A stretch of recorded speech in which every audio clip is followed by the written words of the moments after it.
at least use the same language that was used last year and the year before for an objective on environmental health. Do you have that?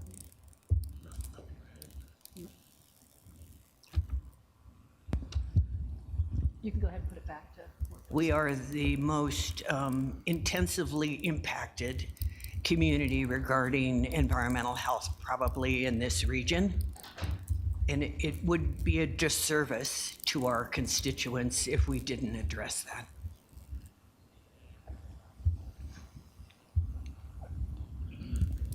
Any other council members? Councilmember Douglas? Thank you. Yes, I would like to even see the title changed from public safety on strategic priority number 2 to be public health and safety.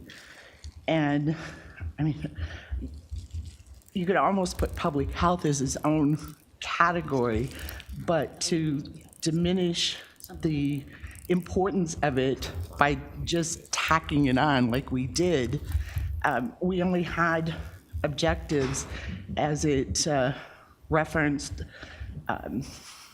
safety as far as law enforcement and fire safety, but it did not address environmental health. And so to me, even as far as going and changing the title so that health is prioritized, I would like to see that happen. You can go ahead, Ms. Blakeman. Okay, so at this point, before we go on to the next one, is it council's desire to change it to public health and safety? I'm just looking for general direction. It's not that y'all have to. Councilmember We're not Hurst. voting, obviously. Not opposed. I mean, I think that's likely our goal. By what method is my question, that we would be able to deliver on that, because we don't have a health department. Councilmember Douglas. Do we have a safety department, or is it? Well, It goes far beyond the top. but what does Dr. Russo? She's no, she's not. Yeah, She's with the city. right. So if you said environmental health, Is everyone, all the council members okay with adding environmental health? Anyone opposed to that? Okay, so you can go ahead and add that, Ms. Blakeman. Thank you.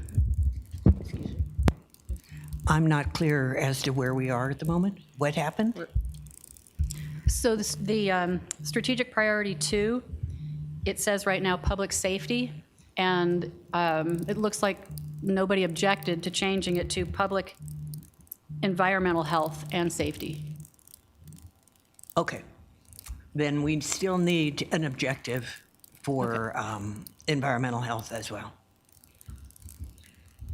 Okay, so Because there's nothing supporting the goal. the objective 2.6 that's highlighted there, That's sustainability. Sustainability is different than environmental health.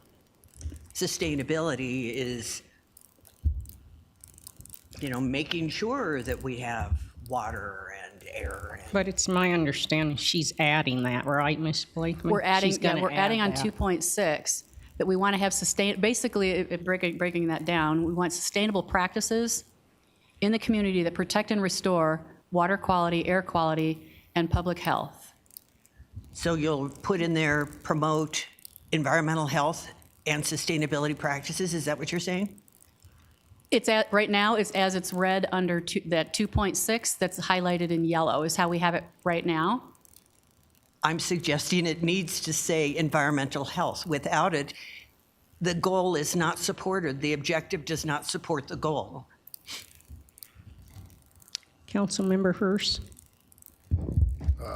Councilwoman Noble, would you be more adept to objective 2.6 reading something similar to this? Promote sustainability practices in the community that protect, promote, and restore water quality, air quality, and public health.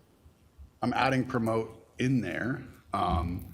But I think you could even put public health first and then water quality and air quality second, if that makes it read better. I'm throwing an idea at the wall, I'm not. Okay, that will work. I have to say, though, this is going to be hard for me because I actually look at you across the table and hear you speak. Understand.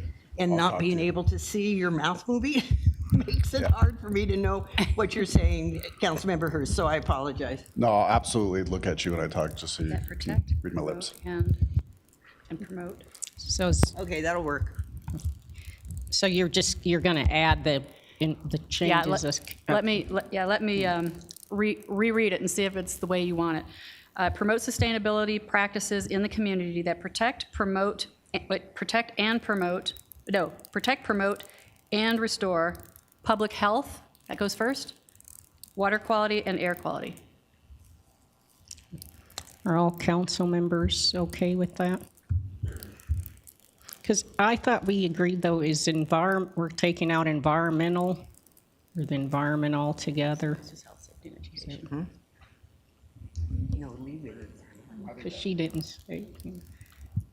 She didn't. Environmental health is up under the strategic priority. It now reads public environmental health and safety. And then one of the objectives underneath it is the one that we just read. So environmental health is right up top as the number one strategy that you guys are focused on. Okay, thank you. Are all council members okay with that? You don't see it on this particular slide is all. Okay, all right, thank you. Yeah, that's Okay, fine, Mr. one more time. So you're saying that you're changing it to promote environmental and sustainability practices in the community that protect and restore? Are you adding environmental in objective 2.6? Is that what we're doing? We No. already used the word promote No, once. because I believe Ms. Blakeman said it was addressed above, right? Yeah, what you can't see on this slide, unfortunately, apologize for that, is it has your strategic priority, the ones that you guys had decided on in the retreat that we had in the wintertime. It overarches all of this. And so what that states is public, environmental health, and safety. And then these are just the ways we're going about doing that. Exactly, I understand that. That's why the objective supporting the strategy or the goal Which- is yes, is which has that significant. environmental health It's important in to it. have legs for it. Yeah, If it- you don't have legs, then it will just collapse. Right, that's why we added environmental health to the overarching, but it sounds like you want it somewhere else. In the objective 2.6, those are the legs to the stool. Without it, it collapses. It needs to be in objective 2.6 also. Do all other council members agree? Because I believe, Ms. Blakeman, you said it's addressed, but can you show us the other slide that you're referring to where environment is addressed? Yeah, he's going to go, it's from Further when we down, looked at it yeah, before. Right. Yeah. See, you can't, if you have a goal, that's wonderful. But a goal is the seat. If you don't have objectives beneath it, then there's no structure to it. You wouldn't have all of these and then say nothing about public safety or fire safety. It would make no sense. That's the point I'm trying to make, is that if the goal says it, then it needs to be in an objective as well. It says sustainability, but it also needs to say environmental health as one of the objectives. Does any Councilmember Grimes? Thank you, Mayor, Mayor Pro Tem. I would just kind of piggyback what Councilmember Hurst was saying earlier, like without a metric or a department to enforce a metric, I think it's hard to put that into an objective. And so I would just ask that we think about how we would build that in to an objective in a way that we could actually affect change in real life, not just in a statement on paper. Did you have a question, Councilmember Hurst? Yes, thank you, Mayor Protem. I was going to say, Councilwoman Noble, I was thinking that 2.6 is more of an explanation of how we're going to promote environmental health. And so I hear you when you're saying it's not in the definition itself or in the objective, but it's like the objective is objective number 2.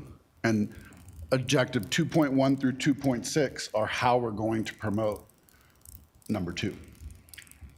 I would say then to include, promote sustainability and environmental practices in the community that protect and restore water quality. It's just adding a word. Yeah, and I'm not opposed to that at all. I said it a little bit differently, but was saying the same thing where I was saying promote sustainability practices in the community. And then we just changed a little bit of that. So I think we're saying one and the same. So I'm okay with it either way. So does Okay, any so- council members object to adding environment into objective 2.6? Is there any objections to adding that? One of the places we could add it, if you want, is right near the end where it would state then, and public and environmental health. Is I everyone- would, environmental and sustainability are two different things, and they're two different things in the goal. So I would say promote environmental and sustainability practices in the community. That's fine. So can you read it one last time, Ms. Blakeman? So if I heard you correctly, it's promote environmental and sustainability practices? Did I hear that right? Okay. In the community that protect and restore water quality, air quality, and public health. Is everyone okay with that? Does Yeah. that get where you need? That's good. Perfect. Okay. Thank you. Thank you. Now we have one more, and it's strictly changing a word. Next slide, yeah. You know, for the life of me now, I don't remember what that word was, but we wanted something that was a little more forward, and so we put in there lead, rather than, I think it was continue managerial best practices. So we changed the word to lead. That's the only change that we made there. Any concerns regarding that from the council members? Yep. Okay, thanks, Ms. Blakeman. Thank you. That closes that out. Appreciate it. Thank you. Next, we have the City Council Budget Retreat. I would like to invite Ms. Blakeman again, the acting city manager, to introduce the presentation along with Jason Rogers, the deputy city manager, and Cheryl Carsons, director of finance. Thank you again. So tonight, we're going to go through the variety of open questions that council had from some of our prior meetings that we have had. Some of the important things about tonight is that we are going to be asking for some direction on these various items that we really need to get from you tonight if we're going to be able to be prepared for the October 17 meeting that we're going to have with the public, so for the public hearing. So we really want to be able to get through all of this so that we can hear from you on the things that we really need to have some closure on. That being said, what we'd like to do is go through the presentation the first time to make sure that all of the slides end up getting covered so we don't run out of time. If there's a specific slide that you have a question on, please make a note of that, and we will absolutely circle back to those. We just really want to make sure to get through it once to start with. So with that, I think I will pass it on to Cheryl. Thank you. Good evening. Some of these slides will look repetitive from our previous meetings, but I think it's important to kind of highlight, where we ended last year, where we're at this year, and what we're asking for next year. There are a variety of us that are going to be presenting, so I will cover a portion of the slides. Annette is going to cover some, and Jason will be covering some. And then, as Kathy mentioned, we're happy to circle back and answer any questions that you have. In addition, all of the department heads and various staff members are here to be able to provide some additional context once we get to the portion of the questions. Excuse me. So I'll start off by recapping where we ended 21. A few months ago, we presented the financial statements, and we ended the 2021 year with a total fund balance of $15.5 million.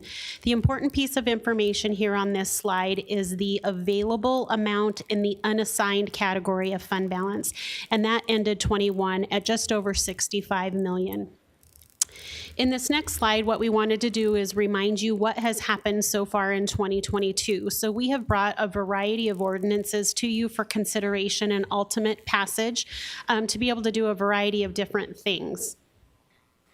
So once we have incorporated and posted those to our general ledger, that takes us down. We also put in the 2023 budget shortfall amount that we believe is present as of the numbers tonight.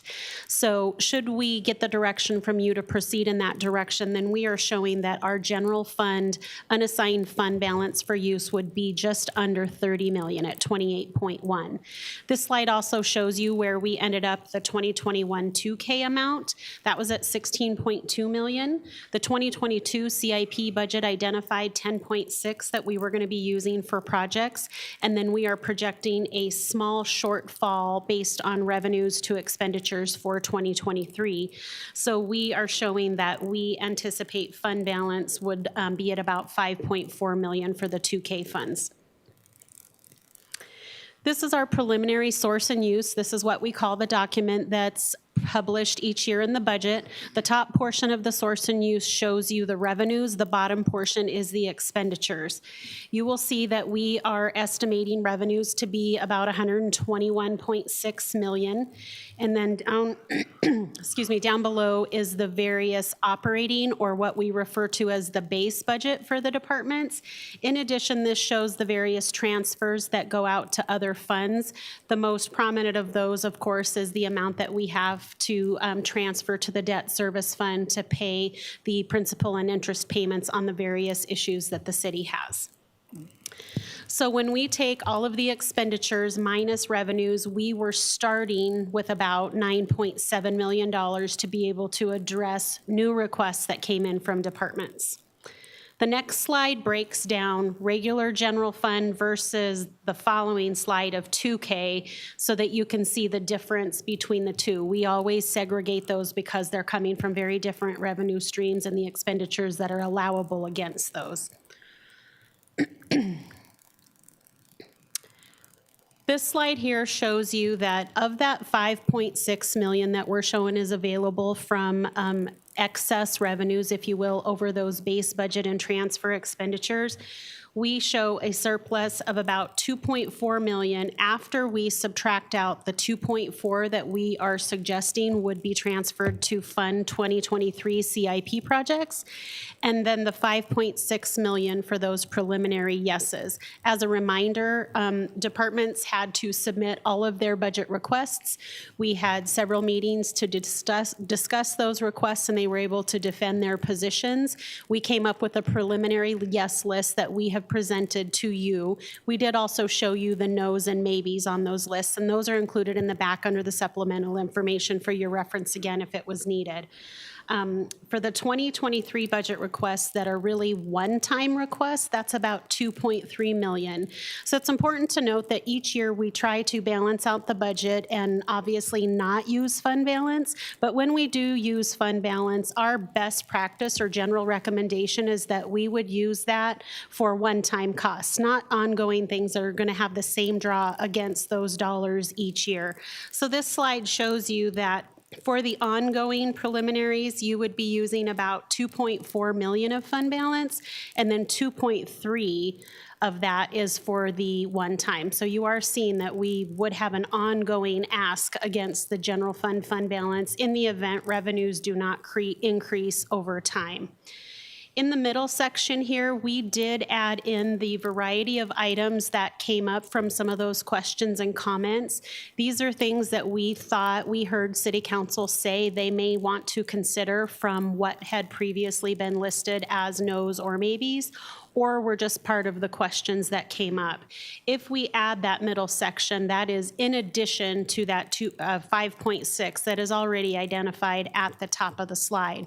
So those are some of the things that we'll be looking for your direction on, and we have additional information to provide as we continue to walk through the presentation.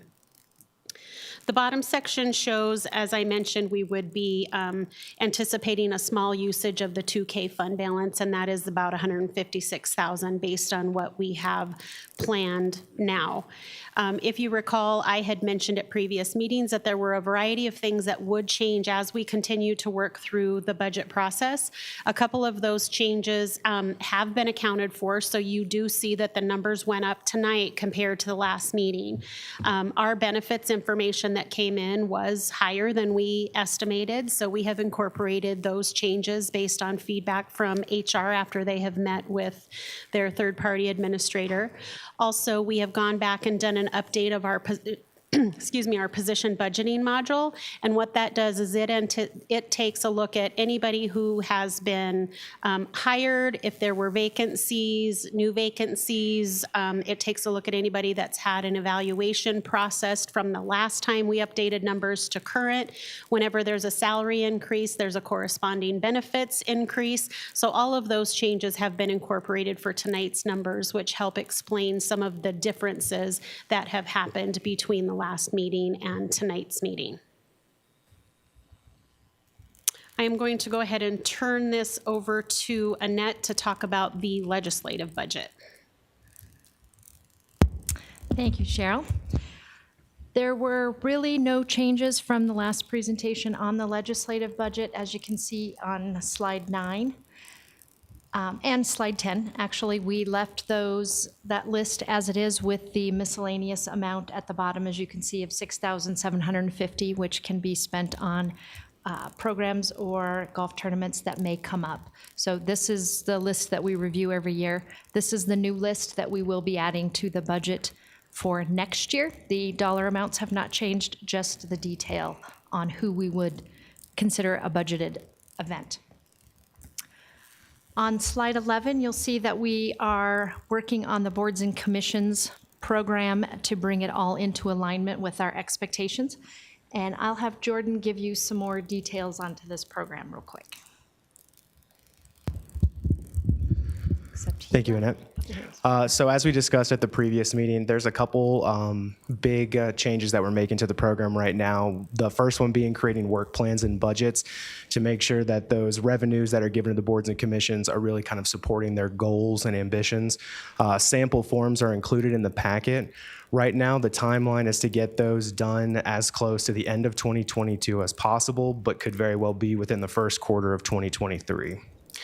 The next piece of information that we're including is our onboarding packet that we're starting to implement now moving forward. That's also included in the packet.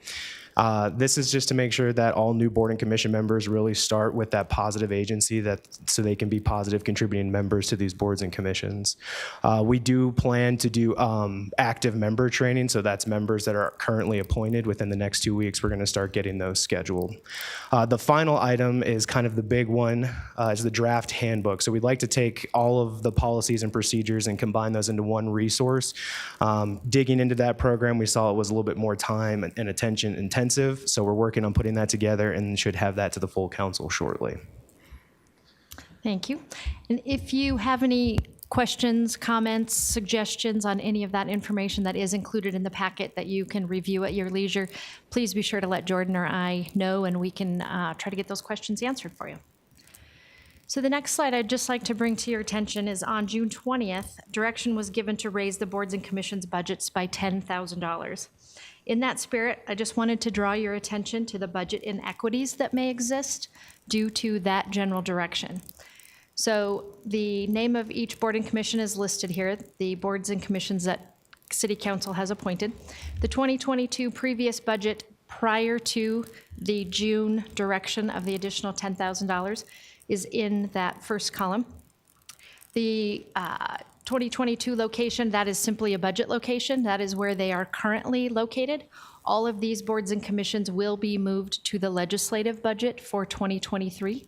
That's the part that we talked about last time about the ease in reporting and financial planning, those kinds of things. If we leave the budget as it looks now based on the direction in June of 2022, it would leave varying amounts for each different board and commission. So we can circle back after the presentation. I would just like to get some information on whether or not you would like the intention to be to bringing all of these boards and commissions in alignment so that they all have an equitable budget across the board. Youth Commission is the only one that would be a little bit different. They have some embedded dollars based on their travel.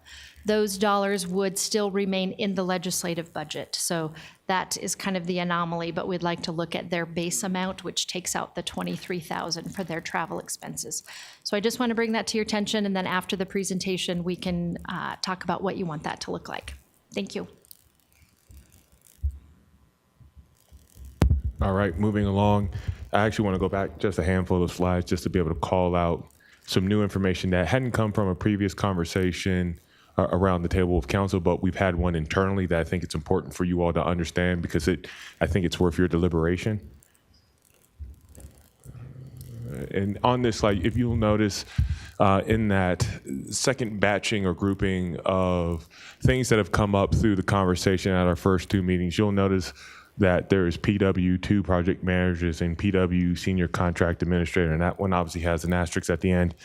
But after further review of our 2023 CIPP, 2K projects, and in all best interests, and obviously trying to keep things moving with our existing CIPP that may carry over. PW staff shared with us that at their existing staffing capacity, which they have 4 project managers, that they would be pressed to deliver all of the projects that I just mentioned to you in broad spectrum. A contract administrator and a project manager that you will notice in your backup materials as it relates to request was requested by PW, but the executive management at that time was recommending it as a no. Like I said, we've been able to go back, we've been able to have some conversation with them, get a better understanding, and that based on the resources and our need to be able to meet some of these projects, and like I said, we'll talk about that a little bit more later, we'd be willing to allow, have a consideration as a maybe for the 2 project managers, not a project manager and a senior contract administrator. The reason being that with the senior contract administrators, that our Center of Innovation, which was approved on second reading for a second round of reappropriation, is going to be looking holistically at our procurement and contract management across the entire organization. So it's premature at this point in time to move forward, in our mind, with an independent position until we have a better game plan on how we actually want to approach that for the city. Now, if it does come to it being a need in 2023, then we would move forward with a budget appropriation at appropriate time once we've gotten that analysis. So I wanted to be able to put that out there for you all just so that you kind of knew where that additional 2 or 3 positions were being highlighted. So moving along from the August 8th discussion around an additional code enforcement agent, really this slide represents the number of code enforcement inspectors starting in 2015 through this year. This year we are at 8, and if the 2023 budget is approved as proposed, that number would increase to obviously to 9 because there's only 1 position that's being requested.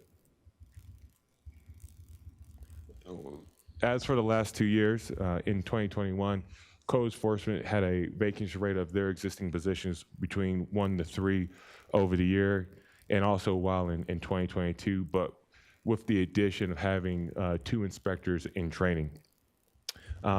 What we kind of think about this is that this is also what's persisted to the issues that we've seen about consistent enforcement out there in our community because of the vacancy rates, not necessarily the number of positions that we have to be able to meet the demand within our community.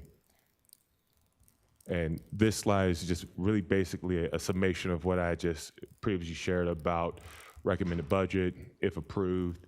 And I think maybe one other thing to share is that those 9 individuals approved would be under one supervisor within code enforcement. This slide here, just for additional context for council's discussion, represents the proactive code enforcement program by our team. I think the big takeaway here is that there's a strategy, focus, and structure to addressing the core city. Additionally, what you'll find within some of those bullet points is a specialization amongst our code enforcement inspectors to gain efficiencies while in the field. I think lastly on this topic, this is This slide provides a comparative analysis for code enforcement within surrounding cities. When chatting with CD leadership, best practice as to when to increase resources or staffing is a blend between looking at your city square miles and your population basis. While our population and square miles are not as representative of the two other cities or maybe some of the other municipalities that were analyzed, approving the budget would actually put us within the third most of the staffing resources within the front range. So we think with what's being proposed actually positions us well based on the population base and what we're seeing in our continued growth and our square miles to be able to meet the programmatic needs of the city from an enforcement perspective.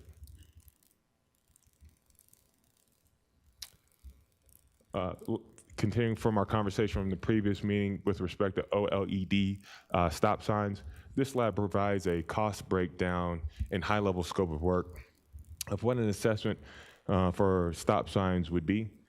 There is a memo attached to this presentation that provides additional details and a comparative review of other municipalities' policies and practices around stop sign replacement.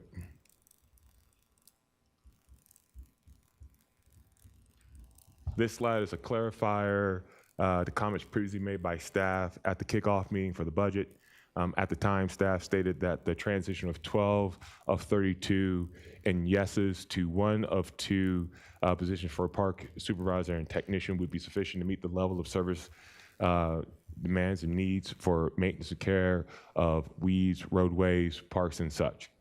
After further clarification and discussion with the Public Works leadership team, staff wanted to be clear that the addition that you saw on slide 8, Public Works supervisor and Public Work Parks technician, of those additional kind of center bracketed positions, are actually needed if we want to be able to meet our LOS going forward. So clarifiers that right now in the budget, one of 2 for each position has been approved.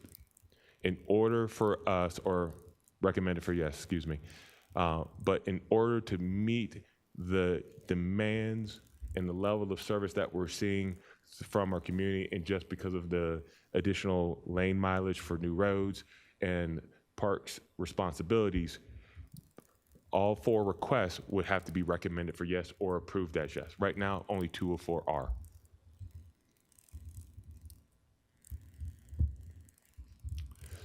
So information pertaining to electric vehicle charging stations, the city is currently contemplating the installation of 1 station at the MSC building, which would need a budget item of $45,000. There are no other facilities planned at this time, but I do believe an internal team, which is being led by our environmental planner, Dr. Russo, is heading up a deeper dive further into this matter.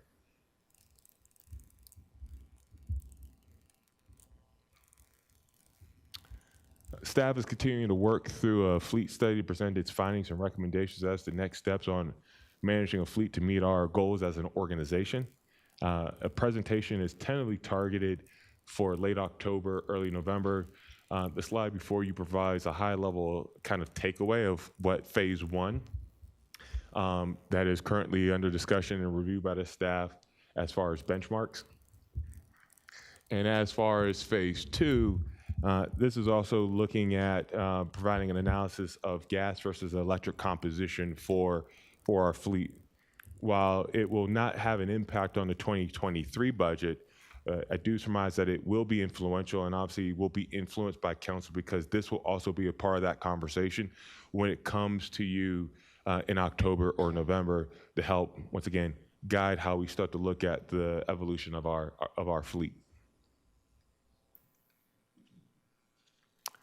This slide, once again, just kind of talking about building shutdown savings. This came up from our initial meeting with the building closure. What we were able to see during the year of 2020 was roughly a range between 11 to 16% in cost savings pertaining around electricity, water, and supply. Now, that was being compared to a 3-year average of from that period of time to 2019 to 2021.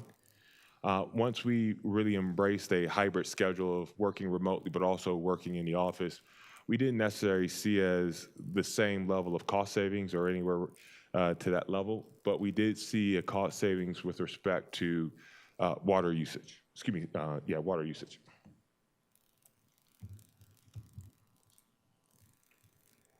Following up on council chairs, this slide I think is pretty straightforward, in which there are funds available for those chairs within the city council dais and whatnot to be exchanged out. Facilities is coordinating with our office so that we could have that done by end of calendar year this year.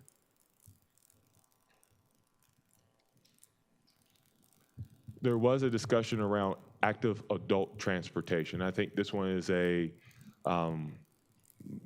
more or less, it is a funding request, but it's also a policy discussion that may need further consideration outside of these topics, but I can tell you that staff is looking into the matter.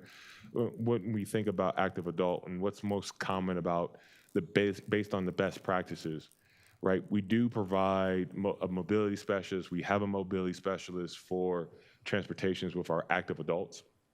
But what we really started to think about is this idea, which is the last bullet point on that screen, around micro-transit. How do we fill in the gaps between our local efforts that we currently employ with what we have already provided through our regional transportation district, RTD? And micro-transit is becoming a much more popular and effective tool for areas that may lack those access to multimodal transportation opportunities. Now, what is that impact? I couldn't tell you from a budgetary standpoint, nor from an operations or programming. That functionality is not typical within your Parks, Rec, and Golf department, but we are looking more at our social abilities. And when I say social abilities, social services abilities, obviously with the formation of our community well-being division within community development, but also looking at transportation planning more broadly.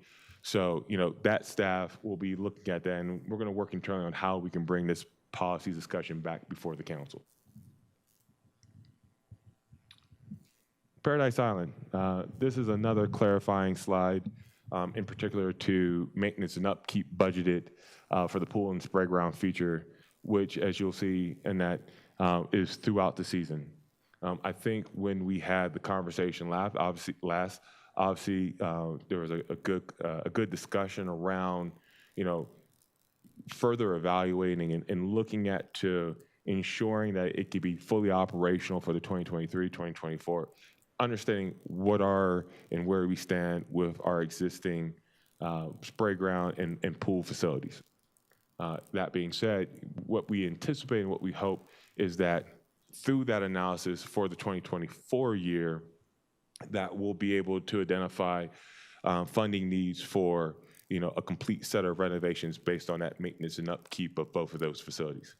I will caveat that depending on timing of the analysis and depending on the timing of when we're actually opening those facilities, so that if there's an ability to look at maintenance and upkeep so that it doesn't impact the usage of those facilities, obviously we'll bring that conversation before you. But with right now, we are looking conservatively at 2024 as the appropriate time based on just our general usage and transition.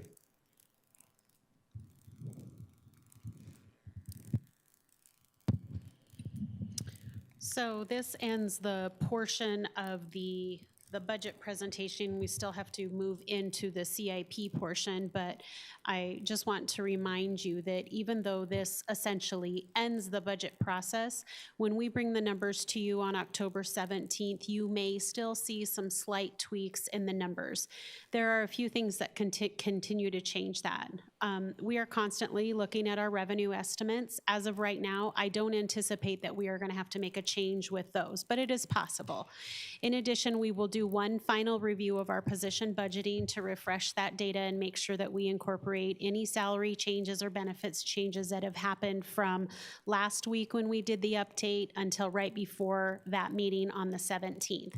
In addition, once tonight's meeting is done and we have the direction to incorporate the yeses services, if that's what the direction is, then we will need to update the internal service allocations and add those numbers in. So while tonight I believe the numbers are fairly close, there are still a few things, and when I bring the information to you on October 17th to open the public hearing, I will provide an overview of what has changed from tonight and that meeting. At this time, do any council members have any questions for staff? Councilmember Douglas? Thank you, Mayor Pro Tem Ellen Thomas. So I heard mention of a public hearing. What happens if you hear something different from the public rather than what is planned out here? I'm especially concerned about the fact that we are not transitioning quickly enough to, especially electric vehicles, that we're still behind, and that this year we're only prepared to move forward with gasoline-powered vehicles. So what happens if you hear differently from the public? Well, I'll try to address that as best I can. I've been here and done 25 budgets for the city, and I will tell you that in those 25 years, there have not been public comments that forced a change in the adoption of the budget. Depending on what it is, we would have to look at that. And then we have an opportunity between October 17th and the first meeting in November to address or make a change if in fact that were warranted. It's important to note that while you do adopt the budget resolution, that is not the only opportunity to amend the budget throughout the year to address specific things that come up. The slide where I showed you the variety of ordinances that have come to the City Council's attention in '22 demonstrate what I just mentioned. If certain issues do arise that we need to bring an appropriation request to City Council, then that is what we will do for your consideration, which then would amend the 2023 budget after that budget resolution is adopted. So there are other mechanisms throughout the year to be able to address some of those, but it's hard to say specifically without knowing what the request might be. My opinion is it's prudent to wait for that analysis from the facility study so that we can, see what their assessment says about the vehicle usage. And then depending on what that is, if the City Council is going to direct staff to make a change, then we would, be able to analyze that information and make a modification to the budget at the time that is available. Thank you for the answer. I appreciate that. Do any other Councilmember Noble? Okay. I have a few things. On slide 3, when it shows $156,000 shortfall, how will that be made up? Well, that is what the numbers show right now. What we do is at the end of the year, after all revenues and expenditures have been posted, we do the analysis to determine if that $156,000 was truly a shortfall. I don't know if you remember, but in several years of the budget, we do anticipate a shortfall, so we show that we are going to have to use fund balance. Fortunately, that usually does not end up being the case, but that shortfall would be reflected by the actual numbers, not the budgeted numbers. But we do have to present a balanced budget when we bring the budget resolution to you for adoption. That money comes from 2K, so there are things that could impact. If the 2K 1% revenue comes in higher, or the revenues come in higher at Paradise Island Pool, then that is going to change that $156,000. But based on the budgeted estimated, that is what we anticipate today.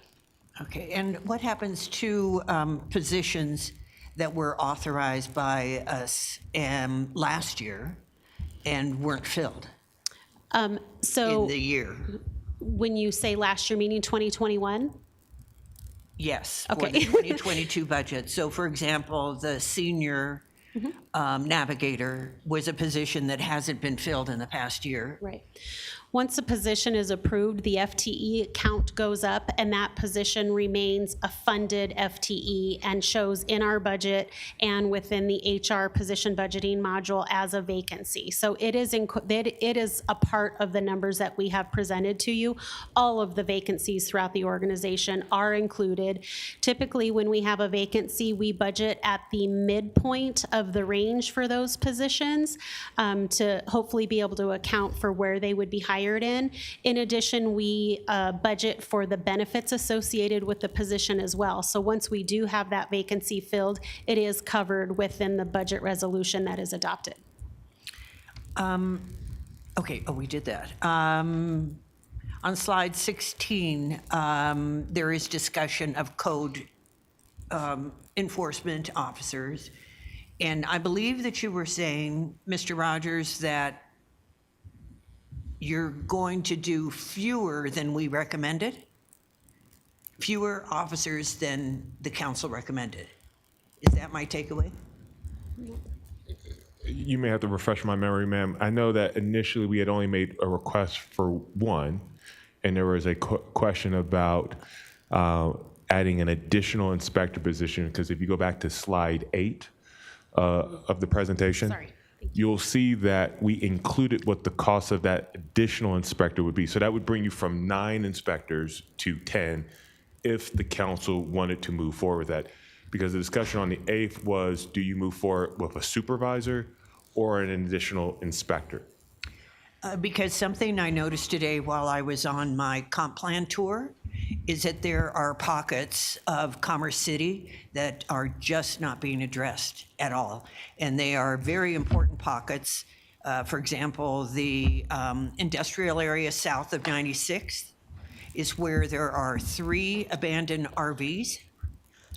And that is outside of the map that showed code enforcement officers 1 through 6, which I believe was slide 16. Yeah, right there.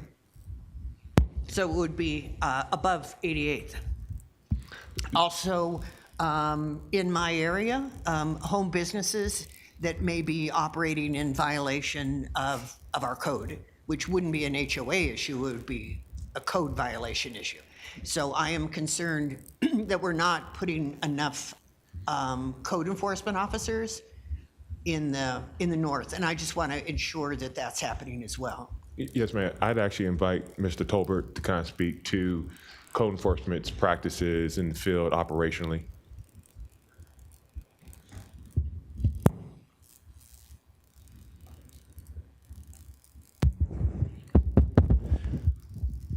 Thank you, Jason.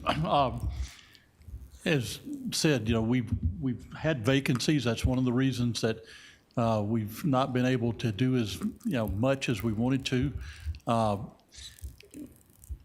We stack up well with our neighbors.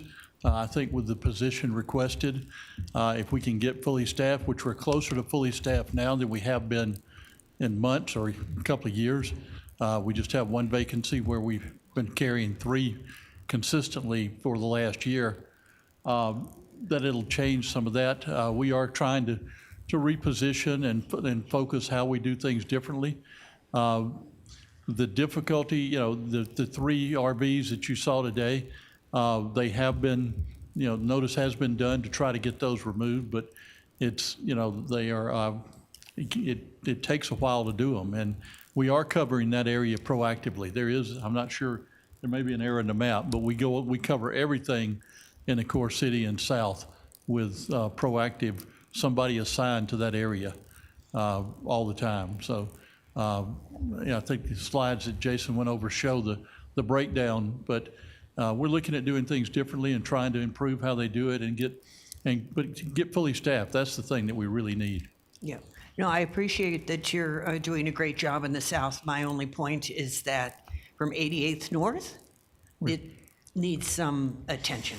We are there. The zoning, the zoning stuff is a tough one, and we're looking at maybe dedicating one person to possibly handling all the zoning, because they've got a lot of have different training and different specialty, and we're having that conversation about maybe that's a way we take one of these positions and let them check on those things like the home occupations and all. Okay, thank you very much. Yes, ma'am. On slide 20, where you're talking about charging electric vehicle stations, I think one of the points was that an EV station was needed at Eagle Point because there are at least a couple at Bison Ridge. And I am concerned that we're not being more foresighted about electric vehicle stations at the Civic Center itself, especially if we're talking about any fleet adjustments.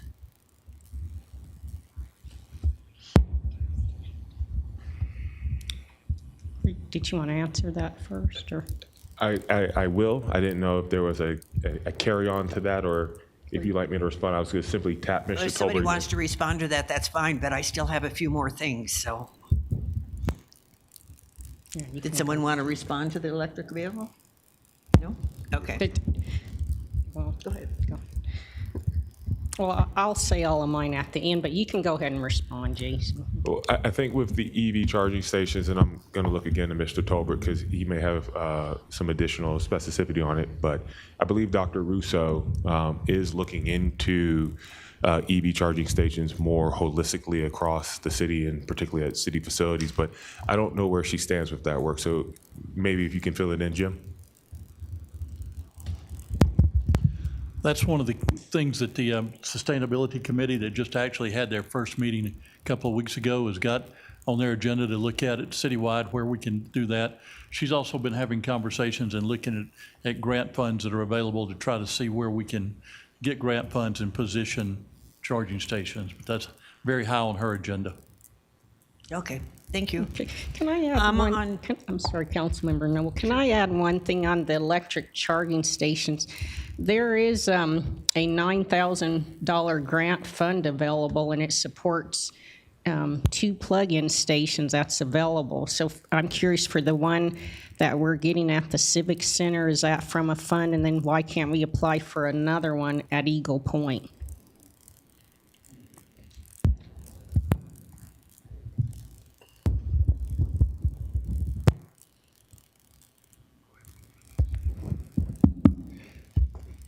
Yes, ma'am. That grant was for $9,000 for the Municipal Services Center versus the Civic Center.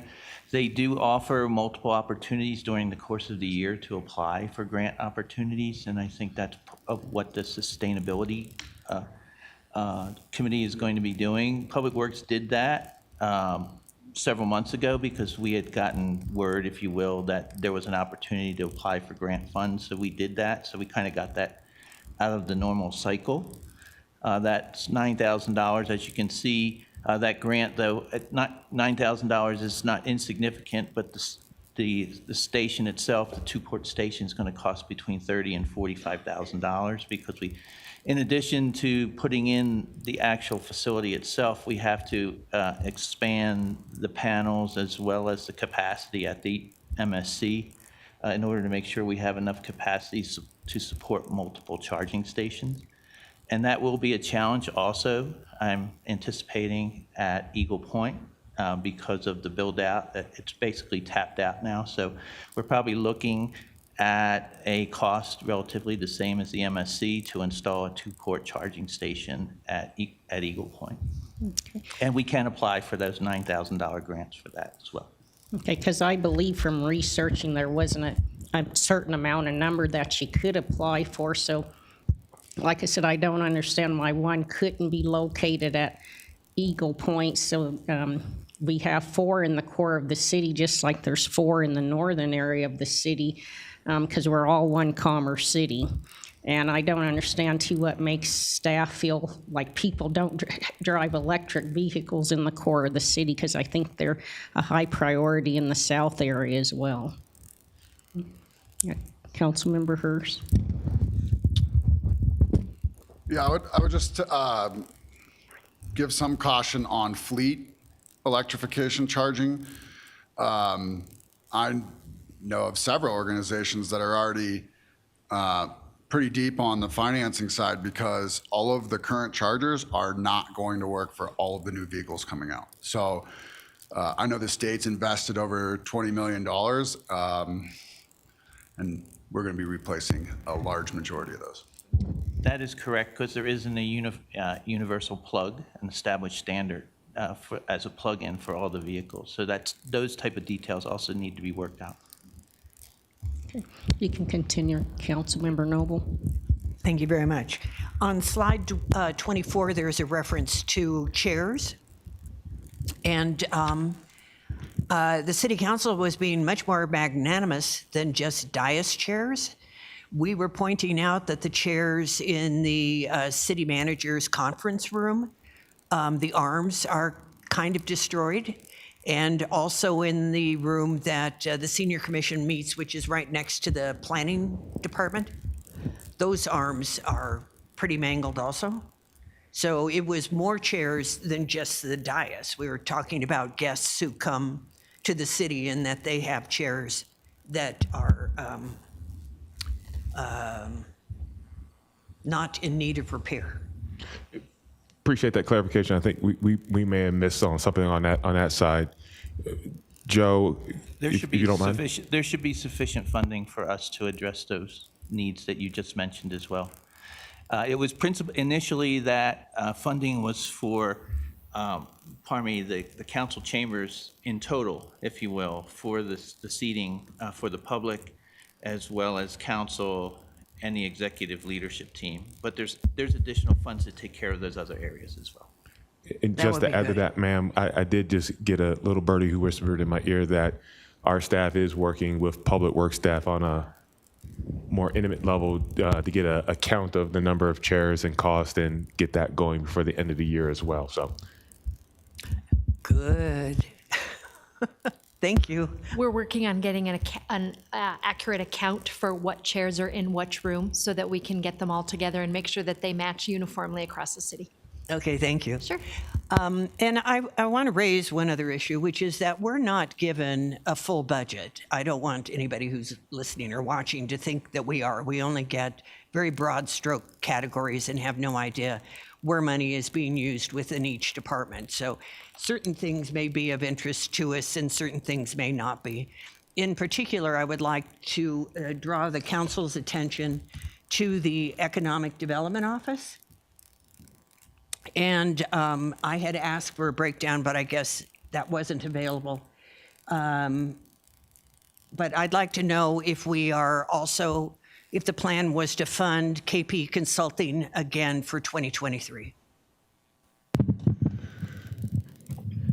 So we do have that built into our budget. However, we only have an agreement with that consultancy firm through the end of this year.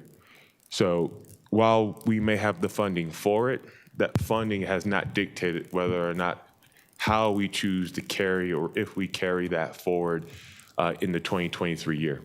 That's an ongoing conversation that we are having at an operational level from a staff perspective. All right, that's fine, except the city council does have budget authority, and we can fund and not fund things.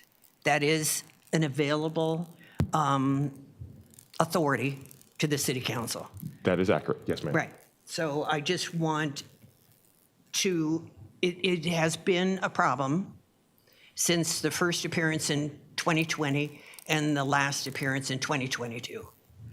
And during that time, there has been ongoing funding of a consultancy that presents, has a presentational style that hasn't worked that well, among other things.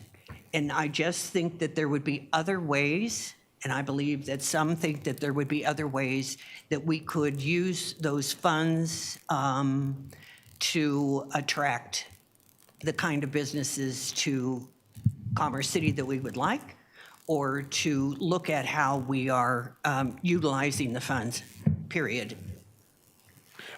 Appreciate that, ma'am. Obviously, you know, we always are open to the feedback that council has with respect to our our contracts and, you know, the expectations that we have of those contracts and being able to deliver on, I'll call it the organizational goals. That's everybody around this table. So, you know, as we, once again, are working through the remainder of this year as we have under contract, you know, we're definitely taking what you're saying into advisement on whether or not, and I would say this, the continued feedback will be helpful for us staff so that we can present a recommendation as to whether or not we continue with that contract or not at the appropriate time. So are you saying it's in the 2023 budget? It's part of the base budget, so it's already been identified as part of if we wanted to move forward. Once again, if we wanted to move forward with that contract, we can because we have it in the base budget. That's not saying that those funds that are within the base budget can be reappropriated, or I don't want to say reappropriated, but can be shifted to a different initiative that may garner, I'll call it more positive results. But no determination has been made as of yet with respect to that consultant contract for 2023. If it's unfunded, there is no question. That is also correct, ma'am. And so this would be the time that we would do that kind of thing, would be during this budget process. Is that correct? That is correct, but I believe Michelle had a point to make about possibly the funding. Yeah, so, I mean, again, everybody's. Use your mic.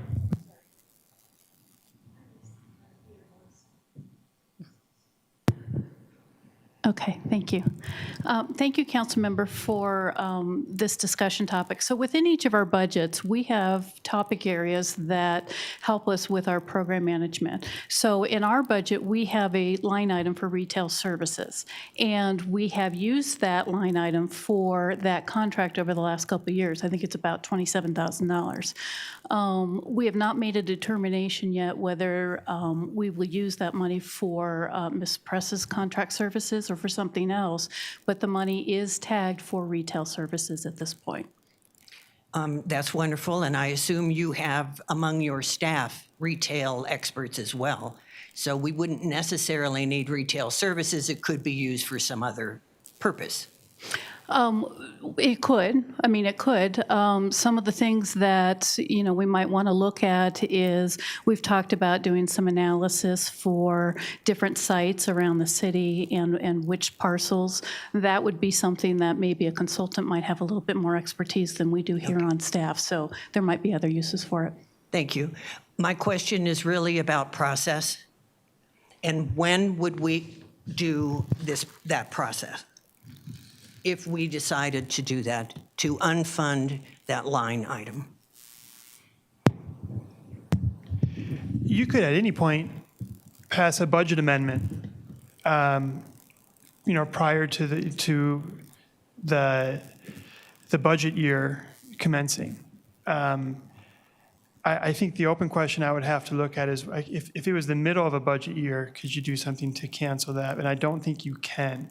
So, you know, even the eve of the new budget year, you can still make that change, an amendment to the budget to defund or to withdraw the appropriation and thus cause the contract to not be funded and thereby terminate. That was my understanding too. Thank you very much, Mr. Hayter. And we do have non-appropriation clauses in our contracts. So we should never be penalized in that situation. I'm sorry, would you say the last part, please? Sure, we have non-appropriation clauses in our contracts, so we should not be penalized if we don't fund something. Oh. In other words, and this is something that is required by state law. We're required to have contracts where we can walk away without penalty through non-appropriation.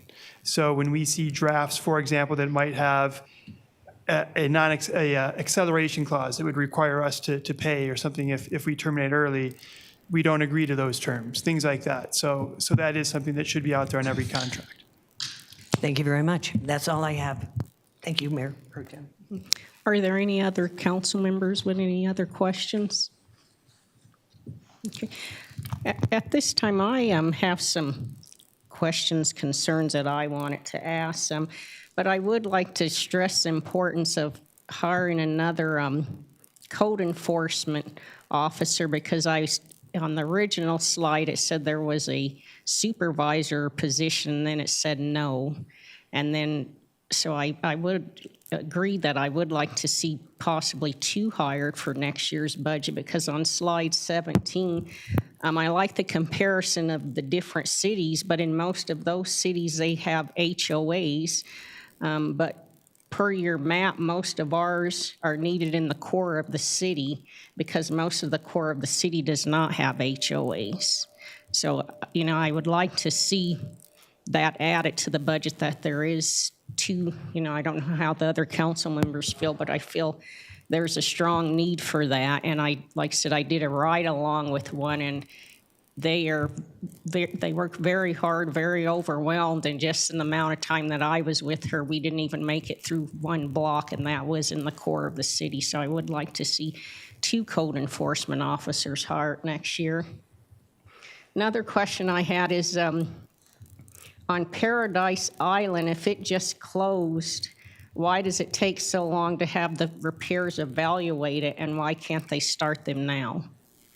If I may, ma'am, I'll transition that over to our Parks Rec and Golf Director, Carolyn Keefe, here in a second. But just keeping track of requests, because we're going to need to circle back at the end of the night. Right now, the budget as proposed has a total of 8 going up to 9, so adding 1. We've got 1 maybe. So what I'm hearing is that you would like to add an additional 1 on top of the one on this slide here, where the second one down from the second one down from in the middle, CD code inspector, you would like to have 2, which would bring us to a total of 11 for the positions in, 10. Total of 10 in 2023. That's how I feel. Does the majority of council have any objections to that? Okay, thank you. So we would like to add it to 10.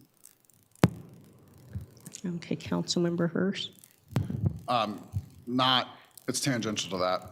I think outside of the enforcement officers, what do we have working with the county? That would be my #1 question, because a lot of maybe not a lot. There are issues in the southern part of Commerce City that we will never be able to address because they're not in Commerce City. They're in the county, completely surrounded by Commerce City, but they have different standards.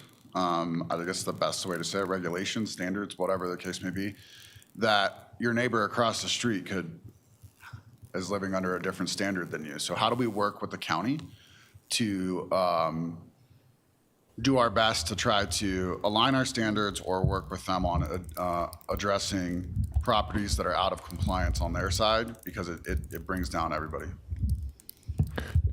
Thank you for that, sir.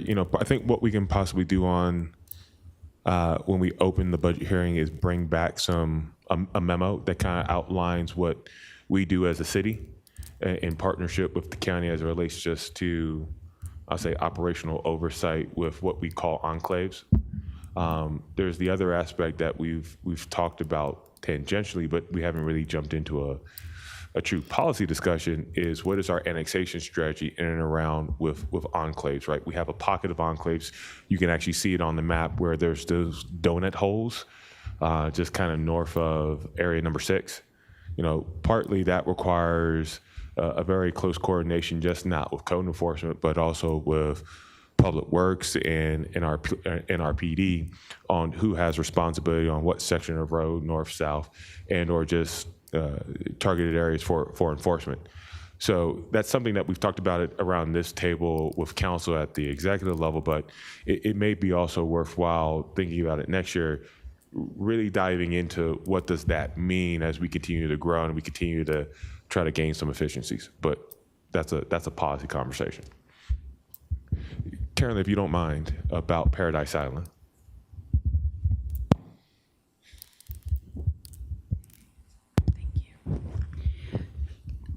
So, Mayor Pro Tem, we do have some repairs that are happening since the pool has closed.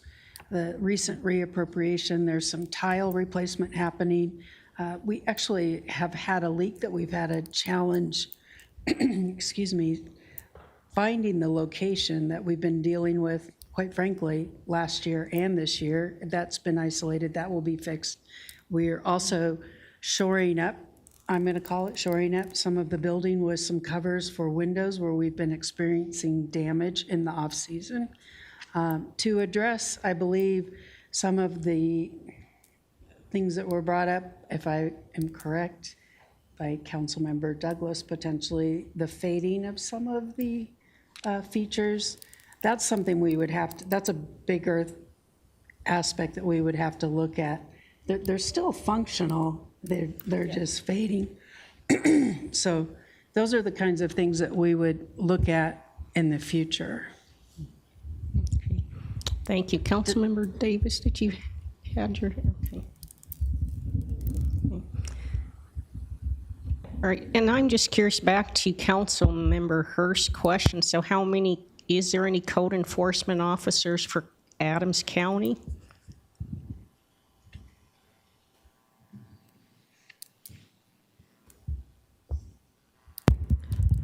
Based on the slide, there's 6 code enforcement officers for the entire Adams County. Okay, yeah, so, okay, Councilmember Ford. Yeah, the reason I was supportive of the additional code enforcement officer and going back to Mr.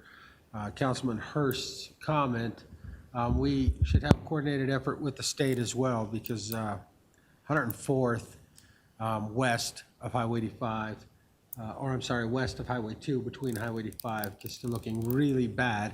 And we need to make sure that when the city's taking care of their properties, we need to have the state and the county working with us in conjunction, and the HOAs as well.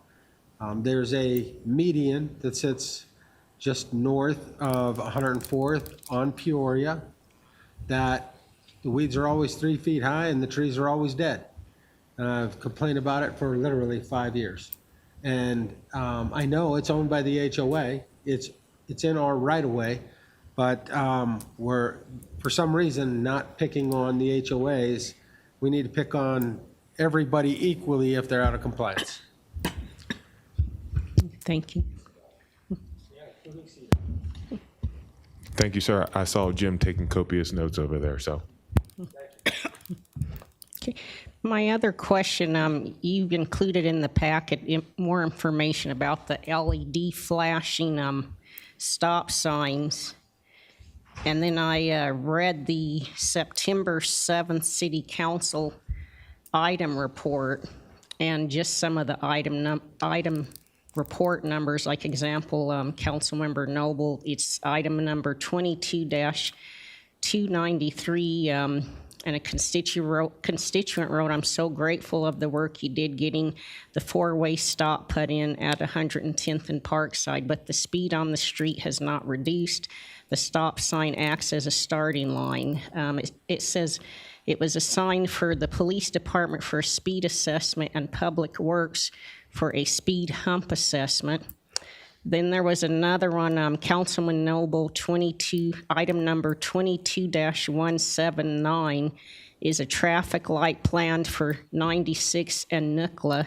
Can we do a traffic study? Then it was turned over as this Hewitt and Zollers company has been selected as the design consultant for the 96th Avenue widening project, and we are finalizing their scope. Another one was from Councilmember Rick Davis, and that was a traffic calming request, item 22-121, and it said the request for the process be started for speed bumps due to excessive speeds on Revere from 104th Place to Turnberry Parkway. And then it came up to that they did some striping program requests for bids package and is under review. Another item was Councilmember Grimes. It was item number 21-221, the crosswalk on 96th Avenue. A constituent wrote, I'm wondering if you would help me improve our East 96th Avenue corridor in another way. There is no crosswalk on 96th Avenue in between Chambers and Tower Road. then it says, I would like to propose a flashing light crosswalk at 96th Avenue and Telluride. And then on September 1st, it was reported back to us that the city is finalizing a contract with this Hewitt Zollers again for the design of the 96th Avenue, which will include the intersection at Reunion Parkway. So my concern is in our packet, it said there's a $3,000 study for LED flashing stop signs. So what is that study going towards? Joe, if you want to, so Joe, if you can help weigh in with me, I think what I heard, ma'am, were a couple of parallel initiatives that are being undertaken right now. The introduction of a four-way stop sign is under a different review, which I'll ask Joe to kind of run that through. We've got a stop sign replacement, which is this discussion here. So an existing stop sign, replacing it out with either a flashing stop sign or another alternative mean. And then the discussion around 96th Avenue and its improvements between Chambers and Towers Road. There's been a number of communications to the council and to the broader community about what's being taken in the interim and ultimately building towards the long-term solution. But I'm gonna turn that over so that Joe can hit those three buckets for you, man, from what I just heard.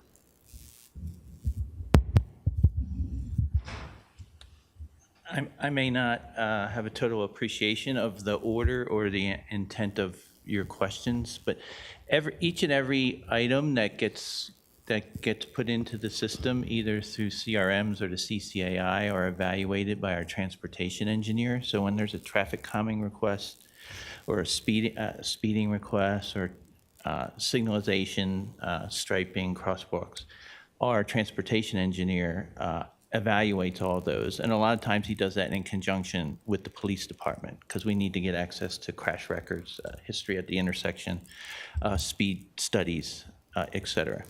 So each and every one of those are evaluated on the merit. We provide a report on a monthly basis to council through the CCAI system to show what the status of all those that have been put into the system and how they've been adjudicated and what are the measures that we're taking for all of them, each on an individual basis. The questions in regards to 96th Avenue, a lot of those questions are part and parcel of the project that we have to widen 96th Avenue to take care of the bulk of those issues between Towers and Chambers. So the design firm, Hewlett Zollers, has been hired to do the design work for that. Not only does that include the widening of the road itself, but all of the traffic signalization and traffic calming that's required for that road. So we want to have an integrated, synchronized approach to that. So we want to make sure that we're not doing them as a patchwork quilt, if you will, but it's being done in one organized, uniformed effort to make sure that we address all those issues and don't create new ones as we try to address each one singularly. The connection, if you will, or not, with respect to the LED stop signs, the slide that you see up there was a result of the conversation that took place in one of the recent council meetings with respect to LED stop signs and the appropriateness for them either on a specific case-by-case basis or as a general application for the city. What we did do in that technical memo that was included as part of your package, we reviewed that, all the guidance that has been provided either from the MUTCD, other state departments of transportation, or even the local municipalities. What you may have noticed in that technical memo, there's a dearth of policy here within the Denver metro area with respect to the use and application of LED stop signs. So with that, we're recommending that we develop our own and work with a consultant firm who specializes in these types of policy generation applications. In this case, this consulting firm also helped us with the traffic calming one that we now use as a standard practice for us in terms of applying the appropriate techniques for traffic calming. To develop that would take about 4 months. I think that's a conservative estimate, depending on how many times we may have to recycle that with council and public input into the process, and would cost about $18,000. We also asked the contractor to take a look at if we had a third-party consultant analyze any specific intersection for the application of using LED stop signs, how much would that cost? And frankly, that $3,000 per intersection, that's 50% of the cost that we were given. Frankly, we did not accept the cost that was given to us by our consultant. We don't think that was an accurate reflection of that. So we provided that information with the understanding and appreciation that there may be interest by council to have a large-scale replacement of of stop signs within the city. So if that were to take place, we don't have the capability in-house to do that analysis. We would have to farm that out to a contractor. And if we did that, it would cost us roughly $3,000 an intersection to do that. If we take 1,600 stop signs and subdivide that into the rough number of intersections, that's roughly 650 intersections. That's close to $2 million just to do the assessment. We don't think that's practical. We don't think that makes sense. We do think that there are probably some very specific cases where LED stop signs could be appropriate. But any blanket application of them, we think that there's a lot of other ancillary risks that we inherit by doing that without really giving it a lot of tempered and deliberate thought before we put the LED stop signs in place. So what our recommendation is to develop a policy so that we have a standard practice that we can follow. And maybe we're going to start a trend for the Denver metro area by doing this. That could very well be. And then on a case-by-case basis, analyze those intersections. If we elect to do that on a case-by-case basis, we will have the capability to do that in-house because in addition to our transportation engineer, who is very severely overworked at present, we do have scheduled in the budget to add another traffic engineer or traffic planner who can help with that. So if we're going to do them on a case-by-case basis, depending on the circumstances of each incident, we could absorb that cost and do that in-house to do that. But if we were going to do that on any large scale, we would need third-party assistance, and that's where that $3,000 per intersection comes in. And as you can see, that total could be a very significant expense if we decide to make wholesale changes to our intersections, converting them from standard stop signs to LED stop signs. So I apologize for being very long-winded there, but I hope I addressed all the issues or concerns that you had. Well, no, because this company that other council members were in the responses, Hewitt and Zollers, where did that funding come from? The funding for Hewlett-Zollers, that's the project to widen 96 from Chambers to Tower. That's part of the 2K Cinderella budget bond approval. So that is part of that program. And we do have grant money for the intersection at Tower and 96 through CDOT's through their Highway Safety Improvement Program. So those would be where the bulk of those funds would come from. Because, see, my point is like there's no studies done for some stop signs to go up, but yet for an LED stop sign, we have to have a study. So that's one of my concerns. And then like the Memorial Day Parade starts at East 64th Avenue and Olive Street, and the Adams City School Homecoming Parade also starts at 64th Avenue and Olive Street.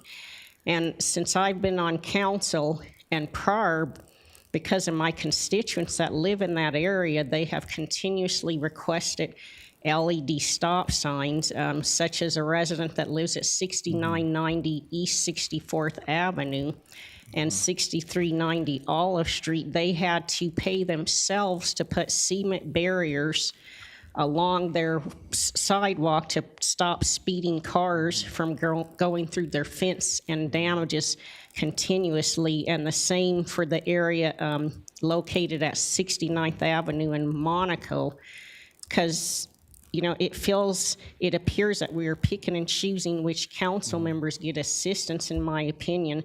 And it seems like those in the north are getting special treatment when a constituent complains, but yet we have to pay this other consulting company to get a LED stop sign, and the residents themselves, if you go look at their yards or speak to them, they can tell you a lot. So I don't understand why it's so hard. Like I said, we got into it before, but for years and years, those are some high spot traffic areas that need to be addressed, and you just tell us there's traffic studies, but nothing ever changes. I can again try to readdress your concerns. Every request for a stop sign or any sort of traffic calming or traffic enhancements is evaluated by our transportation engineer.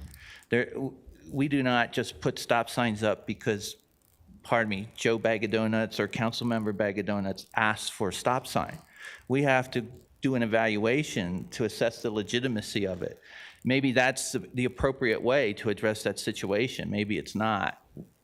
We take our job very seriously, and we don't play favorites, and we don't provide signs or service based on a person's station, if you will. It's based on standards. It's based on applications and the appropriateness of those applications. With respect to 64th and Olive, you may have seen toward the back of that extra technical memo that we did do an assessment there, and part of that was a crash report evaluation. There were 5 crashes during that year that were reported. 3 of those 5 directly stated in the report that the vehicles had come to a full stop and proceeded through that intersection. So it wasn't that the stop sign was not seen or it wasn't heeded.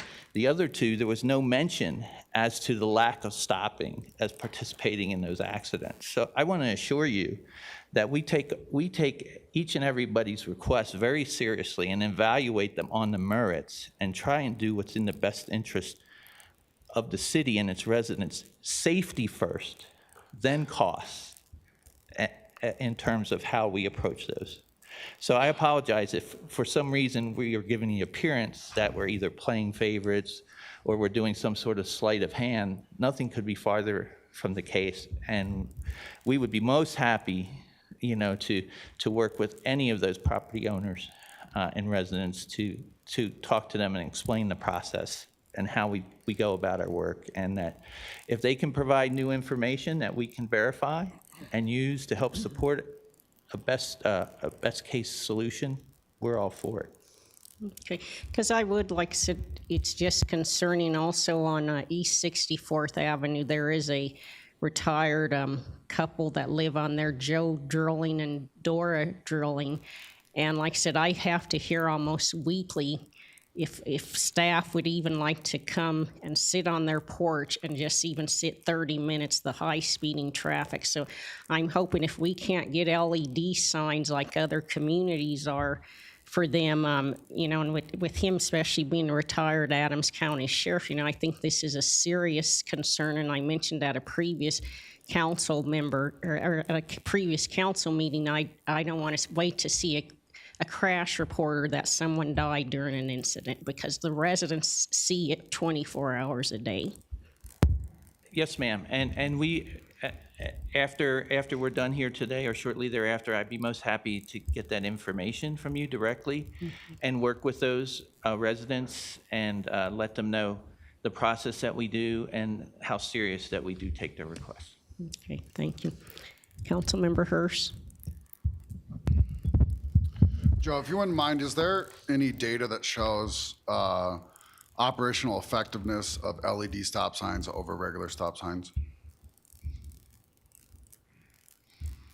The information that we have, which is largely anecdotal, is there is no substantive difference between the difference in accidents, if you will, or accident rates for regular, appropriately located signs that have the right luminosity versus an LED sign.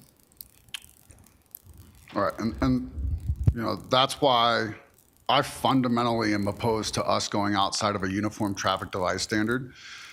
being different than the rest of the metro outside of the MUTCD actually opens an incredible amount of liability to us, in my opinion. A matter of fact, in the last 2 weeks, I was just replied to a core request where the attorney's exact search was to see if we've gone above the MUTCD standards, therefore causing the incident that happened, and therefore leaving the state at some type of liability in the situation. You cannot go beyond what the traffic study is telling you to do. And at CDOT, we have a highway through your town and you feel like you need a traffic light at an intersection, we not only don't allow you to get that traffic light if the traffic study doesn't say, we don't let you pay for it, we don't let you put it in, we don't let any of that because it's outside of the traffic study parameters. And so to me, that's a big thing that we have to all understand is we can ask consultants to come out and evaluate every single four-way intersection, but we have to be okay with what they tell us because that is their job and they're set inside of parameters on what goes there based off of traffic numbers, incidents at the location. And if those numbers don't justify an enhancement to that four-way intersection, then it's not going to happen. And in some cases, they actually get downgraded to yield situations. If I may, just to add a little bit more clarity to that, one of the big important parts of the MUTCD is uniformity and consistency. And each and every time you provide a variance for that, it becomes a precedent that becomes more and more commonplace. And what that does is create an environment that confuses the driver, because then they become to start expecting to see certain signs a certain way. And instead of the exception, they treat that as the rule. And you end up having more incidents due to that than you actually avert it by the good intention of putting a special case traffic control instrument in place. Yeah, and I don't want my position to be looked at or misconstrued that I don't care about safety. I'm actually advocating for more safety. It seems like red light cameras seem to be a good idea until they were put into play and they show that there's a 74% increase in rear end accidents at those intersections. So that seems like a terrible, because more deaths occur in those situations than any other situation on our roadways. And so it, to me,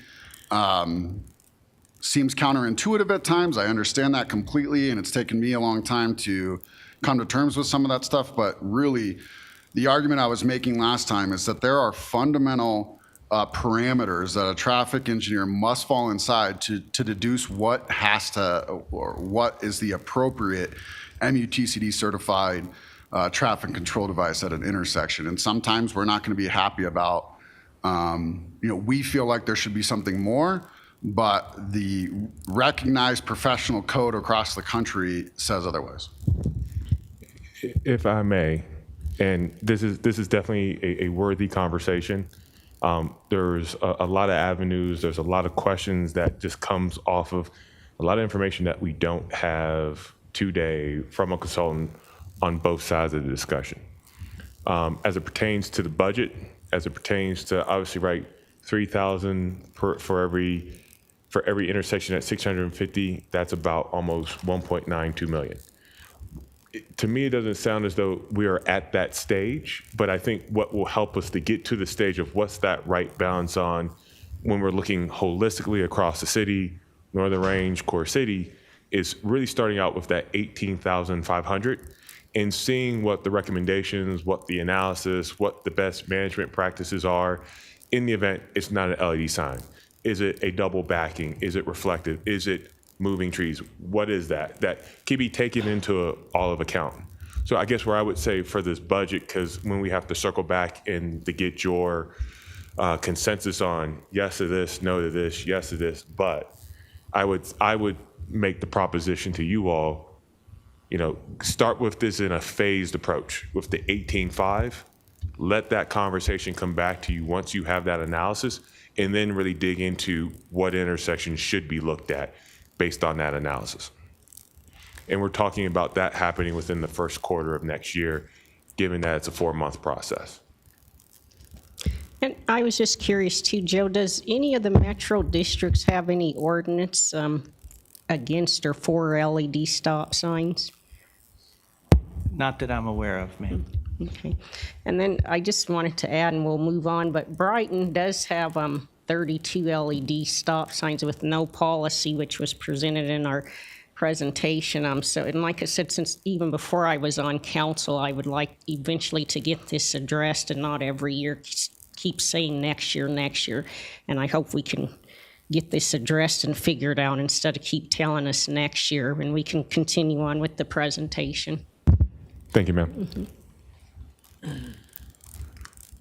So moving on to CIPP request, you've seen the majority of these slides in your packet from our initial kickoff, but I'm going to kind of hit the ones that I think that are key for your discussion. This year, we took a project prioritization strategy approach towards our 2023 project list. We broke that down into 3 tiers, looking at safety or statutory requirements. Tier 2 being up to standard or code, and then Tier 3 being new or top of class, or what I would call being role model, a role model city. And then within that, there were various selection criteria that then fit within the various project tiers that were identified and then ranked. So what you find here are a handful of projects that were, we need to do this. It's for public safety and health. We have to address this. And then moving on to that next category, you see those list of projects that are up to our level of standard as what we've applied from a practice in the environment. And then lastly, what are the things that actually, other communities would look to us as a role model or top of class that then become a different level of benefit quantitatively, qualitatively for the city. That then, basing on the tiering and the selection criteria, is what led to our 2023 recommended list of projects. Now, kind of just once again, as we talked about back during our initial meeting, some of the kind of key takeaways, highlights. I'm gonna go with, we're waiting on congressional bill spending for 62nd and Vasquez intersection. I will say that this improvement is the linchpin to being able to move forward with other improvements at Vasquez and I-270, the CDOT project, a much broader project. This is the trigger point for us to actually be able to get those other improvements along 60th and Parkway and 61st, and creating a new roadway that allows for easy access on and off of I-270 onto Vasquez to occur. As we currently understand, there's congressional bill funding and support coming out of the House, and about $4.75 million towards this project. We're waiting for it to make its way through the Senate, but we're feeling rather confident that we'll be able to leverage that to help us with being able to fund our CIPP towards 67 and Vasquez. We have a placeholder for that amount because we have to begin that project either in June or December of next year. We're targeting June of next year for those intersection improvements. But if we're actually able to get this congressional bill spending, we're going to be able to then reallocate that $2 million to another project within our list. Also, we're providing local match for CDOT widening of 104th between US 85 and South Platte River. And we're also looking at one street reconstruction project from that list of 23. So there's a lot of activity that's going on from that list of 2023, and I believe that list of 2023 projects is somewhere between 17 to 20 projects, depending on those funding sources being able to come in. We thought it was also prudent to kind of share with you, on top of those 2023 projects, we also added middle of this year, Cinderella bond projects, 2K approved, March 14th, for the list of projects that you see there totaling $37.5 million. We also have 3 additional projects. You'll see the 62nd and Vasquez. Now, these contingent projects happen to be, let's say, for Second Creek Farms Neighborhood Park. we know that we're going to get an AdCoast grant in the amount of almost 1.6 million. So that then puts 1.6 into what I'll call a pot that could go towards a contingent project, or what we're starting to see and find, just because of inflation and in the market, it may have to go to a roadway project or a different project within that initial list that you have there. But the reason why I bring this up is that it gets back to the project management positions that you saw on slide 8. Because as you can see, we just don't have 23 projects, but we've got what's carrying over from 2022, plus the 17 to 20, plus these 8 projects that you see up on the screen. So the question that will come back to you, that Cheryl will circle back, is do you add 1 project manager? Do you add 2 project manager to be able to meet the level of service and the expectations that we've established based on this project list, the 2022 project list, and the proposed 2023? Yeah, I think, speaking for myself, I think one of my big concerns is the project management side and making sure that we're staffed appropriately for that. And it's because, small things like the project we talked about, paving, and just probably not having the staff to like be on site to ensure that our expectations are met always. I can't pinpoint, specific projects and say we've done a terrible job, but I do think it's very important to have a presence of the money, if you will, in a project where it's like, hey, that's the boss.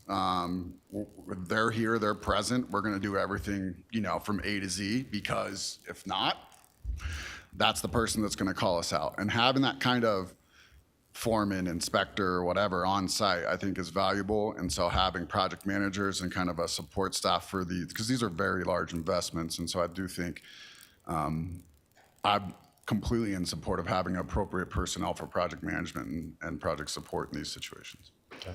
Thanks, sir. Ma'am, I saw you with your hand raised.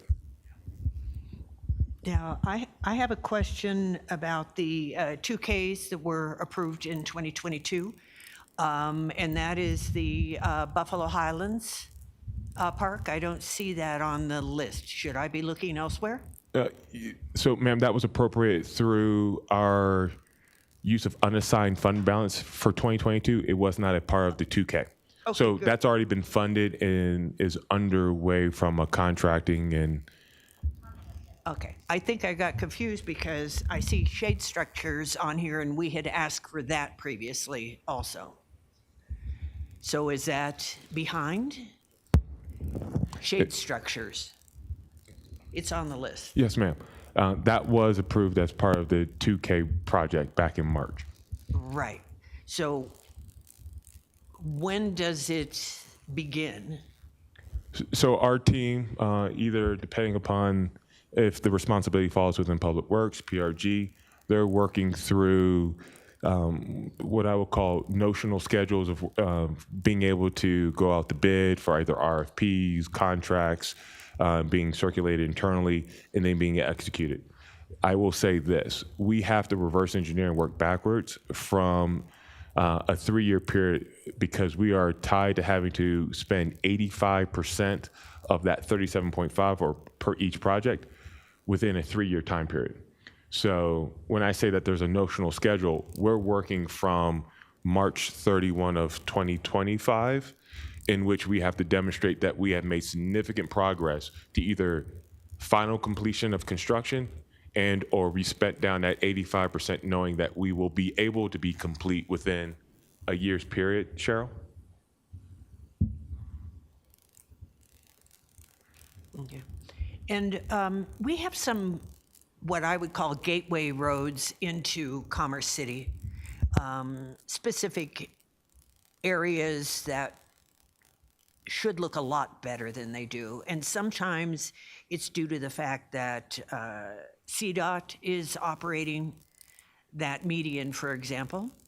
I had a conversation with someone last week who let me know that in some states, the Department of Transportation has, the cities take over the landscaping from the Department of Transportation in the areas where the state owns the road. And then I learned this week as well that CDOT actually pays cities to do the landscaping that they don't have the personnel to do. And there's certainly important areas where that would be a significant change. For example, on Brighton Road or 104th going east from 85. And I wondered what we can do about that, and at what point in the process can those kinds of conversations occur? So, great question, ma'am. We're actually already under discussion with CDOT on that very matter of being able to have them basically pay for the city to serve as the responsible party with respect to landscaping, maintenance, or other measures that we've all talked about here with encampments within their right-of-ways, and how does that work between the city.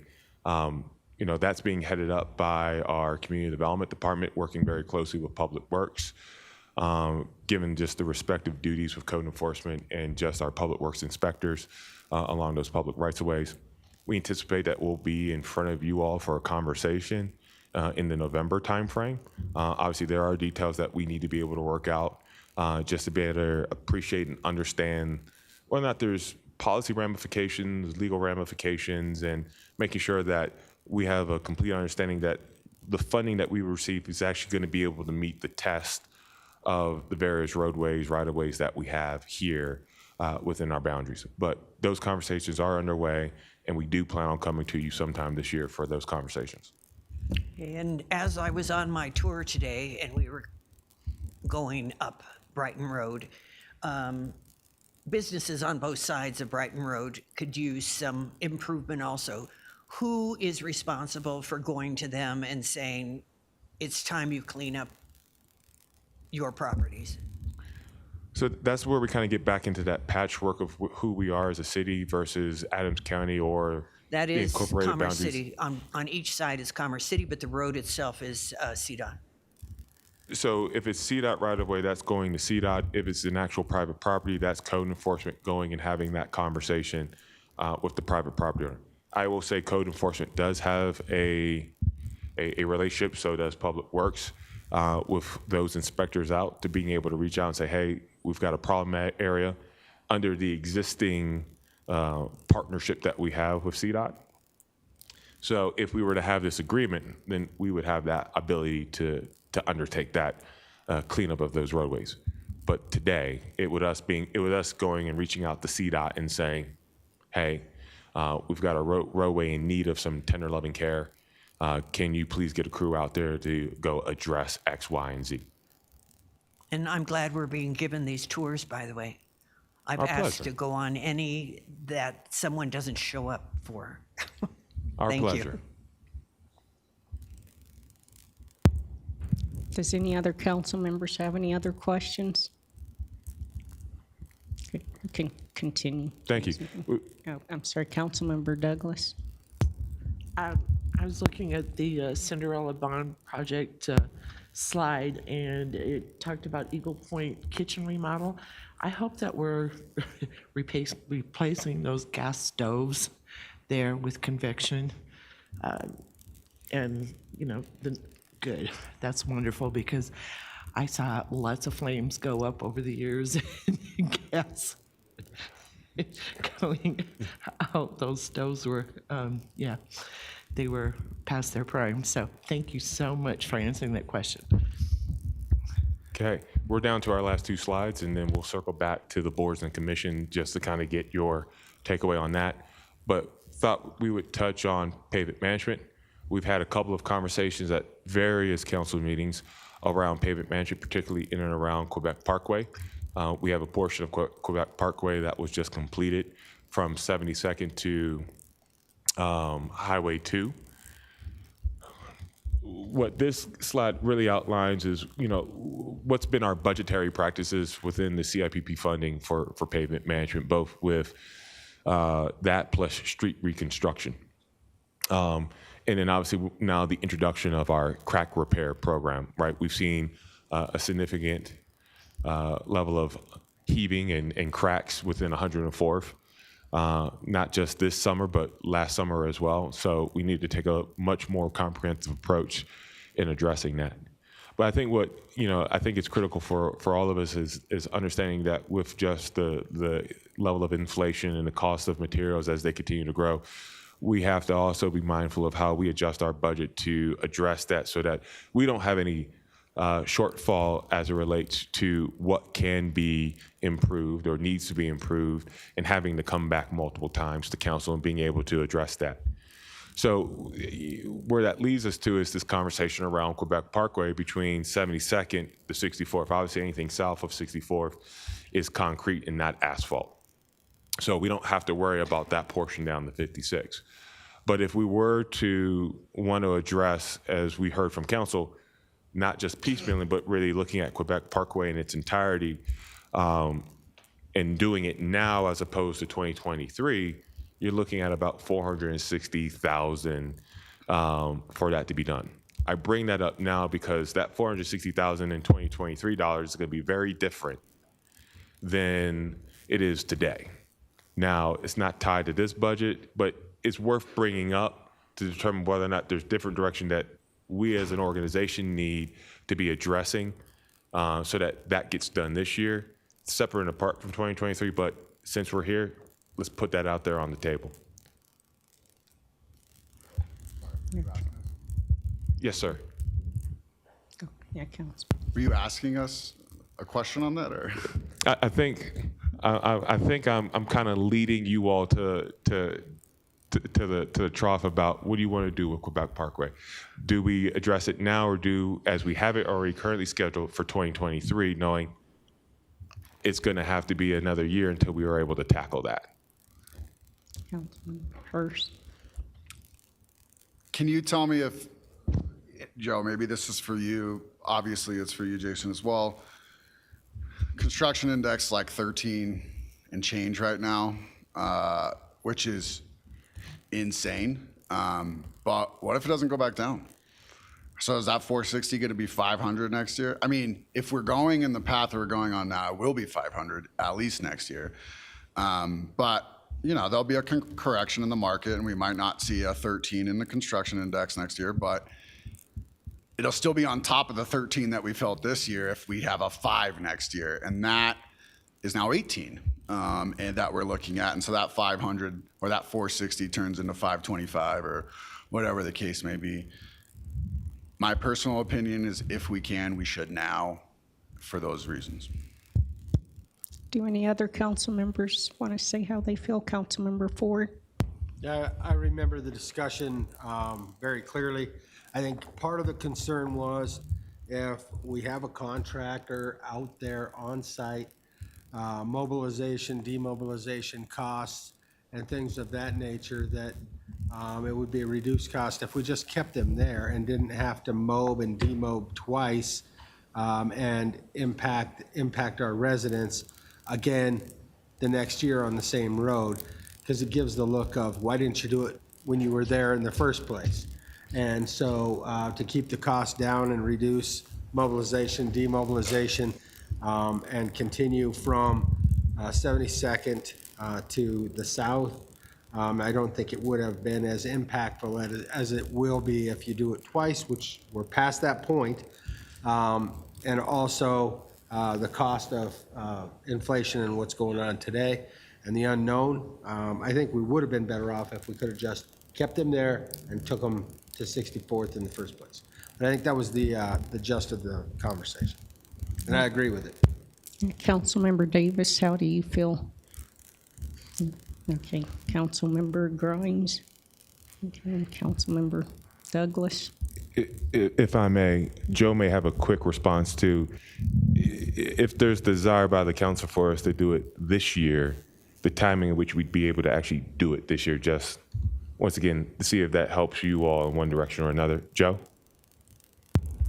I was just going to add that I think that there is a valid point regarding the construction price index, because that is a little bit different than the CPI, if you will. CPI is 8 to 9%, but largely public works types goods and services fall more under the construction cost indexes, which are running about 13% plus or minus. So there is a significant cost, if you will. This project, the second portion was on the docket to be accomplished next year. So it is a near-term requirement for us in terms of our priority to getting to this project. One of the reasons we did not do it this year is because we did have a limited amount of money in the budget, and we were cost benefiting that against other geographic areas in the city. Lean in, I like that. Yeah, that's good. Other geographic areas within the city, as well as priorities in terms of the PCI index for other road segments within the city. If we do it this year, there won't be a significant delta in the cost, if you will, for having them come back, because they are technically mobilized in the Commerce City area. It would be a short move, if you will, for them to do that. And quite frankly, I think it would have been a traffic nightmare if we closed the whole segment down between Highway 2 and 64. So by doing it in 2 lifts, it actually does a service to the commuters every day. So I would suggest that the intent was to do it this next year. So there's just a 1-year delta in the programmatic approach, if you will, to this. But there is a potential cost delta that you may have to deal with within the next 12 months because of the cost of goods and services on the construction side of the house. Councilmember Douglas. Yes, I'm a little bit confused about what we're talking about right now. Are we talking about road improvements? Are we talking about vegetation and landscaping?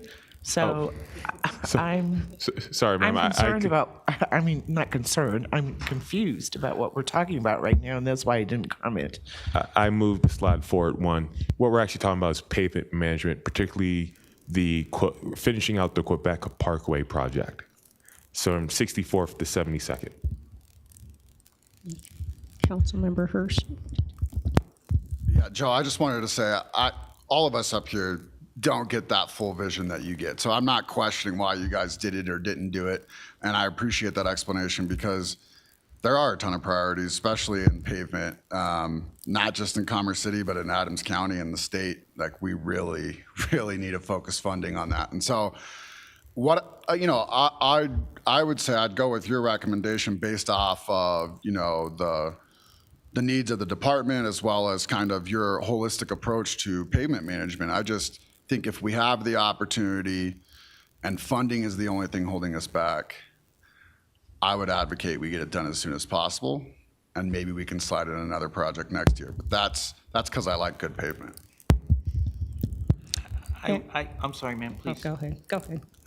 I would suggest from a Public Works perspective, us not doing it this year was purely based on limitation of funding versus requirements. And if I may, I know I'm going on a little bit of a walkabout here, but our requirements are generally based on an assessment we do every 5 to 7 years, which is called the PCI, the Pavement Condition Index of the road segments throughout the city. The last one we did was in the 2017-2018 timeframe. It's scheduled to do another one in 2023. That's part of our CIP program. So those projects will be re-racked and restacked based on those assessments, as they are any and every given year.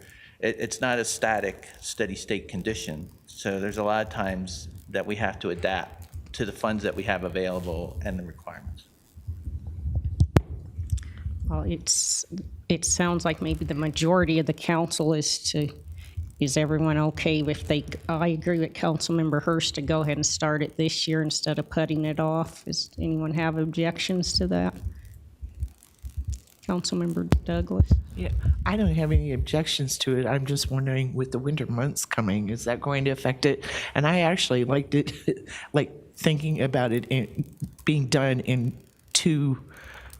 at 2 different times, because even having it closed on that weekend like it was, that was really difficult to divert traffic just for that short period of time over that short length. And so to do it all at once on a lengthier project, I think would have been a disaster. So I actually think that it turned out better this way, in my opinion. But what about the winter months coming up?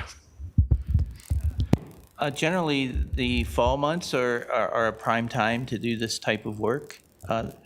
Now, weather is somewhat unpredictable, but during this time frame, the low temperatures and rising temperatures are well within the parameters to do this type of work. And the plants are typically open at least till the beginning of December before they start contemplating either cutting back on the amount of asphalt they supply or taking a week or two off. And right now, as of last week, our contractor had said with their scheduling right now, they could still fit us into their schedule and have it done by the end of October. That's what their guesstimate would be based on the current conditions and circumstances.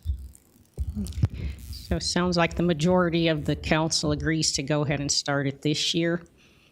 And then, or all of the city council members present actually agree with that.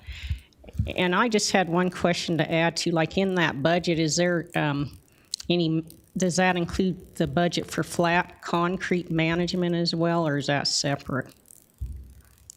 And the sidewalks? Yes, the sidewalk and flat work are separate budget items that we have. We have typically $250,000 to $400,000 a year for that type work. And principally, the vast majority of that work during the last couple, 3 years has been done in the core city.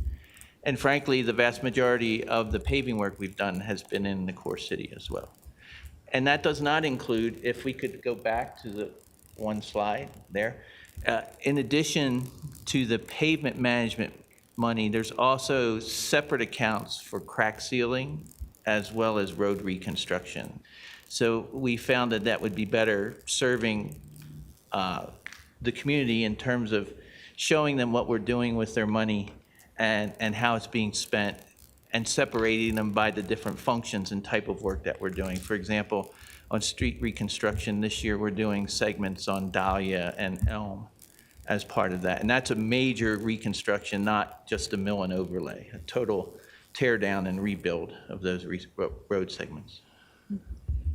So the sidewalks, you said, are included for next year's budget? Yeah, I apologize. Oh, Yes, every okay. year there's pavement, there's flat work and sidewalk work that's in the budget every year on an ongoing basis. Okay, and I'm just curious too, is there available staff that follows up once sidewalks are repaved by, because I know they're contracted out, but I was really disturbed, like at my own house, and several other constituents that reached out to me had some sidewalk repairs, and they looked worse than before. They looked worse once they were supposedly repaired, and then they had to come back and do it again, and I'm wondering too, does the city have to pay that additional cost since they didn't repair it right the first time? No, I do remember specifically the issue close to your home, and we do have an inspector that one of their projects, they're dedicated to doing this project from cradle to grave, if you will, picking the sidewalk segments that either need to be added or replaced, developing the contract, picking the contractor, and serving as the QAE for that project. Now, can I guarantee that they're going to catch everything? No, but the more eyes and ears that we have on the project, such as concerned citizens, the better product we're going to get. And if there is defect in the work, they're required to fix it at no additional cost. Okay, thank you. You can Okay. go ahead, Chase. Thank you, ma'am. Down to our last slide, and then, like I said, we'll go back to boards and commissions, but we thought it was prudent to kind of talk about golf course conditions. Like to thank the resident, whoever sent the letter in, to Councilmember Noble.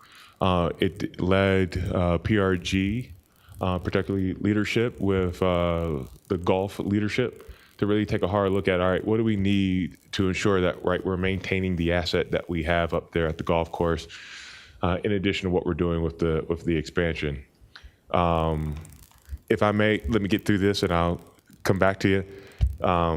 With respect to that, when we sat down and talked about it, it kind of got broken down into 3 buckets: drainage, seeds, chemicals, and all right, who's actually going to be able to carry out that spraying and chemicals that help once again with the drainage. But with respect to drainage, there's many parts of the golf course, and you see those kind of identified based on the various holes where we've got soil condition as kind of heavy clay, doesn't drain very well. And so for there to actually be healthy turf, it has to be flushed on a continual basis. I've got Kirk Reber here. He can kind of go through the technical breakdown, but at a high level, in order for us to keep being able to stay in front of the maintenance issues that we see with some of those soil conditions and or turf conditions along various pathways of our golf course, we need to be looking at different drainage techniques and solutions. Particularly in that, you have to look at seeding and chemical application to that. And then part of that is, your fairways and other conditions so that once again, you're getting those heavier treatments. From a staffing perspective, who does that? Today we have 3 individuals that are only certified to spray our golf course. One is a golf course assistant, one is Kirk Reber, and one is a DHE. So if one of 3 of them or 2 of 3 or all 3 of them out, we don't have anybody technically skilled to be able to spray a golf course. Now that's their primary duty, but trust me, there's a list of other responsibilities and duties that are outside of that probably needs some tender loving care at the golf course that this additional individual could help offload from existing staff to be able to put them back into different capacity and bandwidth. So I wanted to leave you with that letter really kind of spurred, once again, a reevaluation on top of what you find in the enhancement request that's already yeses as to, are we doing enough for the golf course? And if not, then what should we be doing? What should council be considering? And how do we think that will carry the golf course forward for another 20 plus years? The system that you see out there, irrigation, and as you see as drainage, has been there since the inception of the golf course. It has not changed out. So it's probably the appropriate time, like I said, if we really want to treat it like an asset for the city, we need to be thinking and treating it as such. I'll go with Councilmember Grimes. They're going to raise their hand, then I'll ask which one. Thank you. Yeah, thank you, Councilmember Grimes. Thank you, Mayor Pro Tem. Thanks for all that information, Jason. I'm just curious, it feels very reactive on staff's part that this is coming to us now. And I think this is kind of along the same lines of things that this council's asked for in the past, to look at a more proactive approach so that we're not kind of responsive to the residents, but rather kind of anticipating what we need. It just feels like, not that we certainly can't have input and suggestions and residents catching things. We need all the eyes and ears we can get to keep up with everything, I'm sure. But this in particular is a huge project and feels like it should be something that's looked at by staff on an ongoing basis. Carolyn, if you want to address that question. I would like to address it in a general sense. The drainage improvements are not a specific response to this letter. They were actually identified in our THK strategic plan, the evaluation we did at the golf course a few years ago. The seed and chemical, the additional seed and chemical, every year we get requests, quite frankly, from our golf course superintendent. And we have to weigh how we've asked for some of those things with priorities. And we felt this was the opportunity that we could go ahead and present it. So it's truly not reactive to this individual letter. It's something that is within the report that we can share with you. I think we initially thought we might be able to address some of the drainage issues with our irrigation project that's in process, but that cost escalated so much with the current conditions today that we weren't able to do these drainage improvements as part of that project. Does that make sense from the standpoint of drainage? It does. I think you can probably understand how it looks reactive. Absolutely. And I don't disagree. I think it was an opportunity for us to come back with what has always been part of our story. Absolutely. I'm glad to see it being presented. I just wanted to make sure that those are things that I'm happy to hear that golf staff and our superintendent are addressing those, and it's just not making budget necessarily, but glad we're going to work it in. And I think that's what we're asking, is if council would be supportive of these items being, so. Well, I certainly can't speak for all of council, but with the project and improvements that we approved earlier this year for the golf course, I would think it's pretty critical to keep the actual course in good condition now. Councilmember Hurst. Yeah, this is just more of a comment. I feel like that letter was very valid, but more so last year. And I'm not discounting the comment at all, because everything there I probably would have said in some form myself last year. But I do want to say a couple very positive things, that this year, this time of the year, last year, we're in a much different situation in the course. I just played, I don't know, one day recently.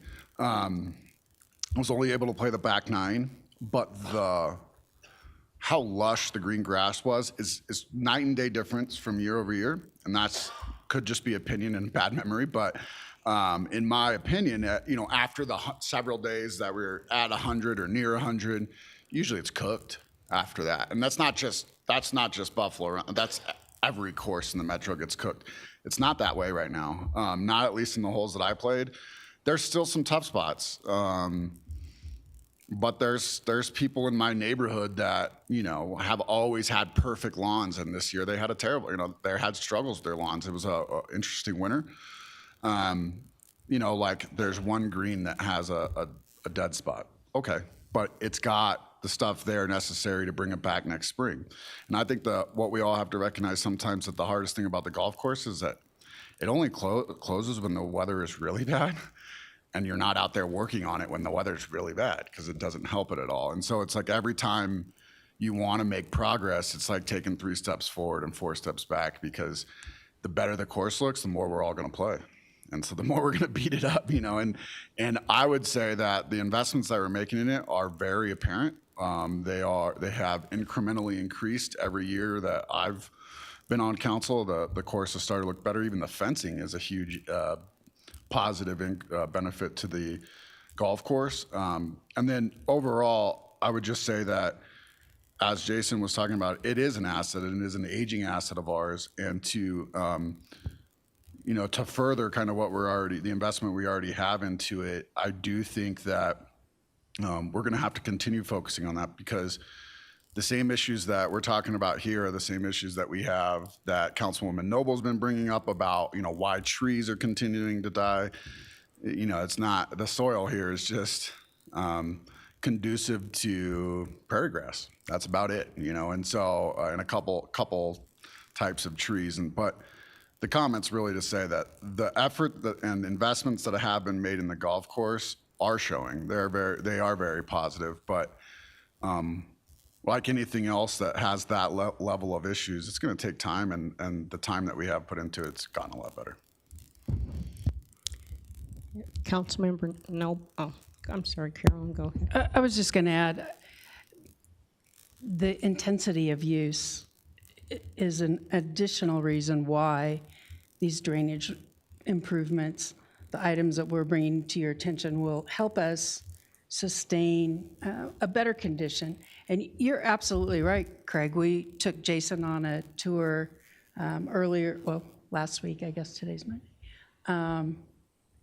And some of it is a perception, but there are real drainage issues that we can show you. There are real challenges due to soil conditions and frequency of use that we need to do more seeding and keeping up with that. We're also purchasing this year a deep tiner that will help us with that compaction. Increasing some of our capacity with the spray technician, that allows us to have more frequency that right now we just can't do that because we don't have the capacity. I hate to admit this, but I was just on vacation. I paid 4 times what it costs to play there, and the course was not in better shape than ours. I would say in the next 2 to 3 years, we'll be bringing fees back to you all. Councilmember Noble. Thank you, and I'm glad to see that you're taking these steps. It is, a crown jewel for Commerce City, and it's both a revenue generator and something really beautiful that everyone can take pride in at the same time. It was a very rough winter. Those of us with lawns, had a lot of trouble getting our lawns back to green. So it makes perfect sense that there was an issue at the golf course. That's one big lawn. And we got a lot more rain. I think the letter that came to us was actually written in June and wasn't somehow sent in August. So there were a couple of months in there that we got good rain and things improved. I know that at the recent golf tournaments that people have had no complaints. They've had a great time and haven't had any complaints. So good for you for moving on, taking care of the golf course, because that's the kind of thing that will sustain it over the decades. Thanks so much. Just in one question, I was just curious, someone had asked me about also while we're on the golf course. Is there budgeting next year for the ball washers and the cold towels on the 9th and 10th tee, and then the white sand in the sandboxes, plus the golf channel inside the golf shop? Those are very specific items.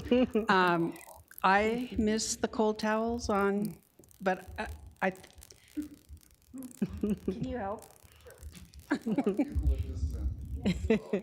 There's either here, Paul, or.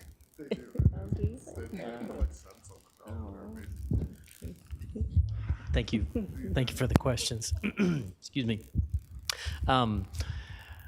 I will try to remember them and address them one at a time. The ice cold towels that we provide in the summertime went away during COVID just because of the sharing of towels and stuff like that. That's something that we've not yet brought back yet. I could see that possibly coming back in the future. Ball washers on 1 and 10T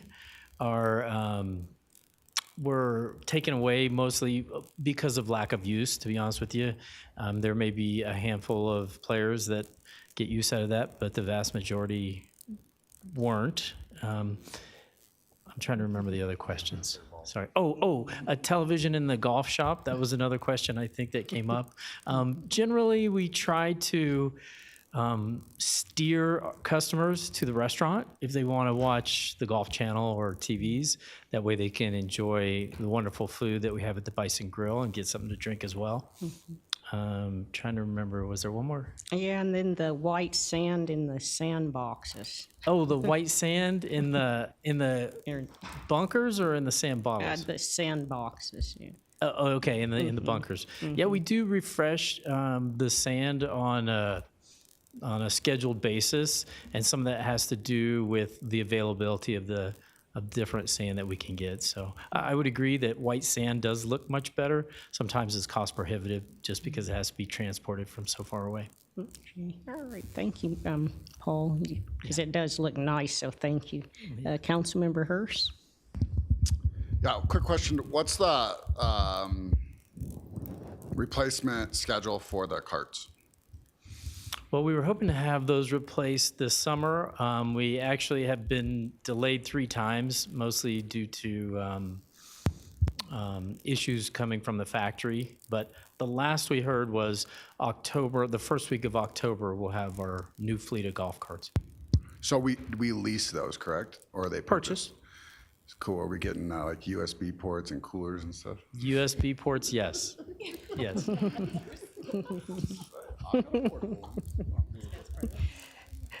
So at this time then, does any other council members have any objections I'm sorry, just Councilmember Grimes? Sorry, Paul, before you go, what happens to the old golf carts? I knew that was coming up. Thankfully, the old golf carts get taken away when they deliver the new ones. It's part of the purchase it's like a agreement. trade-in? Yeah. Darn it. Okay, thank you, Paul.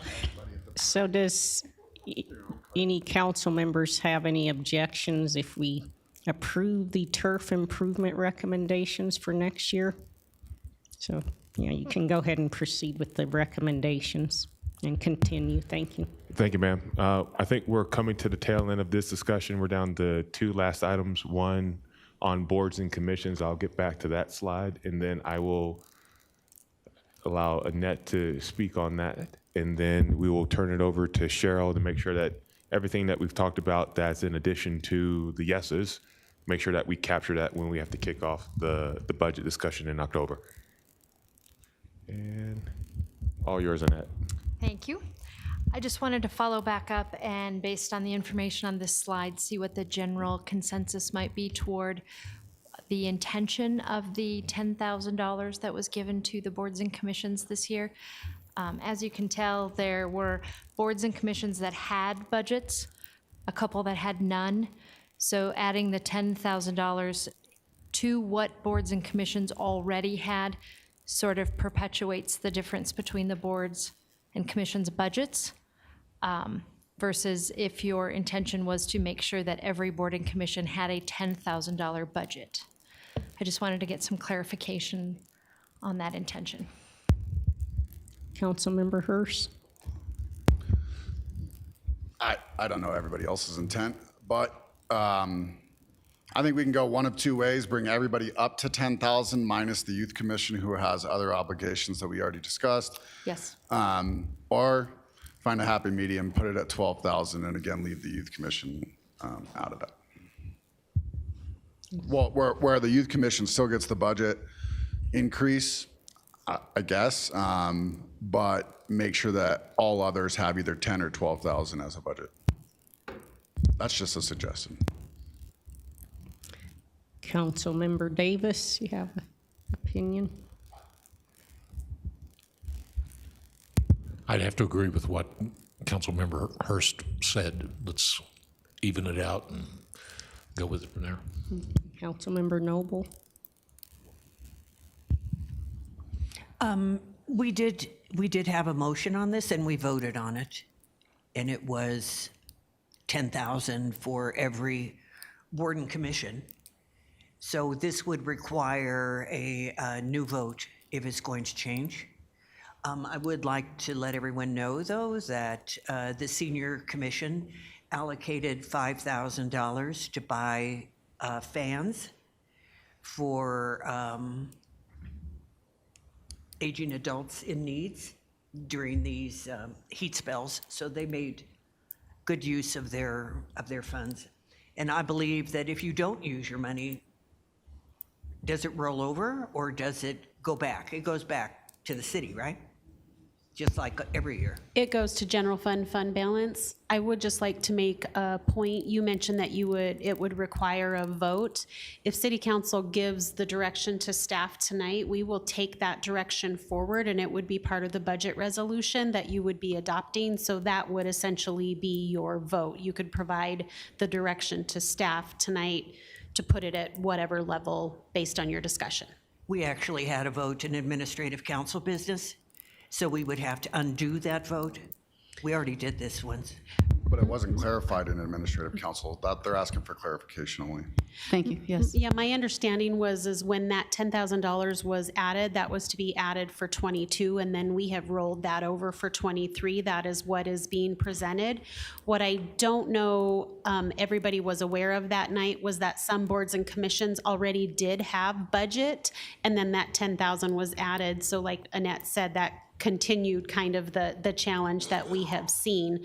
I don't recall during that discussion that it was an add of 10,000 forever. That's why we wanted to bring the discussion back to you as part of the budget process so that we could adopt the resolution with what your direction is for the 23 budget.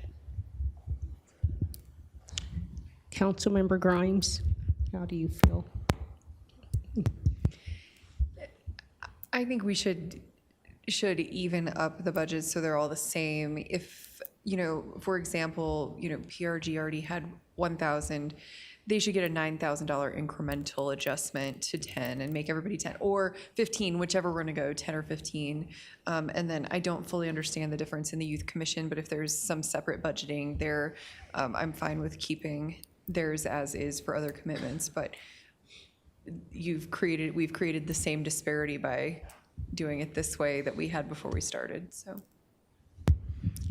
If I may, given that you had that direct vote on this issue previously, I would not say that just the vote on the budget would be sufficient to modify that. You would need an affirmative vote on that particular issue to go in a different direction.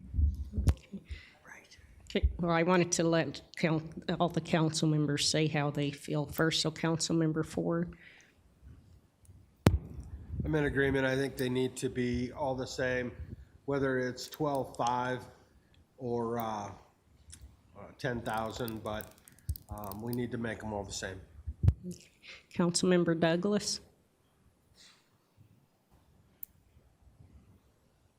Thank you. Well, I thought we had voted on it and that we would have to re-vote to change it. I thought the initial intention with you bringing it forward, Mayor Pro Tem, was to allocate an additional $10,000 for each commission. And so I didn't think the intent was to level the playing field as much as to give additional funding to the boards and commissions that were in need of it, in addition to the budget that they already had. So that was my understanding of it, and so that's what I'd like to stay with. Okay, because just so everyone knows, for the DEI Commission and the Veterans Commission, they didn't have a budget, so that's why I requested the 10,000, and I agree that it should be the same across, like the majority of the council members either. I'm fine with 10 to 12,000 and keep it the same, excluding the youth commission. So is that the direction of the majority of the council? If that was your intent and we re-vote, yes. Okay, thanks. Okay, Councilmember Nolan. So just, obviously, we're not taking any sort of new action here tonight on this issue, but my recollection and my understanding from Jordan, Deputy City Clerk Jordan Roberts, who looked this up, was that the vote was for a $10,000 increase to each board and commission. So it was not an average or anything like that. So that's, I believe, where the slide has it, that Annette Peters was addressing with the council. A question I had was, what is the process that was skipped here that made these unequal and that DEI and Veterans Commissions didn't have budgets? I mean, the Veterans Commission has been in operation since I came on council 3 years ago. DEI is newer than that. Who is supposed to trigger the money? Should that be in the resolution? How is that supposed to work?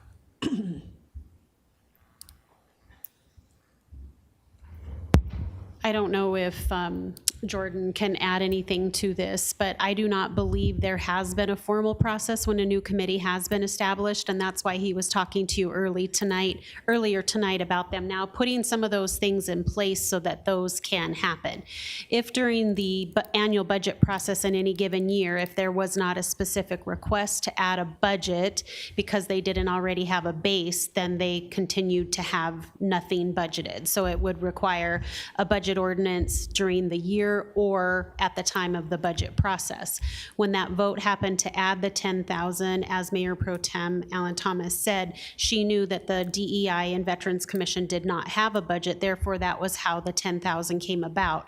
At that time, I don't believe that it was communicated that there were some other boards and commissions that did already have an established budget, and therefore 10,000 was added to the already budgeted dollars for some of them, but for DEI and Veterans Commission, it only became 10,000 with that action that happened that night. Yes, I understand that. I was just curious why they didn't have it. We don't get a line item budget, so there would be no way of us knowing that DEI and Veterans Commission didn't have money budgeted for them. My assumption would be every new board and commission starts out with a budget because, you know, they need their stuff to give away when they're at fairs or wear matching outfits or whatever the case might be, you know? So I think that kind of thing is really important. I do want to just follow the process And if it requires another vote at a regular council meeting, another vote, then we can have another vote. That would be fine, but I think the process stands. We voted on it once, now we have to unvote. The deputy city clerk did just verify affirmatively that it was an increase to each budget or committee. I just also note, because I've, most of the contracts, just about every contract should come through the city attorney's office, especially those where we're spending money. I'm not familiar with any related to any committee or commission or board that's come through for approval. So, just because this money is in their budgets, I don't know what the internal controls are for each, and the staff liaisons for each committee to make sure that contracts are appropriately reviewed, and our procurement policy is followed as well. That's one of the things that is being included in the new sort of overhaul of the boards and commissions program. So when the Veterans Commission and the DEI Commission were established, there was no budget attached to it, because at the time of that inception, they were unaware of what kind of funds they might need, because they were still trying to establish their charters and their bylaws and figure out where their direction is. So anything that those boards and commissions had needed prior to this allocation was coming directly out of the city manager's budget. So the polo shirts that the Veterans Commission and the DEI Commission had previously gotten this year was paid out of the city manager's budget. That's the reason that I bring up the equity across all of the boards and commissions, is because for the most part, most of them will need a lot of the same things, and it allows them to follow the budgeting process that the rest of the city does in terms of getting a base budget, managing that budget, figuring out if and when those increases would be appropriate and for what those increases might potentially be. So in the overhaul that Jordan is putting together, we are putting together some of those other processes, and that's why we're encouraging the liaisons to actually work with their boards and create a budget for the amounts that they think they will need. That doesn't mean that every penny that they're given for the $10,000, for example, has to be budgeted out and decided on what it's going to be spent on right away. But we want to give them that encouragement to look forward and plan out where they think their goals and objectives and enrichment programs might need to go toward with this money.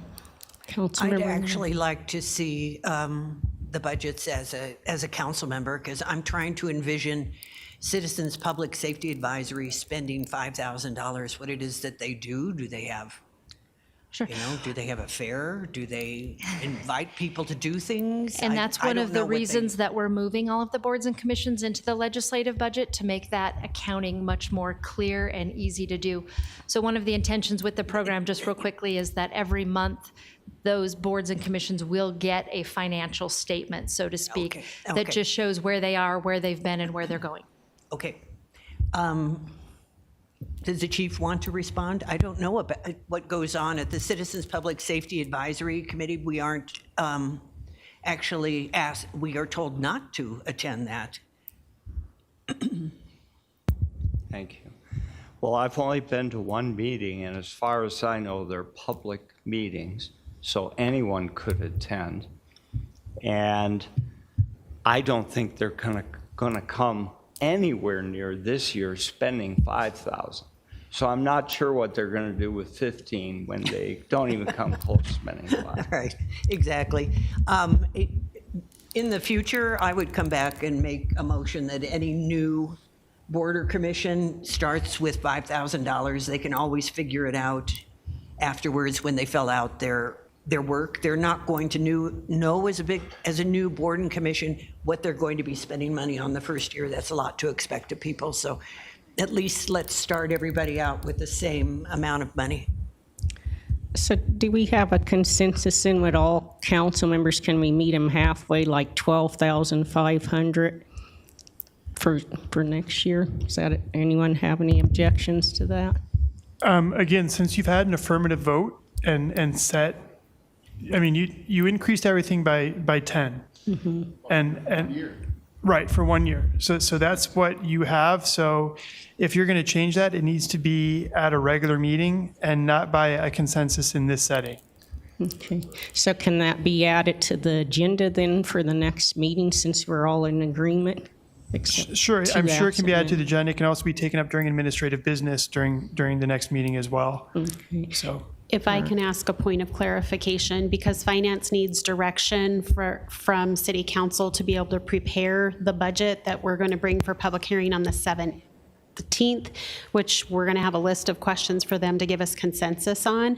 If they give us a consensus on the dollar amount that they're going to vote on at the next meeting, can we have that to be able to prepare the budget line item? Sure, but you can't officially make a change without that vote. I understand. Yeah. For planning purposes. Yeah, it would be for planning purposes, and the actual adoption of the budget resolution does not happen until the first meeting in November. So Matt, is it okay then to say for planning purposes, the 12,500? Sure, if that's the, we're going to have that discussion as policy direction, then we'll have to have a vote to basically modifies the previous vote. Okay, thank you. Does anyone have objections to that? Okay, so it's 12,500. Thank you. You can continue with the presentation. Thank you. So I would like to go back to this slide where we listed a variety of items that had previously not been identified as yeses that we have heard throughout these discussions. And if we can get City Council's consensus direction for planning purposes so that we can incorporate those into the budget that we'll be bringing to you on October 17th, I would appreciate that. So in the middle of the slide here, you will see the items that we picked up were $45,000 for an electric charging station. That was one per that slide that you saw. Tonight, I heard a couple of people talking about more than one. So we would need direction on what, if anything, you wanted included in the numbers for October 17. The other thing I would like to point out is in the event that you don't give us the direction to incorporate these items, we would leave them out of the numbers, and then you would have to take action per a separate ordinance at another time to add those if we did not incorporate them into the 2023 budget process. So the electric charging station was one of them, the addition of another code inspector, the parks supervisor and parks technician in the Public Works Department to be able to keep up with the level of service per the slide we discussed that on. And then Deputy City Manager Jason Rogers talked about adding 2 project managers to be able to maintain the volume of CIP projects that have been presented, and then indicated why we were not recommending the senior contract administrator. So of those line items listed, finance would need direction from City Council how you want us to proceed with those items. In addition, one of the things that was not included here was whether or not you want the $18,500 added for the OLED sign policy to be worked on. And then we did already add the $12,500 for the boards and commissions, and we added the Buffalo Run turf improvements per that slide.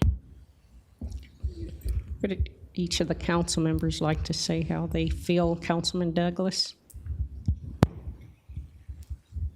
I already have one in the numbers. Thank you. So you said that there would be no senior contract administrator, even though it's listed at 111,710? That is right. Earlier, when we talked about that, we're recommending, with your direction, to add 2 project managers as opposed to the senior contract administrator, and that's because the Center for Innovation that's being stood up is going to be looking more holistically at the overall contract procurement process of the organization. So we felt that it was a little too soon to be adding this without having some of that analysis done. But the 2 project managers could take the place of one project manager and this contract administrator. But we wanted to put it out there for your consideration. Okay, so that then if we took your recommendation and did not do the senior contract administrator, that would give us an additional 111,710 to. No, because right now, all of the items from the electric charging station to the senior contract administrator are not included in the numbers. These would be added to the 4.8 million that were already, already identifying that we would need to use from fund balance. All right, and can you tell me where the electric charging station that is listed here, could you tell me the location? That has not been decided. That would has be not based been- on city council direction. Okay. Earlier in the conversation, someone mentioned Eagle Point, and then it was also brought up about the Civic Center as well, but that would Right. be your discretion. To give the people in the South more access to charging stations. So I'm not really sure what I would say to go with more charging stations and then take out the senior contract administrator and leave the 2 project managers. That would be my.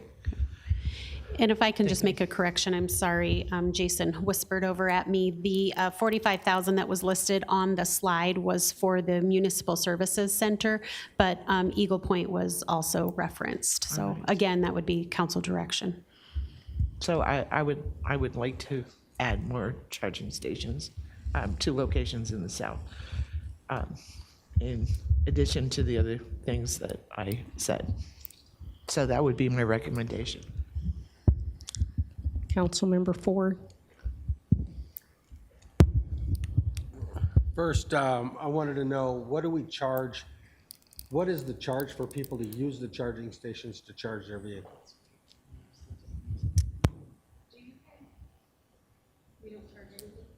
There is no charge. Then I won't support it because I don't think it's fair to allow people to use the charging stations for free. Because they have an electric vehicle, there's no benefit to the other residents. So I won't be supporting any additional charging stations. Otherwise, I'm fine with it. Councilmember Grimes. Sean stole my thunder there. I was going to ask what the cost to the city is for the use of the electric charging, because I think I already knew there was no cost to use it. Do we have a number or an estimate of what it costs the city for those charging stations? Do either of you know the cost? The delta on the electric, I suppose. I do not know, though. There is an accounting of it on the device itself. There is or is not? There is. Is. So we can acquire that information and share it. But as I understood initially, the determination was made not to charge for it, even though we were keeping track of how much we were using, if you will. Yeah, it seems inequitable to the residents that aren't driving electric vehicles. And so if we want to install a fuel pump next to the EV stations, I could get behind that, but. No, understood. Understood. You But probably have a longer I think there line. is a mechanism that if we wanted to charge some fee, however the basis for that might be, there is a way to do that with the machines that are in place. So I'm not supportive of the EV station, but the others are fine. Thanks. Councilmember Hurst.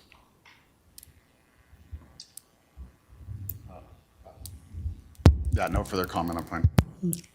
Councilmember Noble. No other direction. And Councilmember Davis. Well, I'd do away with the senior contract administrator, and I would not add an EV station simply because they're not being charged.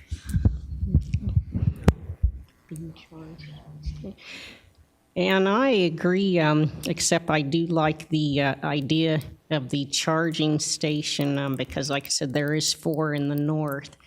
And it's to help protect the environment also, whether we're getting anything or not, they're driving an electrical vehicle. And I really, plus there's grants available for that as well. So I'd like to, see if we could get qualification for grants. But I strongly agree with the other recommendations, especially the code inspector and the parks supervisor technician. So it looks like the majority, let's see, how many didn't want the charging stations? 2 or 2? What about you, Dave? I just want payment. Okay. Is it possible, could there be a payment program with that, and could we put that as a possibility? But then could they be charged in the north as well if we're going to charge in the south? There's a method that those devices can account for the amount used and charged for it. I don't know the particulars offhand. I would have to work with the finance department to figure out how to best execute that. But there is a methodology that exists with the existing system to do that. Okay. Councilmember Douglas. So I think we have to look at ourselves as a forward-thinking city, and electrification is coming fast. I have a 1999 Acura that's been sitting in my garage, inoperable for a really long time. But the reason I keep it and the reason that I have done that is because I am going to have that car converted into an electric car. And it's coming sooner than later. There's somebody that just told my husband about a car that was converted from a gasoline to a electric, an older car, and it's in our neighborhood. So it is coming, and it's coming fast. And for us to be stuck in the past while everybody else moves forward is not the kind of thinking that I'd like to see here in this city. And I hope maybe we can do adapters with those charging stations too, so that different kinds of electric vehicles can hook up. Thank you. Councilmember Grimes. I think that you have to consider the cradle-to-grave carbon effect of an electric vehicle. It's not as straightforward as we're saving the earth because we're eliminating the use of a fossil fuel. Lithium mining is a huge tax on the global carbon footprint, not to mention the labor practices, and then additionally, the disposal of lithium batteries and the cost of lithium batteries to replace or convert a car. So please don't put on the rest of us that that's better for the environment. I'm not done. I'm not done. Okay, well, when you are, I want to tell you about let her finish, please. Yeah, the thank you. lithium batteries not being. Councilmember Douglas, can you let Councilmember Grimes finish? Thank you. All we're asking for is equity amongst the types of vehicles being used. Offering that we can get a grant to pay for the charging stations essentially just puts that on the backs of the taxpayers because taxes are funding the grants. So the rest of us who are preferring to drive a fossil fuel driven car are paying also for the charging stations for the people who have bought an electric vehicle. It's inequitable. So all we're asking is for those people to be charged the same. Okay, Jason had something. Thank you, ma'am. Just as another kind of point of clarification, we do have our environmental planner, Dr. Russo, who is doing I'll call it full deep dive as it relates to electric charging stations. Right now in the budget, we've got one. I know there's a desire, there's questions about additional ones, charging, not charging, the evolution of those across the city. You know, it appears that there is an additional opportunity here, you know, from a policy perspective, because it really is a policy perspective on where we take the city with electric charging stations, whether we keep it local, do you work with the state, do you work at the federal level, do you go after grant funding, do you charge? There's so many questions in and around this that, you know, once again, it's a worthy discussion to be had. I think we can continue to keep working that internally with our sustainability team to bring that to you, because the benefit that you all have is to take up a budget reappropriation at any time. You know, we do try to keep them grouped together, but if there is a matter that is important and that there is a consensus around that, we can bring that to you all at any regular council meeting for you all to take action and then for us to go implement based on what we have on that analysis. And Jason, I'm curious, how long has the charging stations been in the north?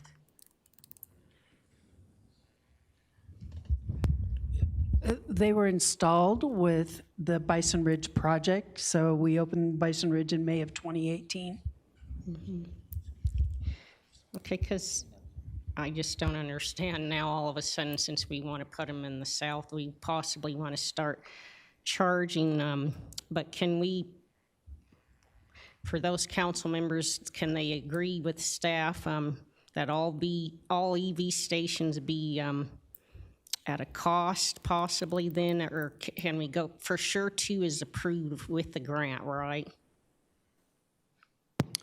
Currently, we would have to apply for grant funding for any new locations that are identified to put them in. We believe that we can get those grant funds, but we would have to go through that process of application first. No, but I'm asking, I thought in the budget it said we already were approved for 2 in the south, correct? There's one station with 2 ports, so it can service 2 vehicles simultaneously. Okay, but There's $9,000 for the purchase and installation of one 2-port system. Okay, all right, so I guess, okay, does any other council members have any comments? Councilmember Noble.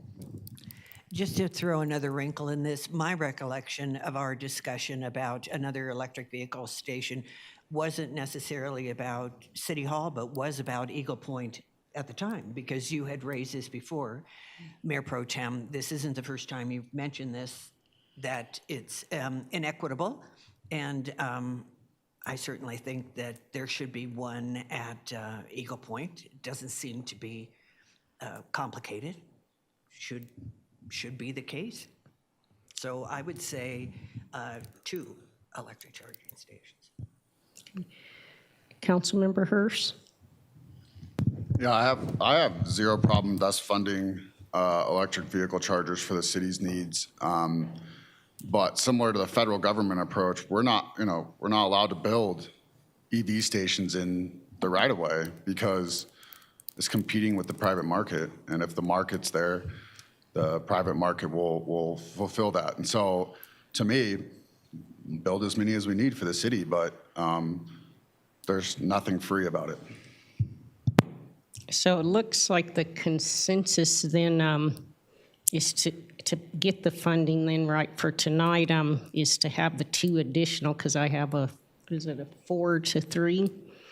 And so to proceed with the 2 electrical charging, plus I know the state is offering incentives as well for electrical vehicles. So if you guys can research that for assistance for funding as well. And we would like 2, seems like from the majority tonight. And then we'll proceed with the 2 stations in the south, just as there's 2 in the north. Just to make sure, ma'am, we've been trying to keep track over here, and I think we have it as 4 with 1 and 3 with 2, but we're a little unclear. No, I thought it was Councilmember Douglas, Councilmember Hurst, myself, and Councilmember Susan Noble, and then it was the ones that opposed was Councilmember Ford, Councilmember Grimes, and Councilmember Davis. Is that correct? No, Councilmember Ford. Sure, I'm not opposed to putting the charging systems in. Mm-hmm. I just think that they should be charged for what the city's cost on that electricity is. Okay. So they're not free. But you can put what you want in. Okay, so Just is that? charge the appropriate amount. Okay, so is that something that can happen then, or? Yes, ma'am, that's the clarity we needed. So it'll be 2 at 90,000. Yes, correct. But if you guys also, we get that 9,000, I know we're already getting from the 1, plus there is state incentives as well. So, yeah, I think it can be looked into further. So we would like the 2, just like there is the 2 in the north. And charging for them, correct? Correct. Exploring the, if staff can look into that, the cost of charging, and then present it back to city council. Yes, ma'am. Yeah. Okay, thank you. Any other questions on the budget? I did have one additional question. So I believe consensus is that I'm going to add those items with the exception of the senior contract administrator. The one thing that was not covered on that slide was whether or not you want to approve the $18,500 for the OLED policy development. That would be an additional add. Does anyone have any objections or pros, cons about that? Any council members? Councilmember Grimes? I'm okay with the development of the policy. I would have to agree with Joe. I don't see the value in spending the money to evaluate all of the intersections, but we certainly should have a policy around it. Thank you. Councilmember Hurst. Yeah, I'm in support of it. I'm in support of it fundamentally, but for up to me, we wouldn't be evaluating anything but arterial routes or areas that already have crashes that would essentially justify something greater than a stop sign. So the doing it on every single street doesn't make any sense to me because there's no proof that a LED stop sign, there's no peer-reviewed study out there anywhere that says that's more safe than a regular stop sign. Anyone have any other comments, concerns?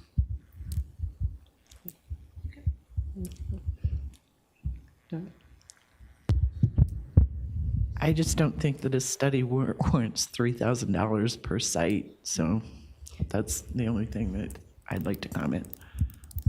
See, and I agree. So is it okay with the majority then, council members, if we don't support that study? Is that okay? Right, the 18,500 is for the analysis and development of the policy. Then the next step, if you choose to go that route, would be the assessment of the 650 sites at roughly 3,000 based on Public Works assessment. So right now, what I'm asking about is just the 18,500 for that analysis and policy development that was presented. Okay. I mean, because I'm going to let council members Hurst speak, but I thought, I mean, I'm not in support of it either because I thought we have the Commerce City Police Department that can give us the studies and other qualified staff, so I don't see too why we'd have to pay another company. But go ahead, Councilmember Hurst. So I guess I want to make sure I understand what the policy creation would be. And Joe, maybe this is one for you. So if we're trying to create a policy around LED stop signs, is this to allow us to have an additional parameter that would take us beyond a standard stop sign and move us into an LED stop sign before we move up to a overhead light signal? Is that what a policy would do for us? In part, it would do that. It would basically give us a process / criteria-based decision-making matrix, if you will, yes, to decide whether an LED stop sign configuration is appropriate for a specific intersection due to crash patterns or other traffic-related instances, as opposed to, and I apologize for saying it this way, as opposed to all of us having an opinion as to whether a particular intersection should have. Don't apologize. That's the only way I'll support it, in my opinion, is that if we all want, a change in traffic signals based off of a feeling, that's good. I mean, I'm glad that everybody's paying attention. We want top safety, but you know what that turns into. I mean, I want an LED at the stop sign near my house because my kids are playing out there, even though the average annual daily traffic is 14 as opposed to 40,000. And some of you may remember 3 years ago, we had similar type discussions about different traffic calming techniques. And we put a criteria-based policy in place that council all agreed to in concept, and that's made it a lot more easier to explain and to apply with consistency, and it's relatively easily understood by our citizenry. And I would suggest if we have a policy-based criteria for this, that will go a long way for us having to keep revisiting this conversation, if you will. So with that explanation, I'm actually in support of the 18,500 for the policy development. And that's simply because without a policy, I don't think we can proceed with enhancing any stop sign or any four-way stop sign, and because we would have no defining reason to do so. And so again, every request that came in for an LED stop sign at a four-way, we would have to honor, or we'd be picking and choosing winners based off of nothing because there's no policy to support that change. So I think the policy has to precede any other actions that we take.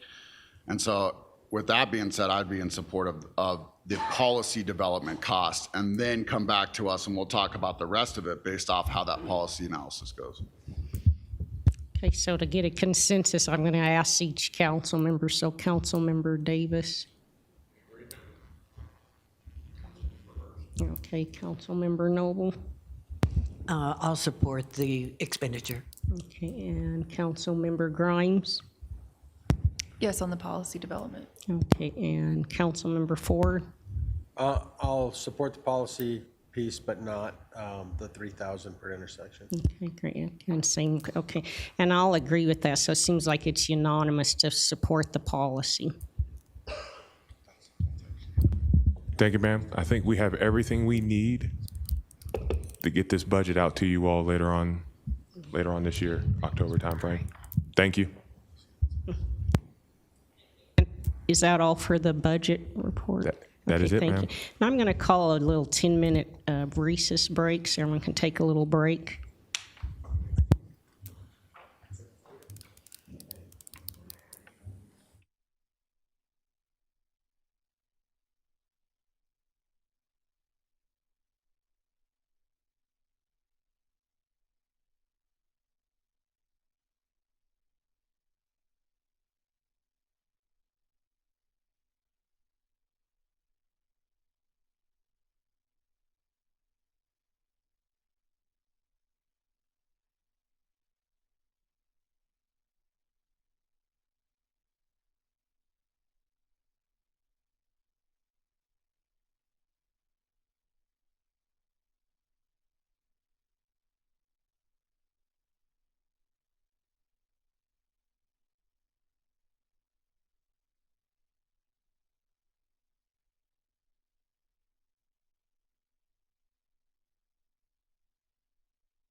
to the Family and Medical Leave Insurance Plan, and I'd like to invite Armando Guardiola, Director of Human Resources, to introduce the presentation.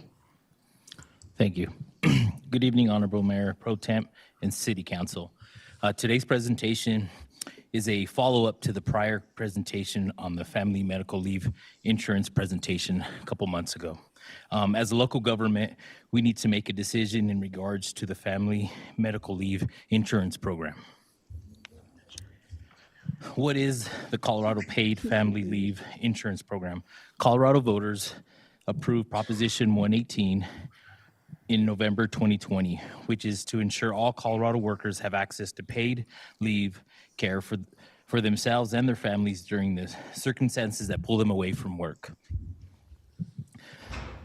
Through a combination of employer and employee premiums, the program will offer employees a percentage of their pay, 37 to 90% of wages in up to a maximum of 12 weeks. The premium is for the insurance, is 0.9% of the employee's wages for the first year and split between employer and employee, and that will begin January 1st, 2023. Employees will be able to file claims for the benefits starting January 1st, 2024. We as a city have an option. As a local government, we have an option to opt in or opt out of this program, and we'll provide more information on the differences between these options. First, let's talk about the program itself. Here are the basic details of the program. First, eligibility. The eligibility would be individuals who earn $2,500 in wages in the state over a year. It provides benefits through the state of 37 to 90% of the employee's salary and up to a maximum amount. It also provides 12 weeks of leave or up to 16 weeks for pregnancy, and the benefits are administered through the state. When can paid family medical leave insurance be used? It can be used to care for a new child, including fostered and adopted children, to care for themselves if they have a serious health condition, to care for family members' serious health condition, to make arrangements for family members' military deployment, and to address the immediate safety needs and impact of domestic violence and sexual assault. Here's an example of the earnings provided by paid family medical leave insurance program. FAMLI would be responsible for paying an employee's wages or salaries while on the leave. They may use sick or vacation time to supplement their pay, and however, they cannot exceed the actual contribution of the family medical leave insurance benefit or normal wages. I did provide the link to the Family Medical Leave Insurance website if you'd like to look at some examples. Below is the example table to show the estimated benefit based on the weekly earnings. Do we as a city opt in or opt out? If we opt in, we are required to stay in the program for 3 years. There would be premiums deduction of 0.9% that would start January 1st, 2023, and benefits would not start until January 1st, 2024. The premiums are 0.9% of the wages, which 0.45% paid by the employee and 0.45% paid by the employer. This is subject to change at a later date. Also, employees would file claims starting in 2024 through Family Medical Leave Division. However, they would still be required to provide FMLA paperwork to their employer. If we opt out, we would need to provide notice to Family Medical Leave Division that we are opting out. No premium would be charged to either employees or the city. Employees can still elect to opt into the program through the state and pay 0.45% of their wages as a premium. We would have a choice to enroll in Family Medical Leave at a later date.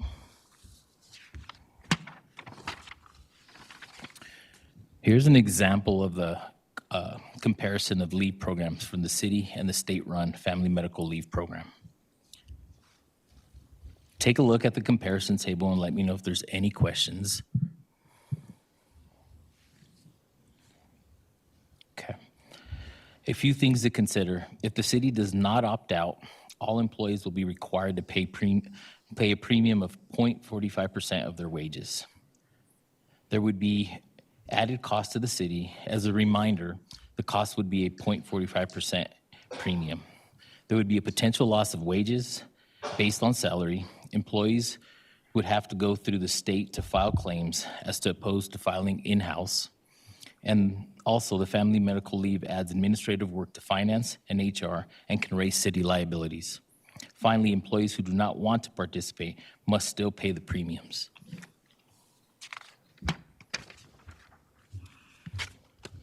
In a survey in 2022, in a 2022 survey earlier this year, Employers Council conducted a very brief survey and concluded that most Colorado local governments, 54% were going to be opting out. And we haven't got a new survey, so that is a little earlier in the year. We have heard from some of our municipalities surrounding us that are also opting out. And Denver just recently did it last week. Based on the city feedback, HR provided 4 informational sessions for employees to attend and recorded one of the sessions to be put on the employee's intranet page. HR held an informational session for both collective bargaining units, and they were supportive of the city opting out. HR conducted a poll, and 89% of the respondents were in favor of the city opting out of this program. As a city, we recommend to opt out at this point for the following reasons. The financial impact to the city and its employees. Individual employees can still participate and still benefit and still receive benefits. The division has not finalized all the regulatory rules, including information concerning coordination with other leave laws. Therefore, the rules have not been fully established. The ability to customize benefits based on city needs, for example, supplemental insurance programs could be a better fit. The opportunity to have a simplified claims process done in-house, to provide a better employee experience, and to have the option to enroll after we opt out if council later decides. Our next steps would be to have a public meeting with public hearing that gives notice to all employees, to have a formal vote from council that would take place September 19th if council chooses to, provide written notice to the Division of Family Medical Leave Insurance Program, and give notice to all employees 30 days following the vote. Here are some resources if you need additional information, and I open it up for some questions. At this time, does any council members have any questions for Armando? Councilmember Douglas. Thank you. I don't have a question as much as I do a comment. I really appreciate you bringing this back after presenting it the first time to give us time to kind of explore what this was all about and how it would impact the employees, the city, so on and so forth. So for you to bring it back again and give us that time, I really, really appreciate that, and I want you to know that.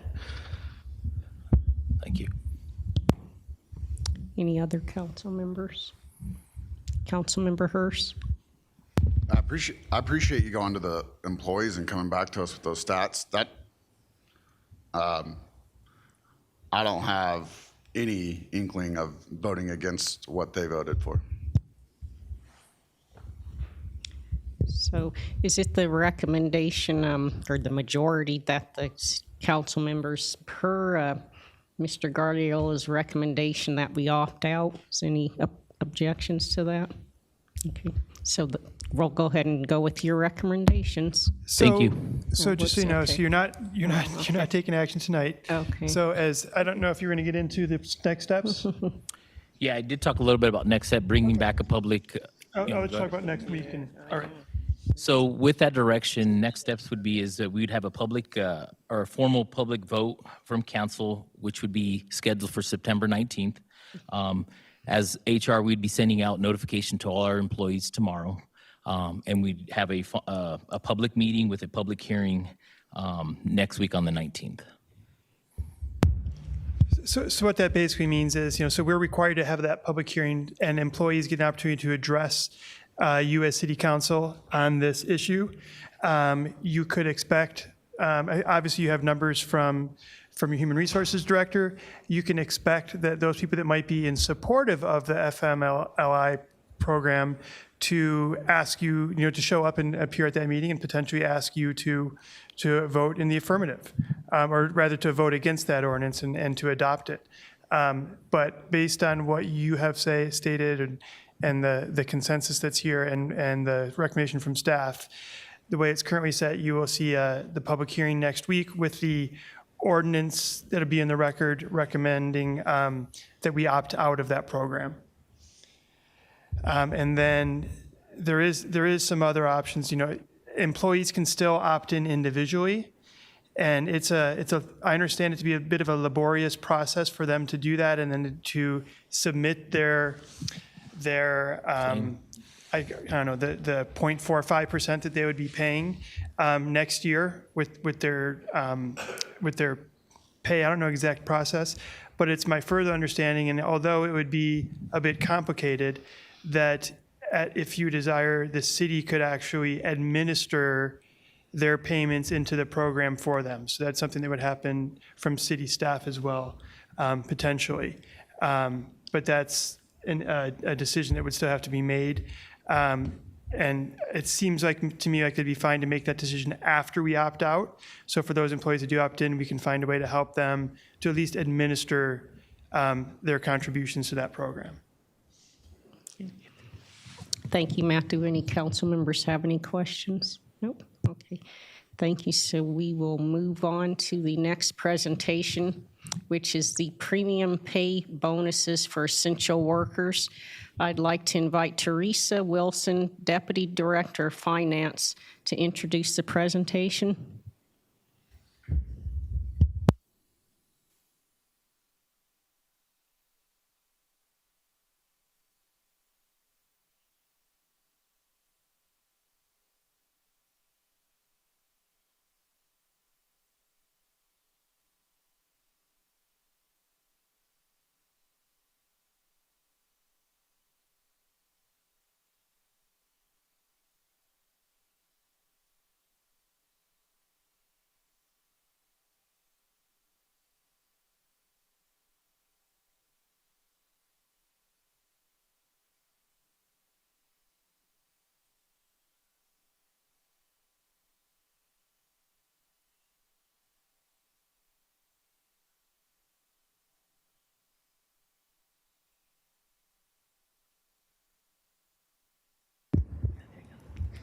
Good evening. Thanks for your patience during the transition.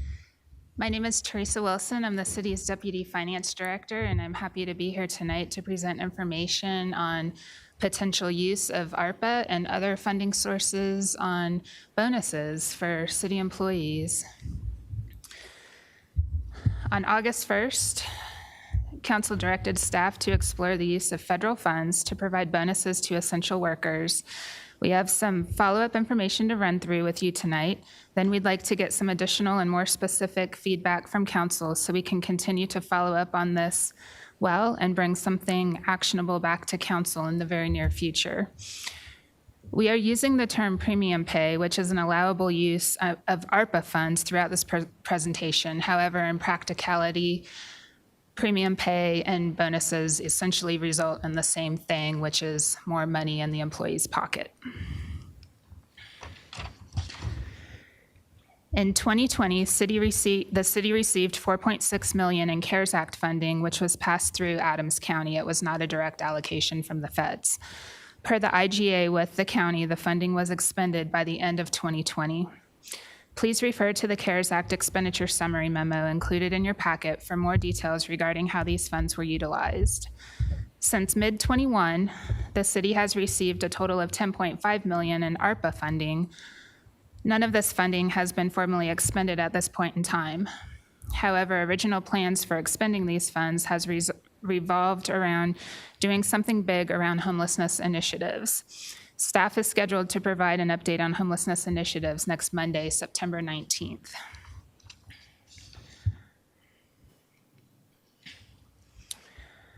Special considerations regarding use of ARPA or other funding sources on bonuses or premium pay include the magnitude, whether you intend for bonuses to be one-time in nature or ongoing, tax implications. It's important to note that if issued as part of a regular pay cycle, a normal paycheck issued, the pay is taxed at the withholding level that is already established for each employee. It's not taxed at a higher rate. There's a consideration around VHEs, and we'll talk more about this later. And it's also important to know that this pay cannot be awarded retroactively, so there is a point in time consideration to think about. There are 3 major decision points staff will need additional feedback regarding in order to bring an actionable plan back to council. How would council like to define essential worker? And it's important to think about the implications of that and what it might mean to employees that aren't deemed essential. So there's an equity issue there and a morale issue. How much would council like to issue in premium pay? And how would council like to fund the premium pay? And we have 3 funding sources available for consideration. And we'll get into options and proposals on the next few slides. Regarding the who, ARPA has a very relaxed definition of essential worker that essentially qualifies any government employee as being essential. So there's a very low threshold for this to use ARPA funding on premium pay. However, ARPA funding does have reporting requirements and other restrictions, including income qualifications. We can't award premium pay with use of ARPA funding to every single employee. They have to meet certain income requirements. The city can create a more targeted definition if we don't use ARPA funding, if we decide to use salary savings or general fund balance. We can create our own targeted definition. Staff recommends restricting the definition to full-time employees, not including VHEs at this time, only because HR staff is already working on a separate retention plan very specific to VHEs.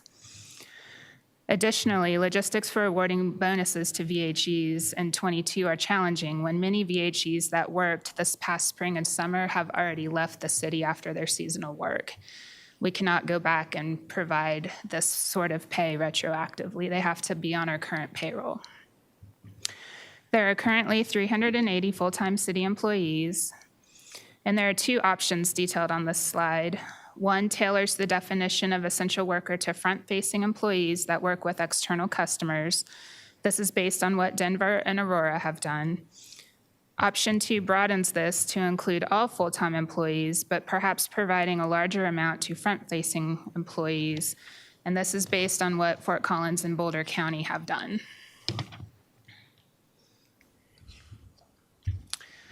Regarding the size, we did a survey of some local jurisdictions within Colorado, and it's all over the board. They have provided anywhere from $250 bonuses to $8,000 bonuses, and you can see some of those details on this slide.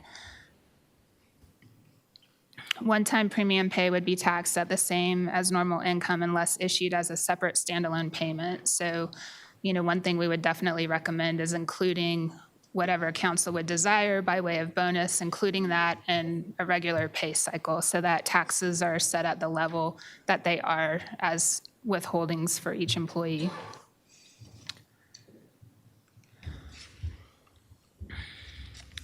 Regarding the funding source, the only source of federal funding that the city currently has that could be used on bonuses or premium pay is ARPA funding.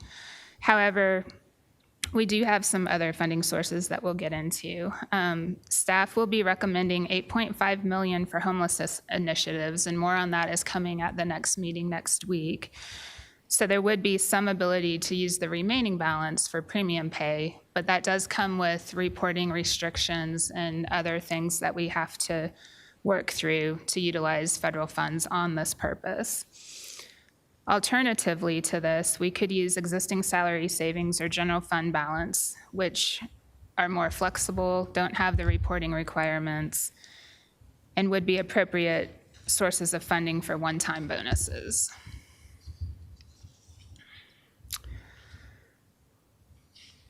Staff recommends that council utilize existing salary savings and general fund balance rather than federal ARPA funds for one-time bonuses in '22. As you all are aware, we have positions that have been budgeted this year that are not filled, and they've been vacant for a good part of the year. So we do have some fairly significant salary savings included in the existing budget that we could leverage for awarding bonuses to employees. And if needed, we could supplement that with general fund balance. These two proposed options on the slide are just two options. You know, we can get feedback from council and come back with an actionable option once we get more clarification on who you would like to award bonuses to, the amount, and so forth. And our goal would be to bring an actionable item back to council in the very near future. We do need to be careful what we call this bonus for. If we say it's for COVID, that could have implications because COVID has been going on, spans multiple years now. We have employees who have turned over, who have left the city, new employees here. So we just need some definition around what council's desire is by way of awarding a bonus. And I think we do need to be careful about labeling it for COVID because that may have implications for reporting and that sort of thing.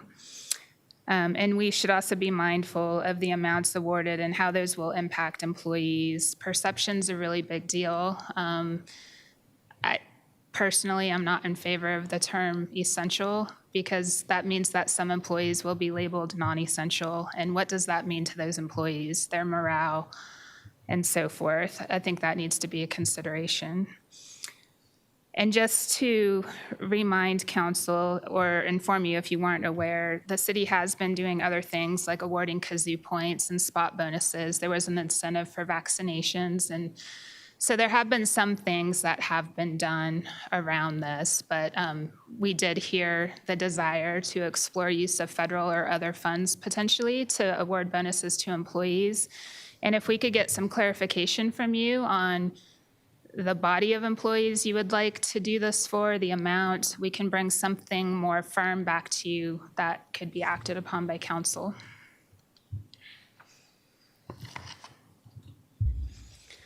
So with that, we would welcome any additional direction or thoughts you have to share with us. Thank you. Councilmember Noble. Thank you very much for this. To fellow council members, I think that when we were discussing this, it had more to do with public safety officers and public works, people who were out on the street, as opposed to a broad essential worker definition. And I would like to suggest a definition at least that was in my mind. It might not have been in yours, and maybe you would like to do a broad swath, but my definition would be employees whose principal work could not be performed remotely. So if you could do it by Zoom, then that means that you probably weren't a police officer on the street. If you could do it by Zoom, then you probably weren't removing snow or working out in the field. Because I think that the greatest risk to people came during those early days when no one knew and they had to be out there anyway. They had to be stopping people on the street. They had to be fixing potholes. There were lots of things that they had to do as a group, and none of us knew much of anything about what COVID meant. That's where my thoughts are. Councilmember Ford. Yeah, I don't disagree with Councilwoman Noble. 25, 30 years ago, when I was with the Public Works Department, the term used was exactly that, was essential worker. And it was kind of frustrating because if the city closed down for a snow day or other emergency, the police officers, the snowplow drivers, the parks department guys that had to go out and plow the sidewalks, you were essential. And if you didn't report for your shift, even though it was, 9 o'clock at night through, 1 in the morning, you would get fired. So you were an essential employee. Given what everybody went through over the past couple of years, and I think about what the police department had to go through making traffic stops face-to-face with everybody in our community, the impact. And when you talk about a disparity, you think about those employees that had to be out there face-to-face to residents, whether they wanted to or not. There was a disparity to them because they couldn't be at home on a computer. And so it works both ways. So I would, and I don't mind whatever, you can call the definition whatever you call it, but for the employees that stuck with the city and did their job, and with an increased risk above and beyond the other employees, I think they deserve something to show our gratitude for them holding this city together during that trying time, because without them, we wouldn't have had public safety. We wouldn't have had roads being plowed and things of that nature. So I'm all for doing something for them. I'm not trying to take anything away from any of the other employees. I have a daughter-in-law that works for the county, and I watched her stay at home for, almost a year straight and be able to perform her job while she watched Guiding Light. Nothing against her. Matter of fact, I wished I had a job like that. But I also think about those guys that didn't have, or women that didn't have that opportunity. And they could have left the city to do something different because of risk, whatever. But those who stuck with us through that trying time, I think are deserving of something. And if this council chooses to give every employee something, I really think the ones that we have to focus with something a little bit more would be those that I would consider essential employees, or using the definition of Councilman Noble. Councilmember Douglas. Thank you, Mayor Pro Tem. I agree with the two previous council members who spoke. My husband was one of those workers who had to show up every day and work extra hours, and we had to worry about him all the time because you never knew when you were going to come into contact with something. There were people who defied everyone by not wearing a mask and not showing respect to other people, and you still had to deal with those people. I know people from code enforcement that still had to go to the door and talk to face-to-face to people. And not only did they have to do that, but they had to show up in a department and interact with other employees who might not have been willing to wear a mask. And so those were difficult times, and I think that we definitely owe them a show of gratitude in some monetary fashion. They weren't as fortunate as other employees who got to work from home. Our daughters didn't get to take advantage of the assistance money or anything because they kept working through everything. They had jobs where they could work at home, but they worried about their dad, who had to be face-to-face with people. So that is my feeling on it. I truly support the people who risk their lives for others to keep us going. Councilmember Grimes.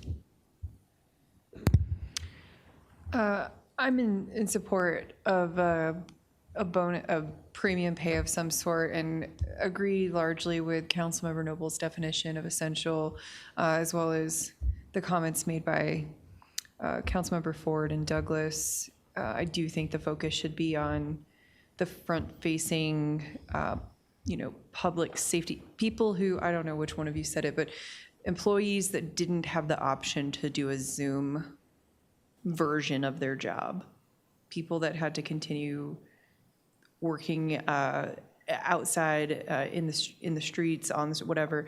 The one question I have about that, though, is aren't a number of employees that fall into that category going to be VHEs? Is there going to be an issue of overlap there with, or no?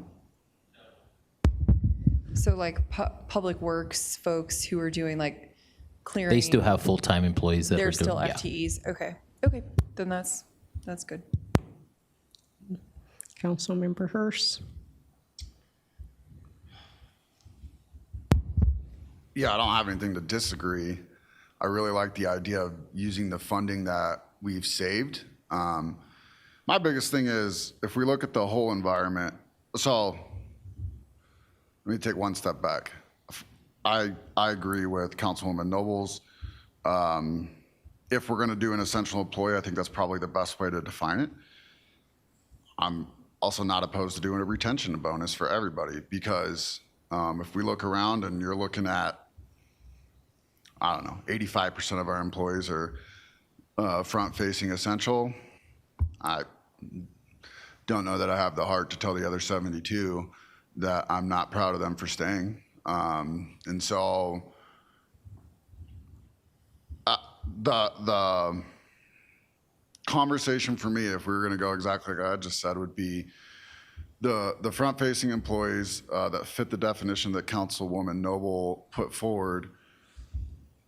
And I'm just throwing a number out. Please don't consider this the final, but 1,000 and then 500 or something like that. The retention bonus for the others would be 500. I obviously very much appreciate every single person that went out there. And in the police force's case, risk their lives in a new way. But it doesn't mean that they are not exposed to some pretty gnarly viruses out there minus COVID. And so, recognizing that is not a hard one for me at all, but it's the fact that there's a lot of unknowns and a lot of opportunities being thrown people's way, and to stick with us and kind of provide that longevity for our organization and keep that that core team intact, I think is also very critical for us to recognize. And so if it were up to me, we would find a way to recognize the 308 without failing to recognize the 72. Thank you. Councilmember Davis. It's going to sound kind of like the same song everybody else has been singing. There's no doubt about it. The law enforcement, the code people that are out there through thick and thin, through the hot sunny days and the cold frozen nights, deserve something extra. There's no doubt about it. To Craig's point, we are seeing personnel leave. We're having issues like every other city in the area attracting employees. So do we need to consider some sort of retention bonus for the others? That's something that could be hashed out more so, but definitely in favor of some sort of bonus program for these folks. Thank you. And I'm in agreement, like I said, being a family nurse practitioner, and then my father was a retired Denver sheriff. The word essential is a strong word to me, and not only in nursing, but the public works. I do think they should be recognized, and I myself would like to limit it just to essential employees. That's how I feel. If they were able to work from a Zoom meeting, I mean, luckily we appreciate their work, but I do think the reason I initially brought this up was for those people that got out daily and couldn't work at home. So it seems like the majority is for essential workers to get the bonus. And then tonight, what's that? We need to be careful about using the word essential because the city is using a different definition. Mm-hmm. So a worker who couldn't work by Zoom or couldn't work remotely or something. We need to differentiate if. Yeah, rather that's than what I essential. said, but I was going to ask, T, do we need to set an amount tonight as well? The more clear direction we get tonight, the better we'll be set up to bring you back something that you would favorably act on in the near future. Okay, so are we all in a, seems like the majority then is right now the definition, essential workers and those individuals that were out daily and couldn't work from home on Zoom, correct? Is that the majority, Councilmember Douglas? Could we call them maybe frontline workers? I heard that term used, meaning that they were face-to-face with people. Councilmember Ford? You know, I too appreciate every single employee that we have here at the city. And I know there were people that were doing good work remotely. I'm not trying to take anything away from them. And I would be in the same position, and I'm okay if the council decides to do some form of retention bonus for those who didn't have to be in front of the public. But I think the ones who did have to be in the public deserve to have something substantial. And you're talking about the value. I saw Boulder was what, 8,000? Is that what it was? And I think that's a little bit steep.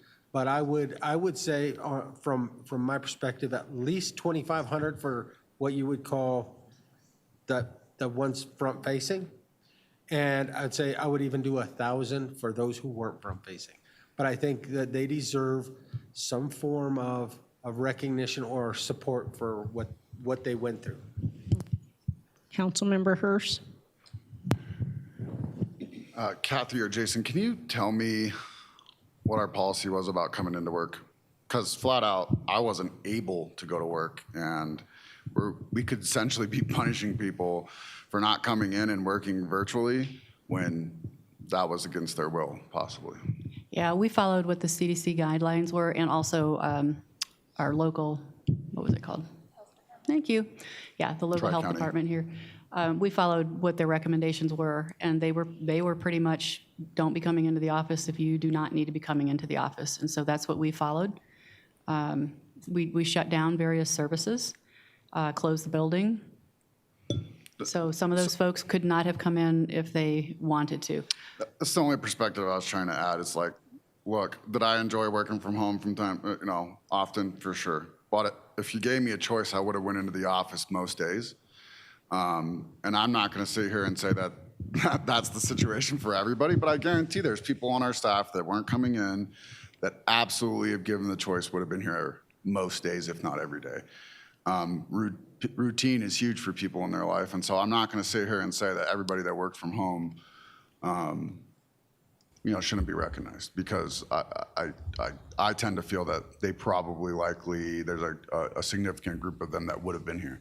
So that's kind of my justification behind it. Obviously, I'm still standing my ground on, I think there's probably a differentiation in recognition, difference in risk, but don't want to discount, keeping our organization going during that time. Councilmember Grimes? Thank you, Mayor Pro Tem. I was just thinking maybe we could differentiate by calling it hazard pay for folks who are in that kind of front line, to differentiate kind of the definition. Essential didn't seem to work very well, so maybe hazard pay is a better descriptor. And then I'm okay with Sean's recommendation of 2,500 for those folks that were in that hazard frontline role, and then 1,000 for folks that didn't have the option to come in. Councilmember Noble? Could someone say again what the 1,000 is for? Who is that for? For the other 72 employees that weren't considered essential by the definition in the presentation. So you want to give $2,500 to 308 people and $1,000 to 81? Yes. And I wanted to ask a question for clarification. So you're saying all employees and Councilmember Grimes? Yes. Yes. Just differentiating by hazard, basically, value for hazard. My question was around the source of funding, though. Can you talk about that a little bit more? Because at first I thought this was coming from ARPA funding, but it sounds like maybe it's actually general. Absolutely.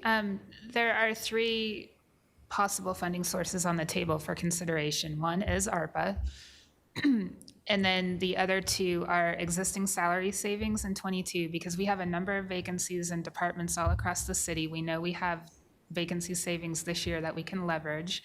And if needed, we could supplement that vacancy savings with general fund balance. So those are the options. Staff would actually recommend using vacancy savings supplemented by general fund balance if needed, because we can avoid the federal reporting requirements and the restrictions around that.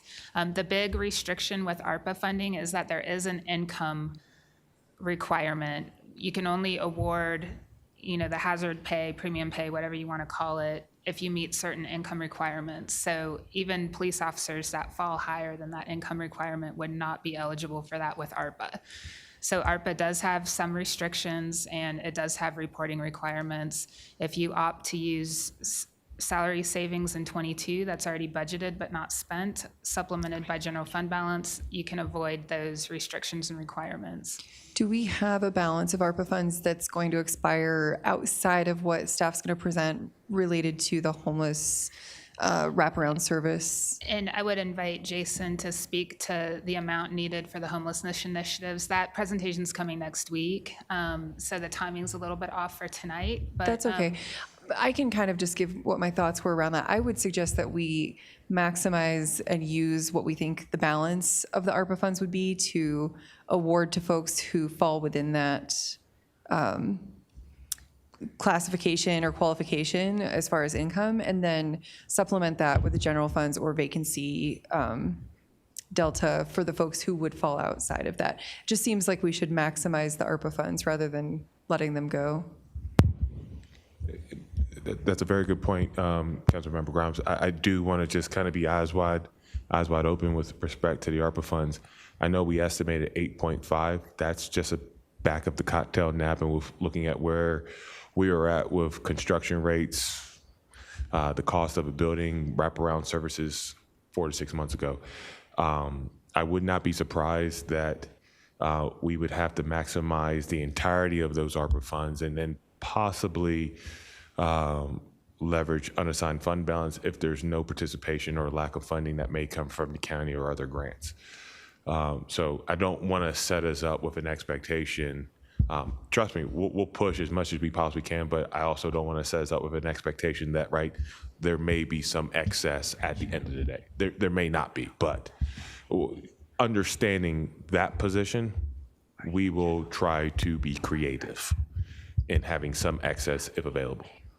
Right, and this is a little bit in the weeds and a little bit off topic, but that's also making the assumption that the council that makes the decision on a homelessness initiative actually executes something within the time that the funds need to be used. And so you could end up with $10 million in excess funds. Yes, ma'am. Yeah. And I would just add to that, if I may, that we have until a minimum the end of 2024 to fully expend our ARPA funds. And if we have those funds formally allocated, we have until the end of 26. So if we get, if more information is presented and based on the decisions around the homelessness initiatives, if we find ourselves in a position this time next year where we think we have excess ARPA funding, you would be in a position this time next year to utilize that balance for premium pay. Thank you. That's great clarification. Councilmember Hurst. It's better that I don't talk. It's good. Councilmember Noble. I find it very amusing that here I am, someone who is a little more left than some council members, and I am far more fiscally conservative. I think that $2,500 and $1,000 is far too high, especially for everyone. That's excessive use of public funds for this. When it was done before, when Aurora was doing it for the $8,000, they were doing it for a very particular reason. They were in giant mess in Aurora, and they were literally trying to retain their police force. So that's a different story than saying thank you, which was how we started with this, and that was to say thank you. One of them is you're in a high-risk position. The other is retention. If we could not conflate the two and do a vote on one and then do a vote on the other. And in addition, I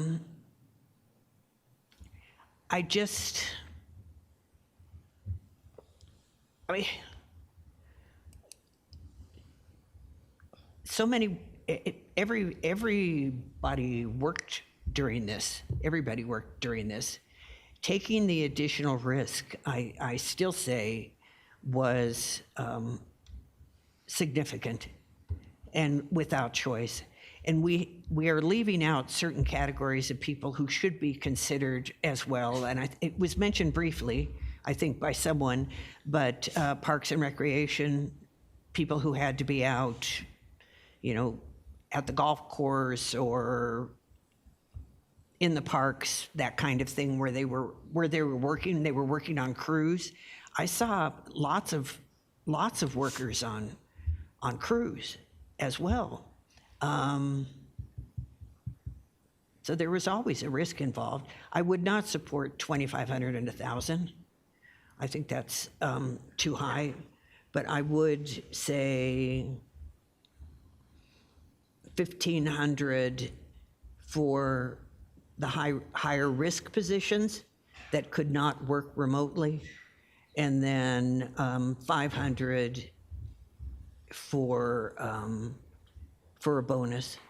We're a little late anyway because this process has been going on a long time. We're 2.5 years into this, but I can't support 2,500 and 1,000. Councilmember Hurst. Yeah, we've wasted $1 million, $850,000 on far less appreciative things. I actually feel like we shouldn't use any ARPA funds if we're saying thank you. That's a one-time payment that we're taking out of federal taxes. So we're essentially taking their money and giving it back to them. So if we're going to use ARPA funds, I propose that we change the name of it to inflation payment. Thank you. I had a question too on the, it said in the presentation, Denver was given $250. Was that one time, or was it given more than once? I believe it was one time. Okay. And then you mentioned in decision point 3 with the ARPA, what does the cons mean that the reduced amount would be available for the homeless? What projects would possibly be reduced? And that's the information that's coming forward next week. Do you want to elaborate, Jason? Thanks, Teresa. This kind of goes back to one of the earlier slides when the council was deliberating the use of the ARPA funds as of last year was go big. And in that was looking at either purchasing a building, developing a building that provided for a number of different services, wraparound services, but also some temporary shelter, whether it's due to cold weather or transitional. So that's where this conversation coming this Monday is going to be reintroducing that and some of the work that the team has been doing towards that go big conversation from the council. So can the majority of the council members come to an agreement? I kind of like the idea of the 2,500 for the officers and 500 for the other employees. I mean, I would be in agreement with that, or how does everyone else feel? Councilmember Hurst? Yeah, I'm in agreement with something along those lines if we can figure it out. Just to put it in perspective, 2,500 and 1,000 is still cheaper than elevator at the golf course. So does anyone have any objections if we agree on the 2,500 Councilmember Douglas. I'm sorry, would you repeat? You said 2,500 For the essential workers. The hazard workers. And then 500. And 500 for? Yes. Okay, so that's 500 less than the other people were. Right. Okay. Yeah, because the people who weren't on the front lines were not on my radar. I didn't even, as far as retention, I hadn't even really thought about rewarding people for staying with their jobs. So, yeah, I would rather go with the 500, but I think the 2,500 to me really says thank you for doing a hard job in a difficult situation. So do all council members in agree with the 2,500 for essential workers and 500 for the other workers? Anyone that doesn't agree with that? Councilmember Noble? Just make sure that when you say essential worker, that people are understanding what you mean by that, Mayor Pro Tem. Okay. Well, and like I said, I'm using caution based on your previous comment, but also it's those I would like to clarify that were out on the roads, public works officers, anybody that was not able to work remotely from home, and that includes code enforcement officers, anybody was not able to work from home. And that's Parks, Recs, all, they're included as well. Councilmember Hurst. I just want to continue to add some perspective on cost. We're talking the difference between 806,000 and 842,000. So, if we're saying the 500 to 1,000, the other proposal that I think maybe we can consider is $1,500 to hazard pay for the 308 and $1,000 to everybody for retention. That's 2,500 and 1,000. It keeps everybody at a retention schedule and gives $1,500 in recognition for the hazard that they were put in by being frontline workers. Okay, I'm confused. You're saying 1,500 and then 1,000? That's the delta. So it would be, let's just start with retention. The entire organization, 380 people, get $1,000 for retention. Those on frontline, the 308, would get an additional $1,500 for frontline hazard pay. And that difference is only $36,000 difference than giving everybody $500. So the total cost is either $806,000 or $842,000. Either way, I don't think our budget's going to feel it. And I would rather give the additional $500 in recognition to our employees. Okay, but I would like to keep it like it is because, like I said, there's a lot of people during COVID that had the joy of working from home, myself being one, and I continue to get to work from home, but I'm still considered an essential worker, though, even though I am at home. But I would like to keep it at the 2,500 and the 500. Councilmember Grimes? I'm in agreement with Councilmember Hurst, and why split hairs over $35,000 or $40,000? Let's show some appreciation and go 1,000 and 2,500. Okay, Councilmember Ford, how do you feel? That was my original recommendation, and I'll stick with it. Okay, Councilmember Douglas. Like I said, the retention workers were on my radar, so I hadn't really thought about them. I'm not thinking about so much the money as I am showing those people who were put in a really risky situation to continue to come to work, to show them gratitude. So to me, it's not the money, it's the show of gratitude. The people who got to work from home,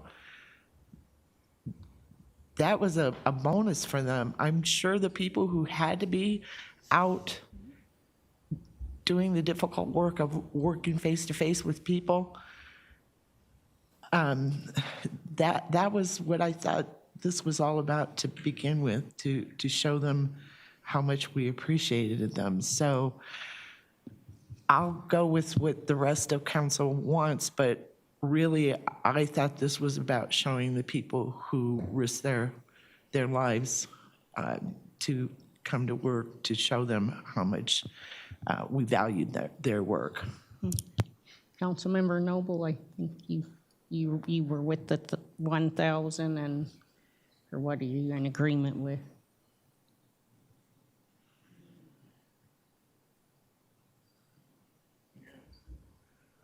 Okay, Councilmember Davis. I'm in favor of the 2,500 and 1,000. Okay. Okay, Councilmember Grimes. I just wanted to add one thing on the folks that were staying home. Something to consider was the isolation factor, and while they weren't presented with a hazard necessarily, there was other impacts to people that were having to work from home that weren't necessarily seen, like a frontline worker hazard pay. And I think that's why they should get less, but to Councilmember Hurst's point from earlier, if he had had the option to go to work, he would have, and some of that is just personality, but some people didn't want to stay home, and that impacted their lives differently, so. So we did have one daughter that couldn't wait to get back to work, but she was fortunate to keep her job and to be able to work from home and not have to go out and meet with, she's a therapist, and she didn't have to meet with people face to face. She did it over Zoom, and she was grateful for that opportunity. And, you know, although she was thrilled to be able to go back to work because that's her personality, she didn't make that sacrifice. And she knew it, and she was grateful for the fact that she didn't have to make that sacrifice. The other thing I wanted to bring up right here, since I'm on the mic, is what about taxing? Because these aren't going to be straightforward bonuses that don't get taxed, so they're not going to get that full amount anyway, right? Right, all of these are subject to payroll tax and will be processed through payroll with their normal paychecks. Which is less than a bonus tax, correct? If it's included with their With their normal payroll. payroll. If we did it as Right. a separate check, it'd be subject to bonus withholding. Yeah, absolutely. And I just wanted to clarify what I was saying. I'm not suggesting that those folks that stayed home were in the same position at all as our frontline workers that were faced with the hazards of being with COVID. Just suggesting that there were other implications to people that were forced to stay home. Okay, Councilmember Noble. I think my point is that you could not do your work unless you were out of your home. If you were in your home and you could still do your work, then that's a different story. And that's a whole other category. I'm more than happy to have a conversation about retention bonuses, but I would rather separate, as we had initially done, to simply thank the people, especially who were at higher risk, and then we can do the other. They had no alternative. You cannot function unless they are out in the field. You can't pull a car over if you're in your office.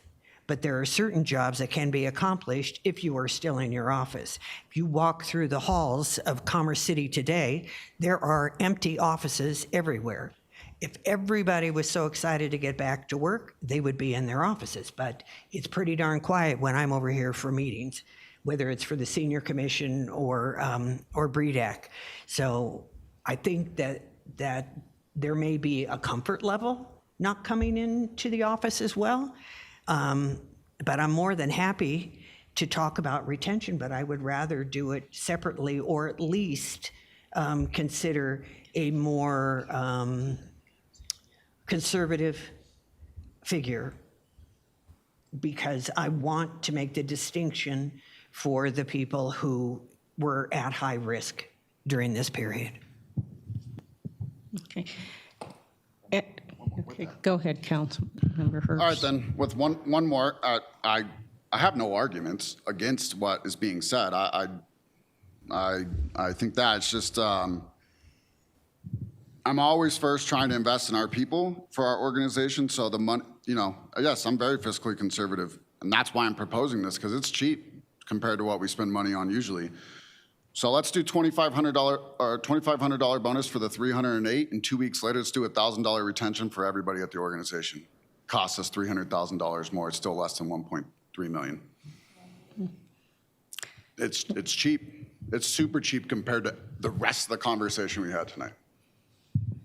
Okay, well, seems like the majority, because I was going to agree with Councilmember Ford to where we do the 2,500 for essential workers and the 1,000 for the other employees, but I would even be okay for the essential workers, giving them 3,500 and the other workers 1,000, because I really think they should be recognized for what they did.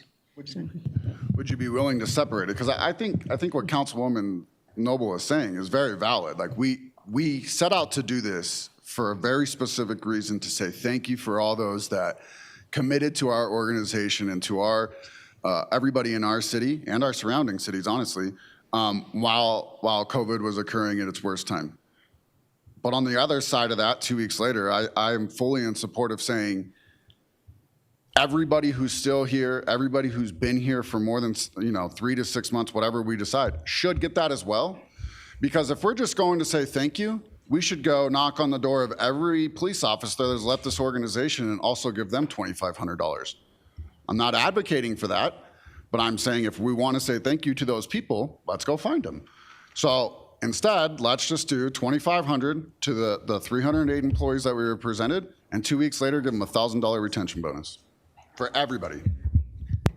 No, $380,000 for everybody for staying with our organization. Yeah, so what I was saying is $2,500 for the 308. That's what we've decided is the front line. That's $770,000. And then wait 2 weeks and give them $1,000 on their next paycheck. Everybody, all 380. We're still at 1.1 million. Councilmember Hurst, the 308 people are not the people who they're everybody except for, I don't know who the 81 people are, but they're a very small group. So the 308 are not simply Public Works, Police, and Parks and Rec. There are a whole bunch of other jobs. But those 308 people came to work. No, they did not come to work here. They came to work in their remote facilities. I'm suggesting that only people who couldn't work remotely get the bonus pay for high risk. And then we can have a retention vote, and everybody else who wasn't in a high risk position and could do their job from their homes would get the retention. Yeah, I'm gonna have a hard time going outside of that 308 because it wasn't their own decision not to be coming to work. I wasn't happy when we weren't coming to meeting. I would have been at meeting every week that we had meeting virtually. So to me, I can't tell you that all 308 of those, I guarantee more than 50 of those wanted to be at work every single day. That's the personality of a lot of people. And so to me, to knock those for the 250 that didn't want to be here, I couldn't pick and choose who that would be. And so that doesn't seem fair. So it's across the board or nothing for me. Okay, our Director of Human Resources would like to say something. I just want to clarify that number that we used to drop some options were based on front facing. So we'd have to go back and scrub that and base it on hazard based on, for example, individuals that could not come to the office or couldn't come or work remote, and those individuals that had to be at work would be essential. We'd have to scrub that, so that number would at least shrink and wouldn't be the 308. And I'm in agreement with what Councilmember Hurst proposed, but is everyone else in agreement with that or have any other comments? I'm okay with that. No, actually, I think Councilmember Hurst brings up a very good issue of doing the 2,500 for the hazard pay, and then everybody else at the next paycheck gets 1,000 apiece, so that you can denote and show recognition to those who were front facing, and then everybody else a retention bonus of $1,000. I think that's a cheap win for this city council to show recognition to our employees. And that's why I agreed to say everybody, because even if you were here, and I could tell you that I had a couple different experiences, and I think they're important experiences, because I got a call from the city attorney, Robert Sheasley. And I said, hey, how's things going? He goes, oh, it's great. I wear my sweats, I'm at home, haven't had to put fuel in my car for 6 months. That was one of the benefits of not having to work. You got to save on fuel, you got to spend time around your family. There were others who were isolated and they weren't around people, and I know that was hard on them. But then I watched people, even when we're talking essential and you talk about, or front-facing, the cops, of course they were out there doing their job and they were dealing with people every day. Public Works, they were on the street, patching potholes, dealing with people every day. Same with Parks employees. Those are the people that I see outside. But I did have times where I came to City Hall and there was a lady, especially when we were campaigning, and we couldn't get in the building. You'd go to the door, you'd have to knock, someone would have to come over, offer you a mask, and they were front-facing as well.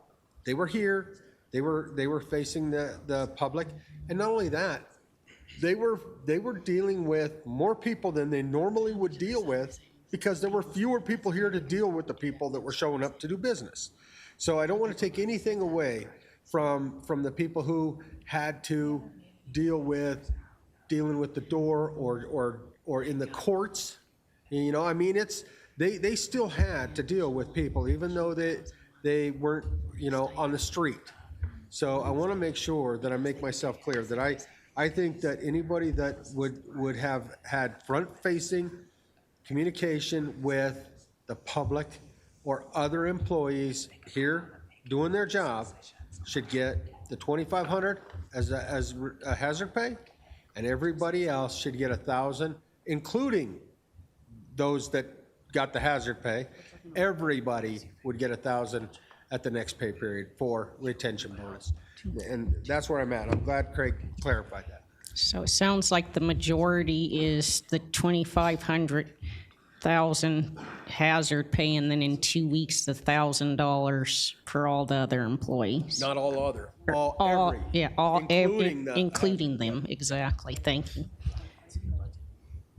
So is that, any questions or anything? That's what the council desires? So just to recap our understanding, $2,500 for those front-facing employees, the scrubbed list of the 308 would get $2,500, and then approximately 2 weeks later, or the next pay cycle, do $1,000 for all full-time employees, so the 380. And the essential workers get another 1,000. Yeah. Mm-hmm. Okay. All right.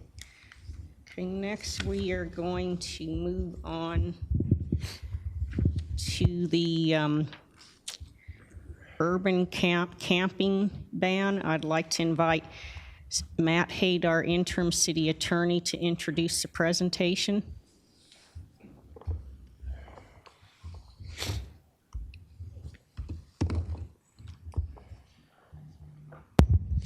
Good evening. I think before I get started, you might want to entertain a motion to extend the meeting, or you can have me try to do this in 5 minutes, which I don't think would be advisable. Okay, thank you. Start at 5:30. Or actually, yeah, because we changed the. 10:30. So it's a 10:30. Was that passed on second reading? So we're. 10:30 change? 10:30 was passed on second reading, so. Okay, so we do have 35 minutes. Forgot about that change. All right, okay. So for those council members that are here this evening, I provided you each with a folder. And in that folder are a number of items. First is a draft of a city urban camping restriction. Also there is the legislation from Aurora that does the same thing, the legislation from Denver, the Boulder ban, as well as a civil rights complaint filed against Boulder for their ban. And then you also have included in that file the Aurora abatement policies. So that's what you have in front of you. There's a number of policy choices that are reflected in the materials that you have. And I want to discuss what you have and those policy choices and make sure that I have direction from you so that next week if that is the direction, you will have a final ordinance that you can vote on in a regular meeting. So I want to start by talking about what you have as a draft Commerce City code section. This really comes straight from Aurora with some minor modifications just to fit what we did, or our own structure of our own code and what we call things. And Aurora's ban came pretty much straight from Denver's, which was the subject of a lot of litigation, as you're probably familiar. So the Denver original ban was a little bit more, of course, specific to them. So, you know, Aurora modified for their, what they call things as well. The one that's a little bit of an outlier in terms of what you have in front of you tonight is the Boulder ban, which is just a couple of other, which is a much more brief section, which is the model that they followed. And then I also included that prohibited items section from on the Boulder sheet, because that's one that talks about tents. So they had a different category in the way they went about it. That being said, there's already been nationally a lot of litigation with regards to these kinds of urban camping restrictions. So I just want to talk briefly about what happened in Denver. So the Denver urban camping ban, which, as it was referred to in the media, was litigated in federal court. Their settlement, they actually ended up with a settlement agreement, but they also had to pay attorney's fees in the matter. The settlement agreement basically got rid of all the claims, but they also put in a whole bunch, it's actually about 7 pages of procedures and processes that the city of Denver committed to through that settlement agreement. And that also included a bunch of additional pages of depictions of where things were going to be and what was going to happen. So that 7 pages that was accompanied their settlement agreement included how they were going to notice, put out public notice of cleanups prior to those encampment cleanups, the factors they would consider when they were reviewing personal property and whether it posed a health risk or whether they were going to be discarding those materials. They addressed the storage and access of personal property that was removed from a site, provisions for where trash cans would be placed in regards to where some parks were, including portalets. They addressed needle disposal in city parks. There was a homeless advisory group that was created that also met with Denver.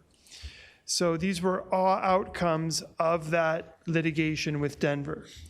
So Denver does include provisions that require that they have a spot in a shelter for somebody, and they offer that spot to a individual before they could cite them. You know, someone would have to refuse that. The Boulder litigation that's going on right now is a little different. Boulder does not have a provision that requires that the city offer somebody experiencing homelessness a spot in a shelter before they cite them or do some sort of encampment cleanup. So that is probably the big differentiation with what Boulder has done versus other communities. So Aurora and Denver both have these scenarios or these processes where one of the things that they do is they offer somebody a spot in a shelter before, so they have some place to go, and they offer them some sort of community services.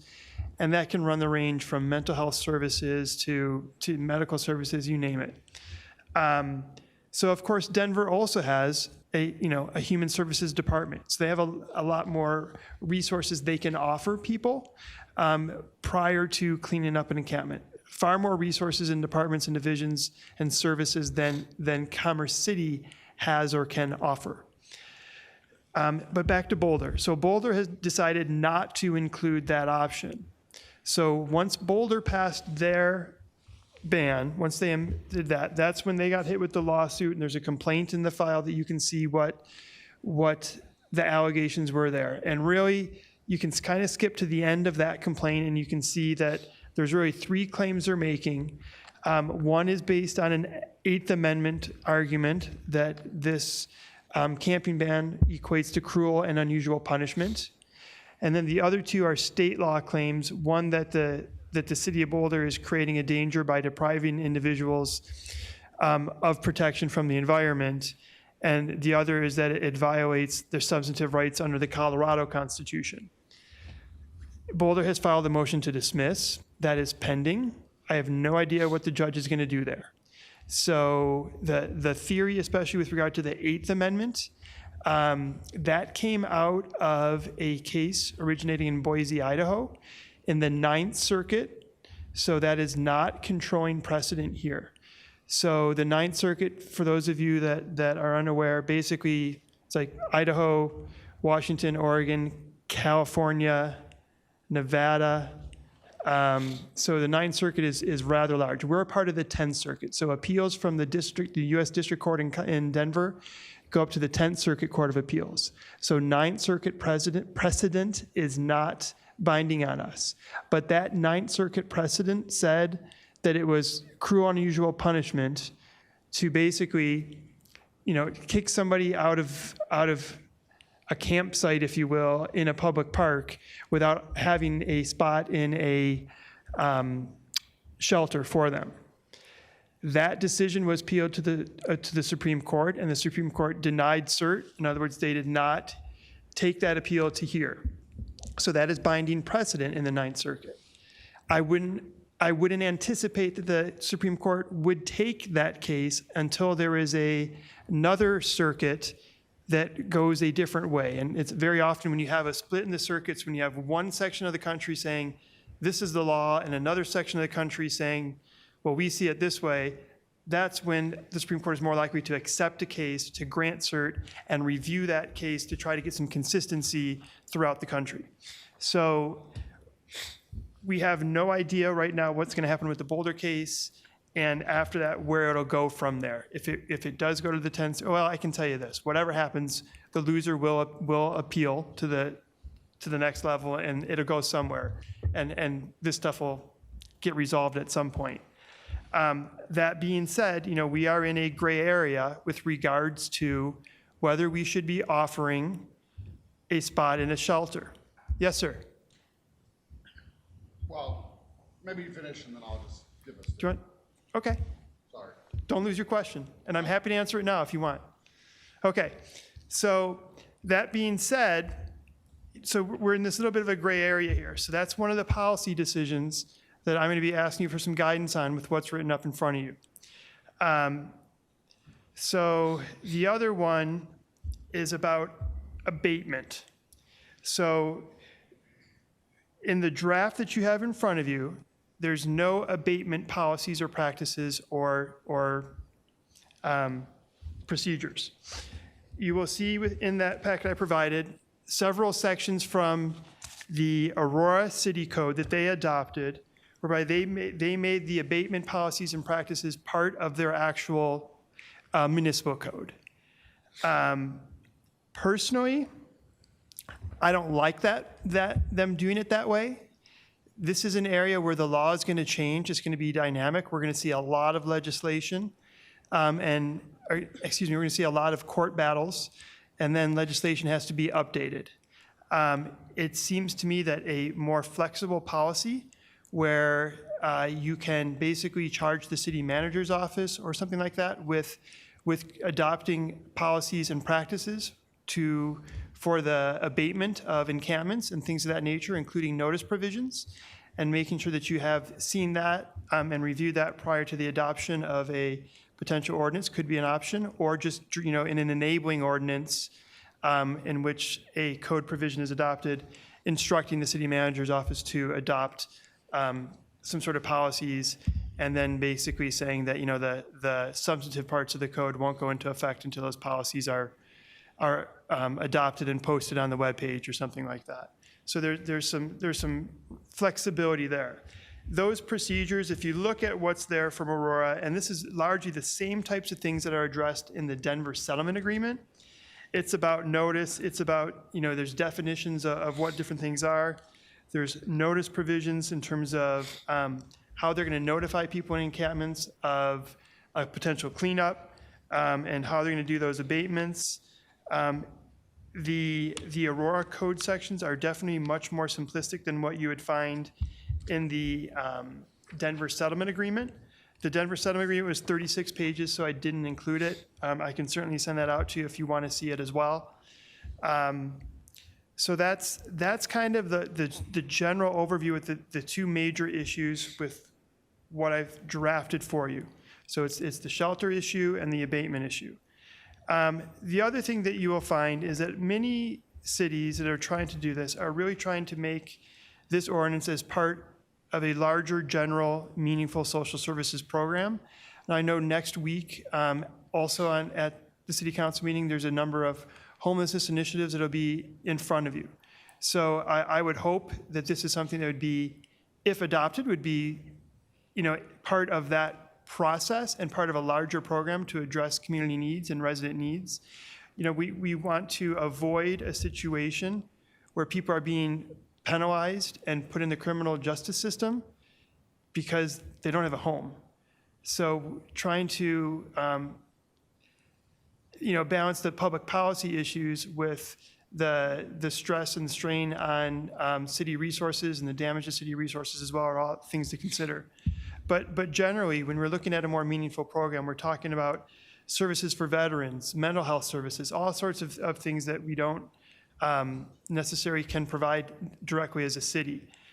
One, it might be that there's partnerships with the county that are involved.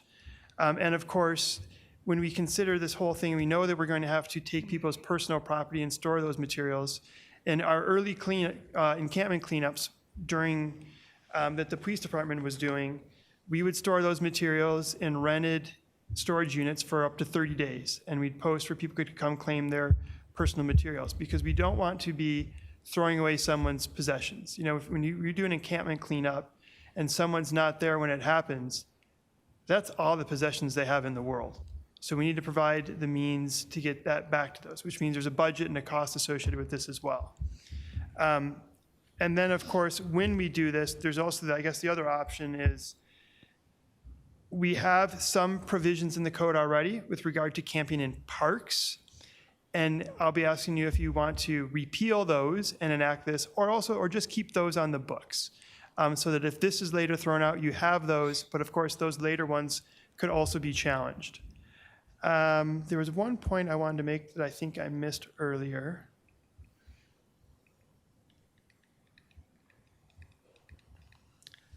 I can't remember what that other point was.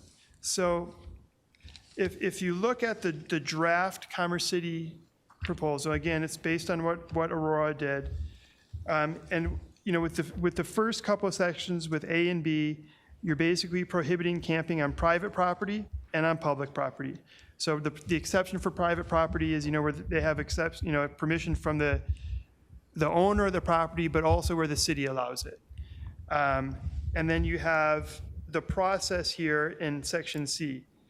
This is where you get into notice, but you also get into the exception, and that requires a shelter option. And then, of course, violations are subject to general penalty provisions of our municipal code, and then you have some definitions. So it's not complicated, and I apologize for the length of time it took me to get this in front of you, but the concern is always the background issues. We saw in Denver the extent of the litigation, and we're seeing it in Boulder when they go a different direction. So the safe route is to have a shelter provision, but the problem is we don't really have shelter beds in Commerce City. So I know that there is access housing that has some shelter beds, but I think that's more apartment style for families. I think there is at least one or possibly two churches that does some sort of assistance. But that's where we're going to run into a problem there. Yes, sir. How about the $20 million that Denver spent to build a 400-bed facility right across the creek from us? Can't we build an IGA with them? Because they regularly report a massive amount of unused beds on a nightly basis. So it seems like we could help them fulfill that. I would have no concerns with looking into that. One of I think it's more likely with the county, Yeah. honestly. I just was thinking proximity. I think that makes a lot of sense. One of the gray areas in the law here is there's no cases on the shelter, right? The shelter that it's out there has really been a way to assuage a lot of potential plaintiffs from challenging this. It's like, how can you kick somebody out of your park if you don't have a place for them to go? So there's nothing that requires a shelter, but it has certainly been an instrumental process or factor in preventing litigation. That being said, we could certainly look into an IGA with Denver. And also I'd say to that note, nothing requires that those shelters actually be in Commerce City. Well, and the thing about shelters is that they come with like 75 rules that you must follow. Right. And that not usually, but it has a good chance of excluding many people who. Sometimes it's only families, sometimes it's not families, sometimes no dogs or something like that. So there's going to be a lot of potential reasons that might keep somebody from a shelter as well. So those considerations are all relevant to what you have before you tonight. Okay.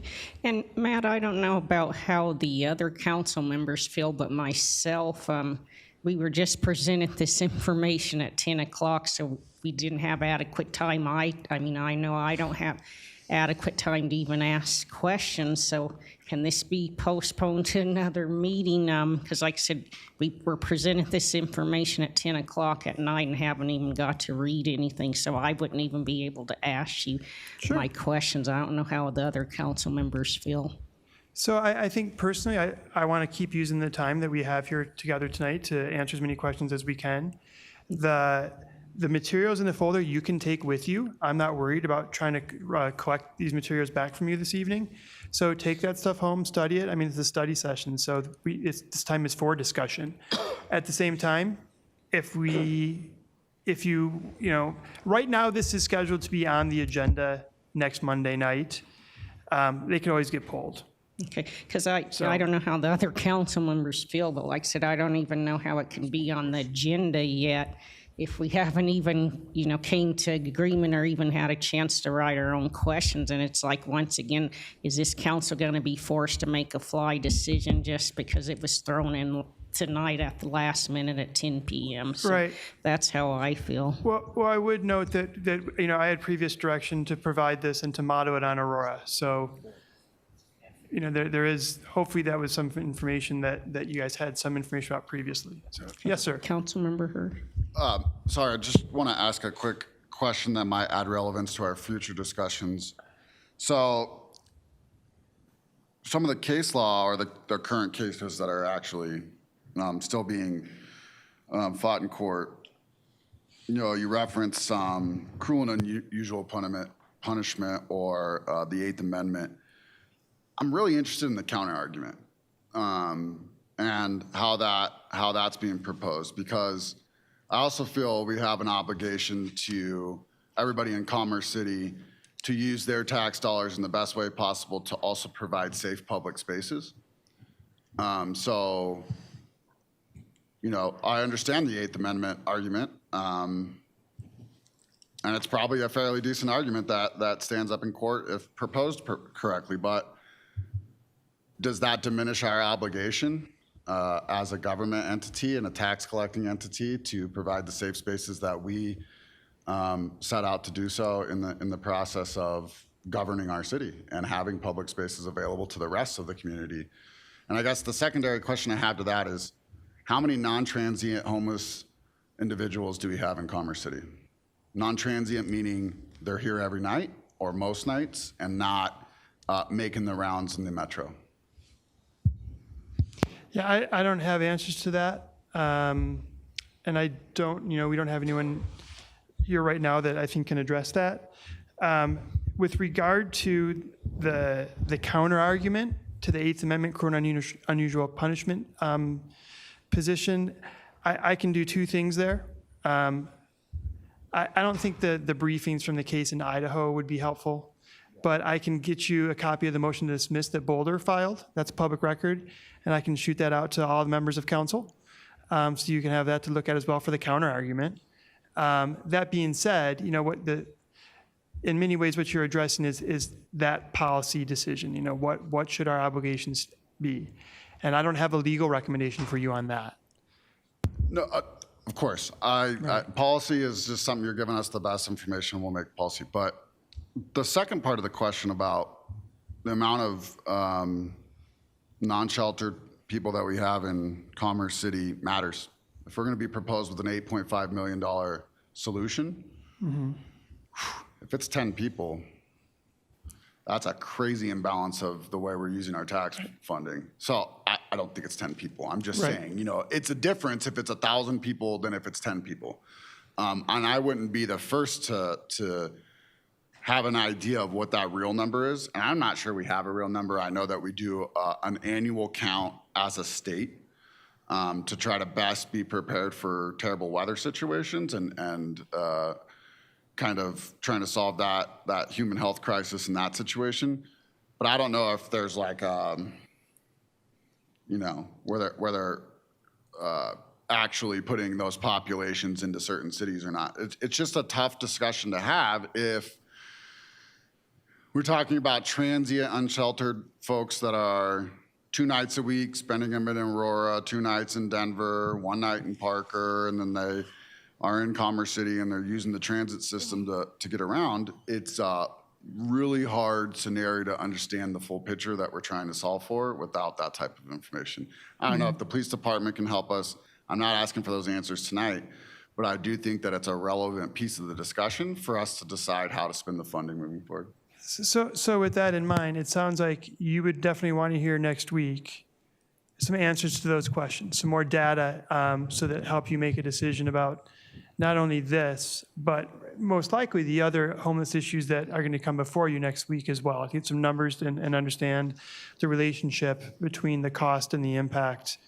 And I'm sure that's something that we can get to you next week, if to the extent it's available.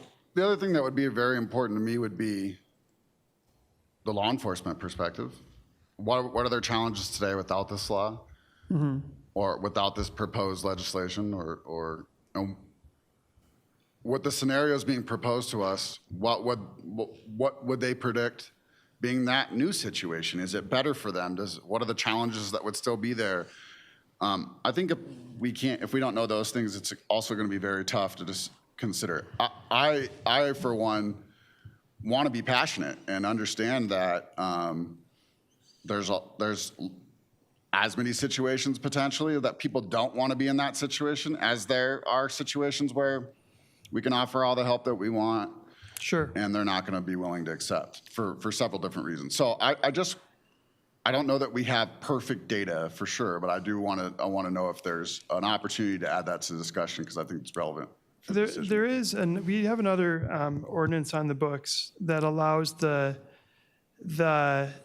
Director of Public Works to close public property if it's in need of remediation. In other words, you know, if it's been damaged from gathering, from camping, we can close that property and move people out of that area to allow that basically environmental damage to be remediated and allow turf management, basically, you know, that area to grow back. So like the Capitol Park.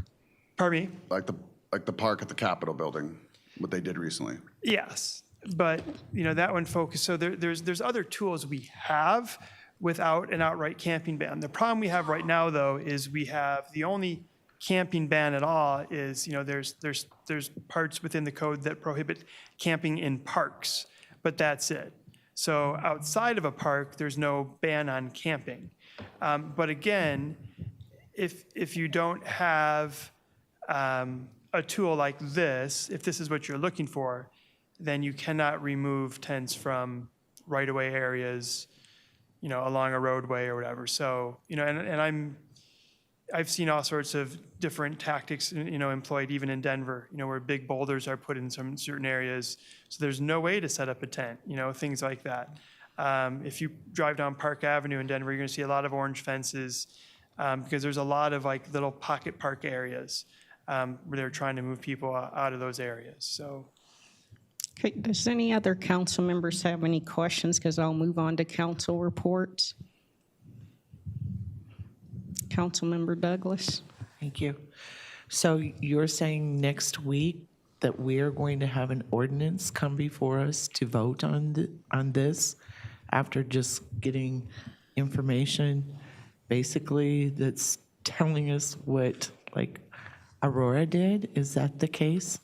Yeah, so that ordinance is the first document in your packet. Yes. So you can obviously review that this week.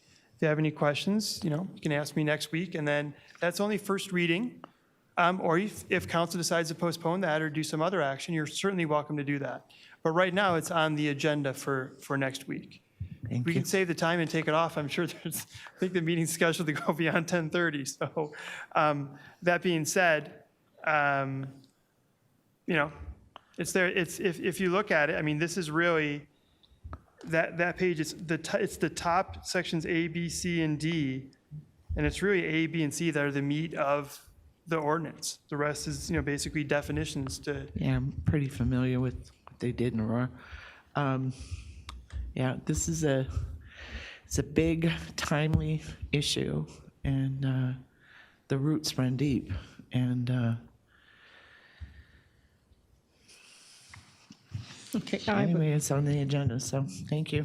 So Councilmember Grimes has a question. Thank you. Yeah, I have a number of questions and comments on this. I requested this. I've been waiting for it for months, and I appreciate it finally getting here. And I'm sorry.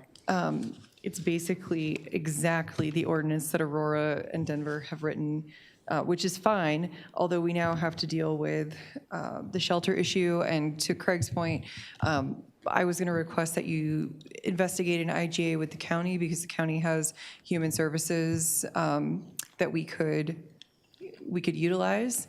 And then also the Denver homeless shelter that's right on our border. That's a great idea as far as an IGA is concerned.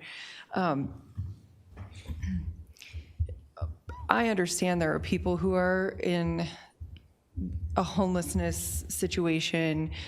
I forget the exact wording from the complaint that you gave us, Matt, but not desiring to be homeless, and those people want resources to be rehoused. Those are not really the folks that are of concern, although they will be wrapped into the legislation if it passes. I understand that. But there's an increasing number of people camping in neighborhoods and on streets and in medians. And, week after week for years, every weekend, we have RVs parked at our park. People camp every weekend at our park. That becomes an issue when more and more of them start to show up. And they're not people who live in the neighborhood. They're not causing a problem now, but you get a crowd and you start having people wander through your neighborhood that don't live there, you start having issues. You start finding needles in the park, and you've got kids playing lacrosse there twice a week. Like, it's just something that needs to be addressed so that we can protect our residents, which is my number one goal, not the people camping in the medians or on the sidewalks in front of houses. And it's evidenced by what's happened in Denver. Denver has a ban, obviously not enforcing it, because you can drive down Broadway and people are literally sleeping in tents on the edge of the sidewalk and rolling into Broadway. That may have been cleaned up some since the last time I was down there, but I don't want to see that for Commerce City. And I think it just starts to inch in, and it's going to be the core city first. We already have tent encampments in the core city, and it will just keep moving. And I think our residents deserve the protection from that.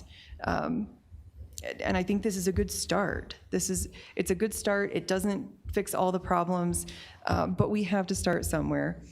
And then I really would like some feedback from our police department. If you have any tonight, that would be great. But really another genesis of this, bringing this forward, was to offer teeth to our police department, to our law enforcement officers, when they're confronted with these situations. Right now, it seems there's not much they can do, and it seems prudent, in my mind, from a non-law enforcement perspective, to give them a way to mitigate a problem.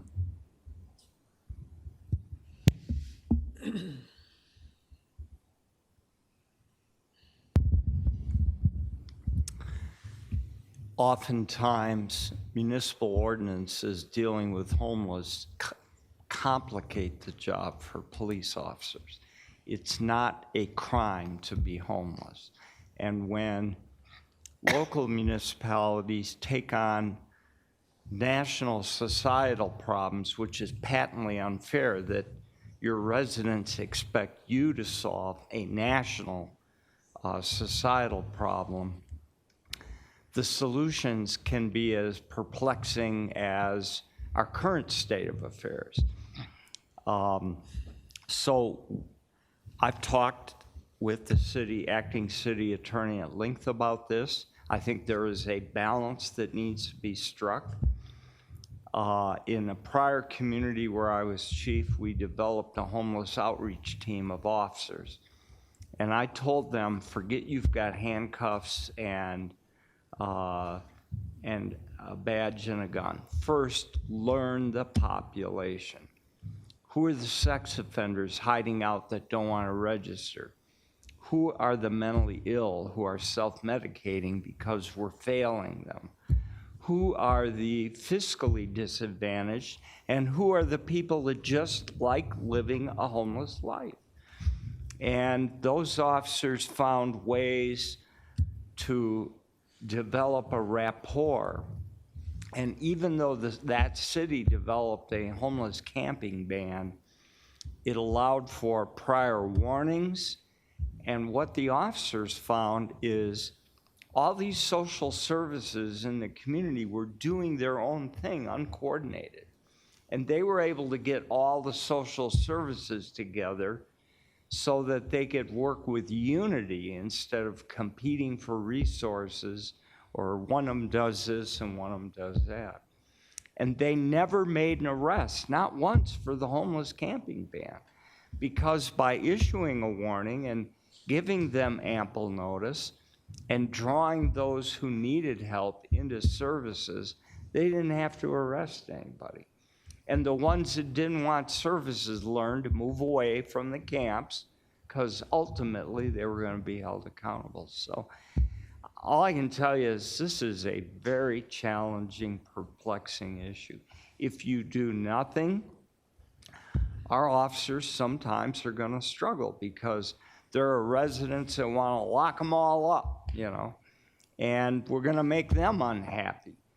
And on the other hand, if people aren't breaking the law and we do take them in custody, we're at risk of litigation and a whole bunch of other things. So we will continue to work with the city attorney to find the best solution that you as an elected body want to find. I appreciate that feedback, and it's great perspective. It's all things I've considered, to be honest. But it's a challenge when you have 70,000 people that want a solution, right? And that's not everybody, but it's certainly a good contingent of the population. There's a responsibility to address that in some manner. So I agree, we have to find a way to work with all the populations. Absolutely, there are people who don't want to be homeless. There are some that do want to be homeless. But when it becomes an invasion on our residents, that's where I feel like it's appropriate to draw a line, and that's why I want to see us work through some type of solution. Yeah. Okay, and thank you for the information. The time is now 10:30, and our meeting is adjourned. I'd like to thank everyone. Thank you.